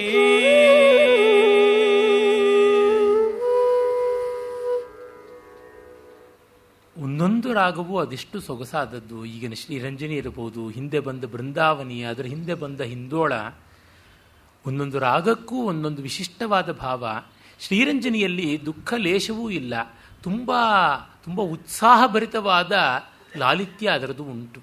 ಆ ಬೃಂದಾವನಿಯಲ್ಲಿ ಆರ್ದ್ರತೆ, ಕೋಮಲತೆ, ಹಿಂದೋಳದಲ್ಲಿ ಸಮರ್ಪಣೆ, ಗಾಂಭೀರ್ಯ ನೋಡಿದಾಗ ಎಷ್ಟು ಭಾವಗಳನ್ನು ತುಂಬಿಕೊಡೋಕ್ಕೆ ನಮ್ಮ ದೇಶ ಎಷ್ಟು ಭಾಗ್ಯ ಪುಣ್ಯಶಾಲಿಯಾದ ದೇಶ ಅಂತ ಅನಿಸುತ್ತೆ. ಈಗ ದಾರಿಯಲ್ಲಿ ಬರ್ತಾ ನನ್ನ ಗೆಳೆಯ ಡಾಕ್ಟರ್ ಕೃಷ್ಣ ಜೊತೆ ಮಾತಾಡ್ತಾ ಆಯುರ್ವೇದಕ್ಕೆ ಒದಗಿ ಬರುವಂಥ ಎಲ್ಲ ಮೂಲಿಕೆಗಳು ನಮ್ಮ ದೇಶದಲ್ಲಿದ್ದದ್ದು, ಭಾವ ಪ್ರಪಂಚಕ್ಕೆ ಒದಗಿ ಬರತಕ್ಕಂಥ ಆ ಶಬ್ದಶಯ್ಯೆ, ಆ ಛಂದಸ್ಸುಗಳು, ಆ ಪದವಿನ್ಯಾಸಗಳು, ಆ ಉಕ್ತಿ ವೈಚಿತ್ರ್ಯಗಳು ಸಂಸ್ಕೃತ ಮತ್ತು ತದನುಪ್ರಾಣಿತವಾದ ಎಲ್ಲ ಭಾರತೀಯ ಭಾಷೆಗಳಲ್ಲಿ ಆ ಭಾವಗಳ ಸೂಕ್ಷ್ಮತೆಯನ್ನು ಮಾತಿಗೆ ಮೀರಿದ್ದನ್ನು ಶಬ್ದಾರ್ಥಾದ್ವೈತ ರೂಪದಿಂದ ತಂದು ಕೊಡ್ತಕ್ಕಂಥ ಈ ರಾಗ ಪ್ರಪಂಚ, ಅದನ್ನು ಕಣ್ಣಿಗೆ ಕಟ್ಟುವಂತೆ ಮಾಡತಕ್ಕಂಥ ಕರ್ಣಾಂಗಹಾರ ವಿಭ್ರಮಗಳಿಂದ ಕೂಡಿದ ನೃತ್ಯ, ಅದನ್ನು ಘನೀಕರಿಸಿದ ಅಮೃತ ಅಂತ ಹೇಳಬಹುದಾದ ಶಿಲ್ಪ, ಒಂದೊಂದು ನೋಡಿದಾಗ ತುಂಬ ಲೋಕೋತ್ತರವಾದದ್ದು ಅನಿಸುತ್ತೆ. ನನ್ನ ಸ್ನೇಹಿತ ವಾಸುಕಿ ಅನ್ವರ್ಥನಾಮಧೇಯ ನಿಧಾನಕ್ಕೆ ಹರ್ಕೊಂಡು ಬರ್ತಾ ಇರ್ತಾನೆ. ಅವನು ಏನು ಹೇಳಿದ್ರು ಬರ್ತೀನಿ ಅಂದರೆ ಒಂದು 25-30 ನಿಮಿಷ ತಳ್ಳಿ ಇಡಬೇಕು, ಇಲ್ಲದೆ ಇದ್ರೆ ಆಗುವುದೇ ಇಲ್ಲ ಕೋಸರು. ಅವನು ಬರೋ ತಡ ಆಗುತ್ತೆ ಅಂತ ಸ್ವಲ್ಪ ನನಗೆ ಕೋಪ ಬರ್ತಾ ಇದ್ದಾಗ ಅವನ ಹೆಂಡತಿ ಏನು ಮಾಡ್ತಾಳೆ ಅಂದರೆ, ಎಲ್ಲರೂ ಹೋಗಬೇಕು ಅಂದರೆ ವಾಸು ಗಣೇಶ್ ಕೋಪ ಮಾಡ್ಕೋತಾ ಇರ್ತಾರೆ, ಒಳ್ಳೆ ಹಿಂದೋಳ ಮೋಹನ ದುರ್ಗಾ ಈ ಥರದ ರಾಗ ಹಾಕ್ಬಿಟ್ಟಿರು ಸಿಡಿನಲ್ಲಿ ಅಂತ ಕಾರಲ್ಲಿ ಬಾಗಿಲು ತೆಗಿತಾ ಇದ್ದಂತೆಯೇ ಭೋರ್ಗರಿತಕ್ಕಂಥ ರಾಗಭಾವ ಕೇಳ್ತಾ ಇದ್ದಂತೆ ಸ್ತಬ್ಧವಾಗುತ್ತೆ. ಹಾವಿಗೆ ಪುಂಗಿನಾದ ಅಂತಾರೆ, ಹಾವೇ ಪುಂಗಿನಾದ ಮಾಡುವಂತೆ ನನ್ನ ಪಾಲಿಗೆ ಕೋಪ ತಾಪ ಎಲ್ಲ ಇಳಿದು ಕೂತ್ಕೊಂಡ್ಬಿಡುತ್ತೆ. ಎಲ್ಲಿಯೋ ರಸ್ತೆಯಲ್ಲಿ ಹೋಗ್ತಾ ಇದ್ದರೆ ಯಾವುದೋ ಪಾರಿಜಾತದ್ದು, ಯಾವುದೋ ನೈಟ್ ಕ್ವೀನಿಂದು, ರಾತ್ರಿ ರಾಣಿದು, ಇನ್ಯಾವುದೋ ಸಂಪಗೆಯ ಮತ್ತೊಂದರ ನರುಗಂಪು ಹಾಗೆ ಬೀಸಿ ಬಂದರೆ ಎಂಥದ್ದು, ಆ ರೀತಿ ಎಲ್ಲಿಂದಲೋ ಈ ರಾಗಗಳ ಮಾಧುರ್ಯ ಕಿವಿ ಕೇಳಿಸ್ತಾ ಇದ್ದಂತೆ ಮನಸ್ಸಿನ ಎಷ್ಟೋ ಖೇದ ಕ್ಷೋಭೆ ತಾನೇ ತಾನಾಗಿ ಇಳಿದು ಹೋಗ್ಬಿಡುತ್ತೆ. ಅದೊಂದು ಭಾಗ್ಯ. ಕೃಷ್ಣಾಗಮನ ಪಾಂಡವರ ಪಾಲಿಗೆ ಆ ತರಹ ಬಂದದ್ದೇ ಸಾಕು. ಇನ್ನು ಜೊತೆಯಲ್ಲಿದ್ದರೆ ನನಗೆ ಕುಮಾರವ್ಯಾಸರ ಕಾವ್ಯ ವಾಚನ ವ್ಯಾಖ್ಯಾನದಲ್ಲಿ ಇಷ್ಟಪಟ್ಟ ರಾಗಗಳನ್ನು ಇಷ್ಟವಾದ ರೀತಿಯಲ್ಲಿ ಕೇಳೋದು, ಆ ವಾದನವನ್ನು ಕೇಳೋದು. ಅವರು ಆಗ ಸಾಮಜವರ ಗಮನದ ಕೆಲವು ಪಂಕ್ತಿಗಳನ್ನು ನುಡಿಸಿದ್ರು. ಎಷ್ಟು ಔಚಿತ್ಯಪೂರ್ಣವಾಗಿತ್ತು ಅಂತಂದರೆ ಅದು ಕೃಷ್ಣನನ್ನ ಕುರಿತಾಗಿ ತ್ಯಾಗರಾಜರು ಮಾಡಿದ್ದು. ಸಾಮಜವರ ಗಮನ ಅಂತ, ಮದೇಭ ಗಂಧೇಭ ಗತಿಯವನು ಗಜಗತಿಯವನು ಅಂತ, ಇಲ್ಲಿ ಸಾಮಜವರ ಗಮನ, ವರ ಆಗಮನ, ಸಾಮಜವರನ ಆಗಮನ ಅಂತ. ಸಾಮಜವರ ಸಾಮಜಕ್ಕೆ, ಆನೆಗೆ, ಗಜೇಂದ್ರನಿಗೆ ವರವಾಗಿ ಬಂದವನು, ಅವನ ಆಗಮನ ಅನ್ನುವಂತೆ ಈ ಔಚಿತ್ಯ, ಇದು ಒಂದು ಭಾಗ್ಯ. ನಾನು ಎಷ್ಟೋ ಬಾರಿ ಹೇಳಿದ್ದೀನಿ, ಕಬ್ಬು ತಿನ್ನೋದಕ್ಕೆ ಕೂಲಿನೂ ಕೊಡ್ತಾರೆ ಎನ್ನುವಂಥ ರೀತಿ ಇದು ಈ ಕಾರ್ಯಕ್ರಮ. ಅಲ್ಲಿ ಹೇಳ್ತಾನೆ ಕವಿ, ಕುಶಲವೇ ಕುರುರಾಯ ನೂಳಿಗ ಬೆಸಗದಲೇ ನಿಮ್ಮನು ಅತ್ತಲವಧಿಯ ದೆಸೆ ಸಮೀಪವೇ. ಇಷ್ಟು ಕೇಳ್ತಾನೆ, ನಿಮಗೆ ಕುಶಲವೇ, ಕುರುರಾಯ ನೂಳಿಗ ಬೆಸಗದಲೇ. ಕುರುರಾಯ ನಿಮಗೆ ಮತ್ತೂ ತೊಂದರೆ ಕೊಡ್ತಾ ಇಲ್ವಾ? ಅವನು ಮಾಡಿದ ಅವಮಾನ ನಿಮಗಿನ್ನೂ ಎದೆಯಲ್ಲಿ ಶೂಲವಾಗಿ ಚುಚ್ಚುತ್ತಾ ಇಲ್ಲ ತಾನೆ? ಅದರಿಂದ ಆಚೆಗೆ ಬಂದಿದ್ದಿರಲ್ಲ, ಹ್ಯಾಂಗ್ ಓವರಿಂದ ಬೇರೆ ತರಣೋಪಾಯವನ್ನು ಚಿಂತಿಸಿದ್ದರಲ್ಲ. ನಿಮ್ಮತ್ತಲ ಅವಧಿಯ ದೆಸೆ ಸಮೀಪವೇ. ಅಜ್ಞಾತವಾಸಕ್ಕೆ ಹತ್ತಿರ ಆಗ್ತಾ ಇದ್ದೀರಾ, ಲೆಕ್ಕ ಸರಿಯಾಗಿ ಇಟ್ಕೊಳ್ಬೇಕು. ಅದನ್ನು ಎಣಿಕೆ ಮಾಡ್ಕೊಳ್ತಾ ಇದ್ರಲ್ಲಿ ಪಂಚಾಂಗ ಎಲ್ಲಿಂದ ಬರಬೇಕು ಪಾಪ, ಇಷ್ಟು ಕರೆಕ್ಟಾಗಿ ಲೆಕ್ಕ ಇಟ್ಕೊಳ್ಬೇಕು. ಲೆಕ್ಕ ತಪ್ಪಿಟ್ರೆ ಹೋಯಿತು. ಇದು ಸಂಗೀತಗಾರರು ಎಡಪಿದ್ದಂತೆ, ಏನು ಅಂತಲೇ ಗೊತ್ತಾಗೋಲ್ಲ ಆ ರೀತಿಯಾಗಿ. ಆಮೇಲೆ ಅಲ್ಲಿಗೆ ಸರಿಯಾಗಿ ಬಂದು ಕೂತ್ಕೊಳ್ಬೇಕು, ಇಲ್ಲದೇ ಇದ್ರೆ ಅವಮಾನ. ಇಲ್ಲಂತೂ ಮಾನ ಪ್ರಾಣಗಳು ಎರಡೂ ಹೊರಟೋಗ್ಬಿಡ್ತವೆ. ತೊಳೆದಿದ್ದರಲ್ಲ ವನವನಾಂತದಲ್ಲಿ ಆ ಕಾಡು ಈ ಕಾಡು ಅಂತ ಎಷ್ಟೆಲ್ಲ ಒದ್ದಾಡಿದ್ರಿ ಅಂತಂದಾಗ ಪಶುಪತಿಯ ಹಿಡಿವಂಬು ಕೈವರ್ತಿಸಿತು ಗಡ ಪಾರ್ಥಂಗೆ. ಮತ್ತೆ ಇವನು ಕೇಳಿಬಿಟ್ಟಿದ್ದಾನೆ, ಈಗಾಗಲೇ ಅರ್ಜುನಿಗೆ ಪಾಶುಪತ ಬಂದಿದೆ ಅಂತ. ಕೃಷ್ಣನಿಗೆ ಗೊತ್ತಾಗದೆ ಇರ್ತ್ಯ. ಕುಮಾರವ್ಯಾಸ ಅನೌಚಿತ್ಯ ಮಾಡದೆ ಇವ್ರು ಹೇಳೋಕೆ ಮುಂಚೆನೆ ಗೊತ್ತಾಯಿತು. ಅವನು ಸರ್ವಾಂತರ್ಯಾಮಿ ಅಂತ ಮೊದಲಿಂದಲೂ ಹೇಳಿದ್ರಲ್ಲ. ದುರ್ಯೋಧನ ಹೃದಯದಲ್ಲೂ ಇಟ್ಟುಕೊಂಡು ಎನ್ನ ಹೃದಯದೊಳಿದ್ದು ಗನ್ನ ಗತಕವ ಮಾಡುವನು ಅಂತಂತಾನೆ ಅಂತಂದ ಮೇಲೆ ಇನ್ನೇನು. ಹೀಗಾಗಿ ಪಶುಪತಿಯ ಹಿಡಿವಂಬು ಕೈವರ್ತಿಸಿತು ಗಡ ಪಾರ್ಥಂಗೆ. ಪಶುಪತಿ ಹಿಡಿತಕ್ಕಂಥ ಬಾಣ ಅರ್ಜುನ ಕೈಗೆ ಬಂದುಬಿಡ್ತಂತೆ. ನಮಗಿಂದೊಸಗೆ ಆಯಿತು ಪುಣ್ಯ, ನಮಗೆ ಒಳ್ಳೇದಾಯಿತು. ಇಲ್ಲಿ ಆ ಕೃಷ್ಣ ತಾನು ನಿಮ್ಮವರಲ್ಲಿದ್ದೀನಿ, ನಿಮ್ಮೊಟ್ಟಿಗೆ ಇದ್ದೀನಿ ಅನ್ನೋದನ್ನ ನಮಗಿಂದು ಹೊಸಗೆ ಆಯಿತು, ನಿಮಗೇ ಇಂದು ಅಂತ ಹೇಳಿದ್ರೆ ಯಾವ ಛಂದಸ್ಸು ಪ್ರಾಸ ಏನಕ್ಕೂ ಚಿಂತೆ ಆಗ್ತಾ ಇರಲಿಲ್ಲ. ಇನ್ಕ್ಲೂಡ್ ಮಾಡ್ಕೊಳ್ಳೋದಿದೆಯಲ್ಲ. ನನಗೆ ತುಂಬ ಆದರಣೀಯರಾದ ಮಿತ್ರರು, ಹಿರಿಯ ಮಿತ್ರರು, ಡಿ ವಿ ಜಿಯವರ ಪರಮಪ್ರಿಯ ಶಿಷ್ಯರು, ಶಿಷ್ಯೋತ್ತಮರು ಟಿ ಎನ್ ಪದ್ಮನಾಭನ್ ಅವರ ಸ್ವರ್ಗೀಯ ಪುತ್ರಿ ಸರೋಜಾ ಅವರು ಕೃಷ್ಣಕರ್ಣಾಮೃತದ ಶ್ಲೋಕಗಳನ್ನು ಅವರು ತುಂಬ ಚೆನ್ನಾಗಿ ಸಂಗೀತ ಸಾಹಿತ್ಯ ಎಲ್ಲ ಬಲ್ಲವರಾಗಿದ್ದರು. ನನ್ನ ಎಷ್ಟೋ ಅವಧಾನಗಳನ್ನು ಆಯೋಜನೆ ಮಾಡಿ ಪಾಲ್ಗೊಂಡು ಆ ಸಂತೋಷ ಉಂಟು. ಈ ವೇದಿಕೆಯ ಮೇಲೆ ಅವ್ರನ್ನ ಕೊನೆಗೆ ಕಂಡದ್ದಾಯಿತು. ಆಕೆ ಕೃಷ್ಣಕರ್ಣಾಮೃತದ ಶ್ಲೋಕಗಳನ್ನು ಹಾಡುವಾಗ ಕಟ್ಟ ಕಡೆಯಲ್ಲಿ ಕೃಷ್ಣಸ್ತು ಪುಷ್ಣಾತು ನಹ ಇತ್ಯಾದಿಯಾಗಿ ಬರುವಾಗ ವಹ ಅಂತ ಬಂದರೆ ಅದನ್ನು ನಹ ಮಾಡ್ಕೊಳ್ತಾ ಇದ್ರು. ನಿಮಗೆ ಒಳ್ಳೇದು ಮಾಡಲಿ ಅಂದರೆ ನಿಮಗೇಂತ ಯಾಕೆ ನಮಗೂ ಇರಲಿ ಅಂತ ನಹ ಮಾಡ್ಕೋತಾ ಇದ್ರು. ಅಂದರೆ ಅಸ್ಮತ್ ಶಬ್ದವಾಗಿ ಯುಷ್ಮತ್ ಶಬ್ದವನ್ನು ಪರಿವರ್ತಿಸಿಕೊಳ್ತಕ್ಕಂಥದ್ದು. ಇಲ್ಲಿ ಕುಮಾರವ್ಯಾಸನ ಕೃಷ್ಣ ನಮ್ಮದು ಅಂತ ಮಾಡಿಕೊಳ್ತಾನೆ. ಅದು ಬಹಳ ದೊಡ್ಡದಾದದ್ದು. ತೆಲುಗಿನ ಭಾಷೆಯಲ್ಲಿ ಮೇಮು ಅಂತಂದರೆ ರಾಯಲ್ ವಿ ಆಗುತ್ತೆ, ಮನಮು ಅಂದರೆ ಇನ್ಕ್ಲೂಸಿವ್ ವಿ ಆಗುತ್ತದೆ. ಹಮ್ ಸಬ್ ಅಂತ ಅನ್ನುವ ಅರ್ಥ ಹಿಂದಿಗೇನಿದೆ, ನಾವೆಲ್ಲ ಅನ್ನುವ ಅರ್ಥ. ತೆಲುಗಿನಲ್ಲಿ ಮೇಮು, ನೇನು, ಮೇಮು, ಮನಮು ಅಂತ 3 ಉಂಟು. ಕನ್ನಡದಲ್ಲಿ ಅವನು ಅಥವಾ ನೀನು, ನೀವು, ತಾವು ಅಂತ ಉಂಟಲ್ಲ, ಗೌರವಾರ್ಥಕ ಬಹುವಚನ. ಇಂಗ್ಲೀಷ್ನಲ್ಲಿ ಇಲ್ಲವಲ್ಲ, ಸಂಸ್ಕೃತದಲ್ಲೂ ಇಲ್ಲ, ಆದರೆ ಕನ್ನಡದಲ್ಲಿ ಉಂಟು. ಆ ಥರ ಒಂದೊಂದು ಭಾಷೆಗಿರುತ್ತದೆ. ಕುಮಾರವ್ಯಾಸ ನಮಗೆ ಎನ್ನುವ ಭಾವವನ್ನು ಕೃಷ್ಣನ ಮೂಲಕವಾಗಿ ಹೇಳಿಸ್ತಾನೆ. ನಮಗಿಂದ ಹೊಸಗೆ ಆಯಿತು, ನಮಗೆ ಅಭ್ಯುದಯ ಬಂತು, ಪುಣ್ಯ ಅಂತ ಯುಧಿಷ್ಠಿರನಿಗೆ ಹೇಳ್ತಾನೆ. ಆಗ ಯುಧಿಷ್ಠಿರ ಹೇಳ್ತಾನೆ, ಅದಿರಲಿ, ಶಿವನ ಅನುಗ್ರಹ ಆಯಿತು, ಆದರೆ ವಿಷ್ಣು ನಿನ್ನ ಅನುಗ್ರಹವೂ ಈಗ ಆದರೆ ನಮಗೆ ಮತ್ತೂ ಒಳ್ಳೆಯದು ಆಗಲಿ. ವೈಷ್ಣವಕ್ಕೆ ನಮ್ಮಯ್ಯ ತಾಗುತಟ್ಟಿನ ರಕ್ಷೆ. ತಾಗುತಟ್ಟು ಅಂದರೆ ಯುದ್ಧ, ವೈರಿಗಳ ಜೊತೆಗೆ ಮಾಡುವ ಯುದ್ಧ. ಅದರ ರಕ್ಷೆಗೆ ಆ ಶೈವ ಬಂದಂತೆ ಈ ವೈಷ್ಣವ ಕೃಷ್ಣಾನುಗ್ರಹ ಆಗಬೇಕು. ಆ ಪಾಶುಪಥವನ್ನು ನೀನು ಮುಟ್ಟಿಕೊಡಬೇಕು, ಆಗ ನಮಗೆ ಸಮಾಧಾನ ಅಂತ. ಡಿ ವಿ ಜಿಯವರ ಹತ್ರಕ್ಕೆ ಒಮ್ಮೆ ಎಂ ಡಿ ರಾಮನಾಥನ್ ಅವರು ಬಂದಿದ್ದಾಗ ಅವರ ಕೈಯಲ್ಲಿದ್ದ ಉಂಗುರವನ್ನು ತೆಗೆದು ಡಿ ವಿ ಜಿಯವ್ರ ಕೈ ಕೊಟ್ಟು, ಇದನ್ನು ತಾವು ಮುಟ್ಟಿ ಆಶೀರ್ವಾದ ಮಾಡಿ ನನಗೆ ಕೊಡಿದ್ರಂತೆ. ಯಾಕೆಂದರೆ ಈ ಉಂಗುರವನ್ನು ರುಕ್ಮಿಣಿ ಅರುಂಡೇಲ್ ನನ್ನ ಗುರು ಟೈಗರ್ ವರದಾಚಾರ್ಯರು ಕೊಟ್ಟಿದ್ರು, ಅವರು ನನಗೆ ಕೊಟ್ಟಿದ್ದಾರೆ. ಈಗ ನಿಮ್ಮ ಕೈಯಿಂದ ಮುಟ್ಟಿಸಿ ಹಾಕ್ಕೊಂಡ್ರೆ ನನಗೆ ಪುಣ್ಯ ಅನ್ನೋ ಭಾವ ಅಂತ. ಭಾವನೆಯ ಸೌಂದರ್ಯ ಎಷ್ಟು ಚೆನ್ನಾಗಿರ್ತಕ್ಕಂಥದ್ದು. ಅವರಿಂದ ಪಡ್ಕೊಳ್ಬೇಕು, ದೊಡ್ಡವರಿಂದ ಸಂದಾಯವಾಗಬೇಕು ಅನ್ನುವಂಥದ್ದು. ಹಾಗೆ ನೀವು ಮುಟ್ಟು ಕೊಡಬೇಕು, ಆವಾಗ ಹೆಚ್ಚಿನ ಬೆಲೆ ಉಂಟು ಅಂತ. ತೊಡಚಿದುದಾಗಳಿದ್ದುದು ಪಾಶುಪತ ಶರವು, ಅದರ ಬಳಿ ಬಿಡಿದು ಈಗಳೊಸಗೆಯೇ ಈಗ ನೀವು ಬಂದಿದ್ದು ಮತ್ತೂ ಸಂತೋಷ. ಎಮ್ಮ ಪಂಚಕದ ಆಗು ಹೋಗನು ಹೊತ್ತು ನಡೆಸಿದಡೆ ಆಗಳಾಯ್ತೆ ಮಗೋಸಿಗೆ. ನಾವು 5 ಉದ್ಧಾರ ಮಾಡಿದ್ರೇ ನಮಗೆ ಭಾಗ್ಯ, ಅದು ಬಿಟ್ಟರೆ ಮತ್ತೆ ಯಾವುದೂ ಇಲ್ಲ. ನಮ್ಮ 5 ಕಾಪಾಡಿಕೊಳ್ಳಬೇಕು, ನೀವು ನೋಡಿ ನಡೆಸಬೇಕು ಅಂತಂತಾನೆ. ತೊಳೆದಿದವಲ್ಲ ಕೃಷ್ಣ ಅಂತ ಶುರು ಮಾಡ್ಕೊಳ್ತಾನೆ. ಎಲ್ಲ ಹಳೆ ಕಥೆಯನ್ನು ಹೇಳ್ತಾನೆ. ಅದು ಇದ್ದದ್ದೇ ಧರ್ಮರಾಜನ ಸ್ವಭಾವಕ್ಕೆ, ಎಲ್ಲವನ್ನು ನೆರೇಟ್ ಮಾಡ್ತಾನೆ. ಆಮೇಲೆ ಮಾರ್ಕಂಡೇಯರು ಬರ್ತಾರೆ. ಈ ಮಾರ್ಕಂಡೇಯರ ಆಗಮನ ಮೂಲ ಮಹಾಭಾರತದಲ್ಲಿ ವಿಸ್ತೃತವಾಗಿ ಸಾವಿತ್ರಿ ಉಪಾಖ್ಯಾನ, ರಾಮೋಪಾಖ್ಯಾನ ಇವುಗಳೆಲ್ಲ ಬರ್ತದೆ. ಬೃಹದಶ್ವ ಹಿಂದೆ ಬಂದು ನಳೋಪಾಖ್ಯಾನ ಹೇಳಿದ್ದು. ಆಮೇಲೆ ಮಾರ್ಕಂಡೇಯರು ಬಂದು ರಾಮೋಪಾಖ್ಯಾನವನ್ನು, ಸಾವಿತ್ರಿ ಉಪಾಖ್ಯಾನವನ್ನು ಎಲ್ಲ ಹೇಳ್ತಾರೆ. ಅದನ್ನು ಕುಮಾರವ್ಯಾಸ ವಿಸ್ತರಿಸೋದಿಲ್ಲ. ಈ ಸಾವಿತ್ರಿಯ ಕಥೆಯನ್ನೇ ನಮ್ಮ ಬಸವಪ್ಪಶಾಸ್ತ್ರಿಗಳು ಸಾವಿತ್ರಿ ಚರಿತ್ರೆ ಅಂತ ಲಲಿತ ಸುಂದರವಾದ ಭಾವನಿ ಷಟ್ಪದಿಯ ಕಾವ್ಯವಾಗಿ ಬರೆದಿದ್ದಾರೆ. ಯಾಕೋ ನಮ್ಮ ಗಮಕಿಗಳಿಗೆ ಹೆಚ್ಚಾಗಿ ಅದರ ಕಡೆಗೆ ಗಮನ ಬಂದಿಲ್ಲ. ಒಳ್ಳೆಯ ಕಾವ್ಯ. ಅದನ್ನು ನಳಚರಿತ್ರೆ ಕನಕದಾಸರದಿದ್ದಂತೆ ಚೆನ್ನಾಗಿರ್ತಕ್ಕಂಥ ಕಥಾನಕ. ಈ ಮಾರ್ಕಂಡೇಯರ ವಿಶೇಷ ಮಾತ್ರ ತುಂಬ ಸ್ವಾರಸ್ಯಕಾರಿ. ಭಾಗವತದಲ್ಲಿ ಮತ್ತು ವಿಷ್ಣು ಪುರಾಣದಲ್ಲಿ ಕೂಡ ಬರುತ್ತದೆ, ಇನ್ನೂ ಬೇರೆ ಪುರಾಣಗಳಲ್ಲಿ ಕೂಡ ಉಂಟು. ಮಾರ್ಕಂಡೇಯ ವಿಷ್ಣುವನ್ನು, ಕೃಷ್ಣನನ್ನು, ಬಾಲಕೃಷ್ಣನನ್ನು, ವಟಪತ್ರಶಾಹಿಯನ್ನು ಕಂಡದ್ದು, ಪ್ರಳಯ ಕಾಲದಲ್ಲೂ ಆತ ನಿಂತದ್ದು ಅನ್ನುವ ದೊಡ್ಡ ಪ್ರತಿಮೆ ಇದೆಯಲ್ಲ, ತುಂಬ ತುಂಬ ಸ್ವಾರಸ್ಯಕಾರಿಯಾದದ್ದು.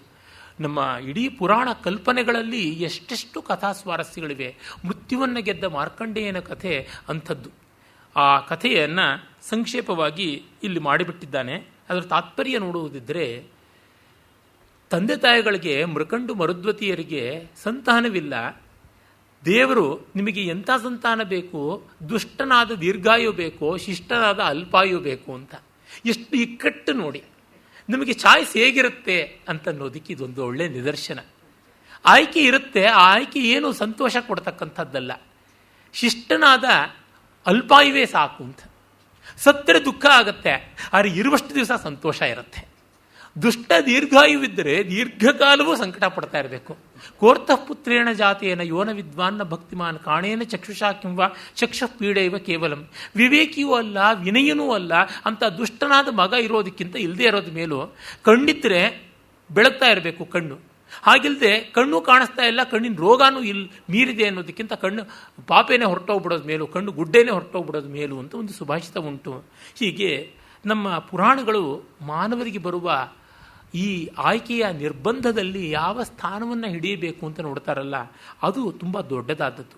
ಕಟ್ಟ ಕಡೆಗೆ ಮಾರ್ಕಂಡೇಯ ವಿವೇಕಿಯಾದ ಮಗನಾಗಿದ್ದರಿಂದ ತಂದೆ ತಾಯಿಗಳಿಗೆ ತನ್ನ ಅಗಲುವಿಕೆಯಿಂದ ಆಗುವ ನೋವು ಏನು ಅಂತ ಕಂಡುಕೊಂಡ. ಚಿರಾಯುವು ಆದ ಅಂತಂದರೆ ಯೋಗ್ಯರನ್ನು ನಾವು ಕಂಡುಕೊಳ್ಳಬೇಕು, ಅಯೋಗ್ಯರನ್ನ ಅಲ್ಲ. ಎಲ್ಲ ಬಿಟ್ಟು ಬಂಗಿ ನೆಟ್ಟ ಅಂತ ಆ ಪಾರ್ಟಿಗೆ ನಾರಾಯಣಮೂರ್ತಿಗಳು ಸೇರ್ತೀವಿ ಅಂದರೆ ಇದಕ್ಕಿಂತ ಹರಾಮಾದದ್ದು ಇನ್ಯಾವುದಾದ್ರೂ ಇದೆಯಾ? ಅದು ಗುಮಾನಿ, ಅದು ಸುಳ್ಳಾಗಲಿ ಅಂತ ನಾನು ಹಾರೈಸ್ತೀನಿ. ಏಕೆಂತಂದರೆ ಸರ್ವನಾಶಕ್ಕೆ ಸರ್ವೋಪಾಯ ಪರಿಭ್ರಷ್ಟ ಆ ಪಾರ್ಟಿ ವ್ರಜೇತ್ ನರಹ ಅಂತ. ಸರ್ವನಾಶಕ್ಕಾದಾಗ ಈ ತರಹ ಆಗತಕ್ಕಂಥದ್ದು. ಏನಾದರೂ ಅಕೌಂಟಬಿಲಿಟಿ, ಕ್ರೆಡಿಬಿಲಿಟಿ ಅಂತ ಯಾವುದಾದ್ರೂ ಉಂಟೆ? ಬಾಧ್ಯತೆಯೇ ಇಲ್ಲದೆ ಇರತಕ್ಕಂಥದ್ದು. ಅದು ಲೆಫ್ಟಿಸ್ಟ್ ವರ್ಗದಲ್ಲಿ ಅತ್ಯಂತ ನೀಚವಾದ, ನಿಂದ್ಯವಾದ, ಕುತ್ಸಿತವಾದದ್ದು. ನರಕಗಳಲ್ಲಿ ತಳಾತಳದ ನರಕ ಅಂತ ಒಂದು ಉಂಟು, ಧೂಮಲೇಖೆ ಅಂತ ನರಕ, ಅದು ಆ ಪಾರ್ಟಿ ಅಂತ ನನಗನ್ಸುತ್ತೆ. ಏಕೆಂದರೆ ಬಾಧ್ಯತೆಯೇ ಇಲ್ಲ. ಹಾಗಂದ್ರೆ ಹೀಗಂದ್ರೆ ಹಾಗೆ ಮಾಡ್ಕೊಳ್ತಕ್ಕಂಥದ್ದು ಈ ಕಸಬರಿಕೆ ಎಂಥದ್ದಿದು ಅನರ್ಥ. ನೋಡಿದಾಗ ವಿವೇಕಿಗಳು ನಮಗೆ ಬೇಕು ಅಂತ ಅನಿಸುತ್ತೆ. ಆ ಮಾರ್ಕಂಡೇಯರ ಆಗಮನ, ಆಮೇಲೆ ಮಾರ್ಕಂಡೇಯ ಕೃಷ್ಣ ಕಥಾನಕವನ್ನು ಹೇಳುವುದನ್ನು ನಾಳೆ ನೋಡೋಣ. ನಮಸ್ಕಾರ.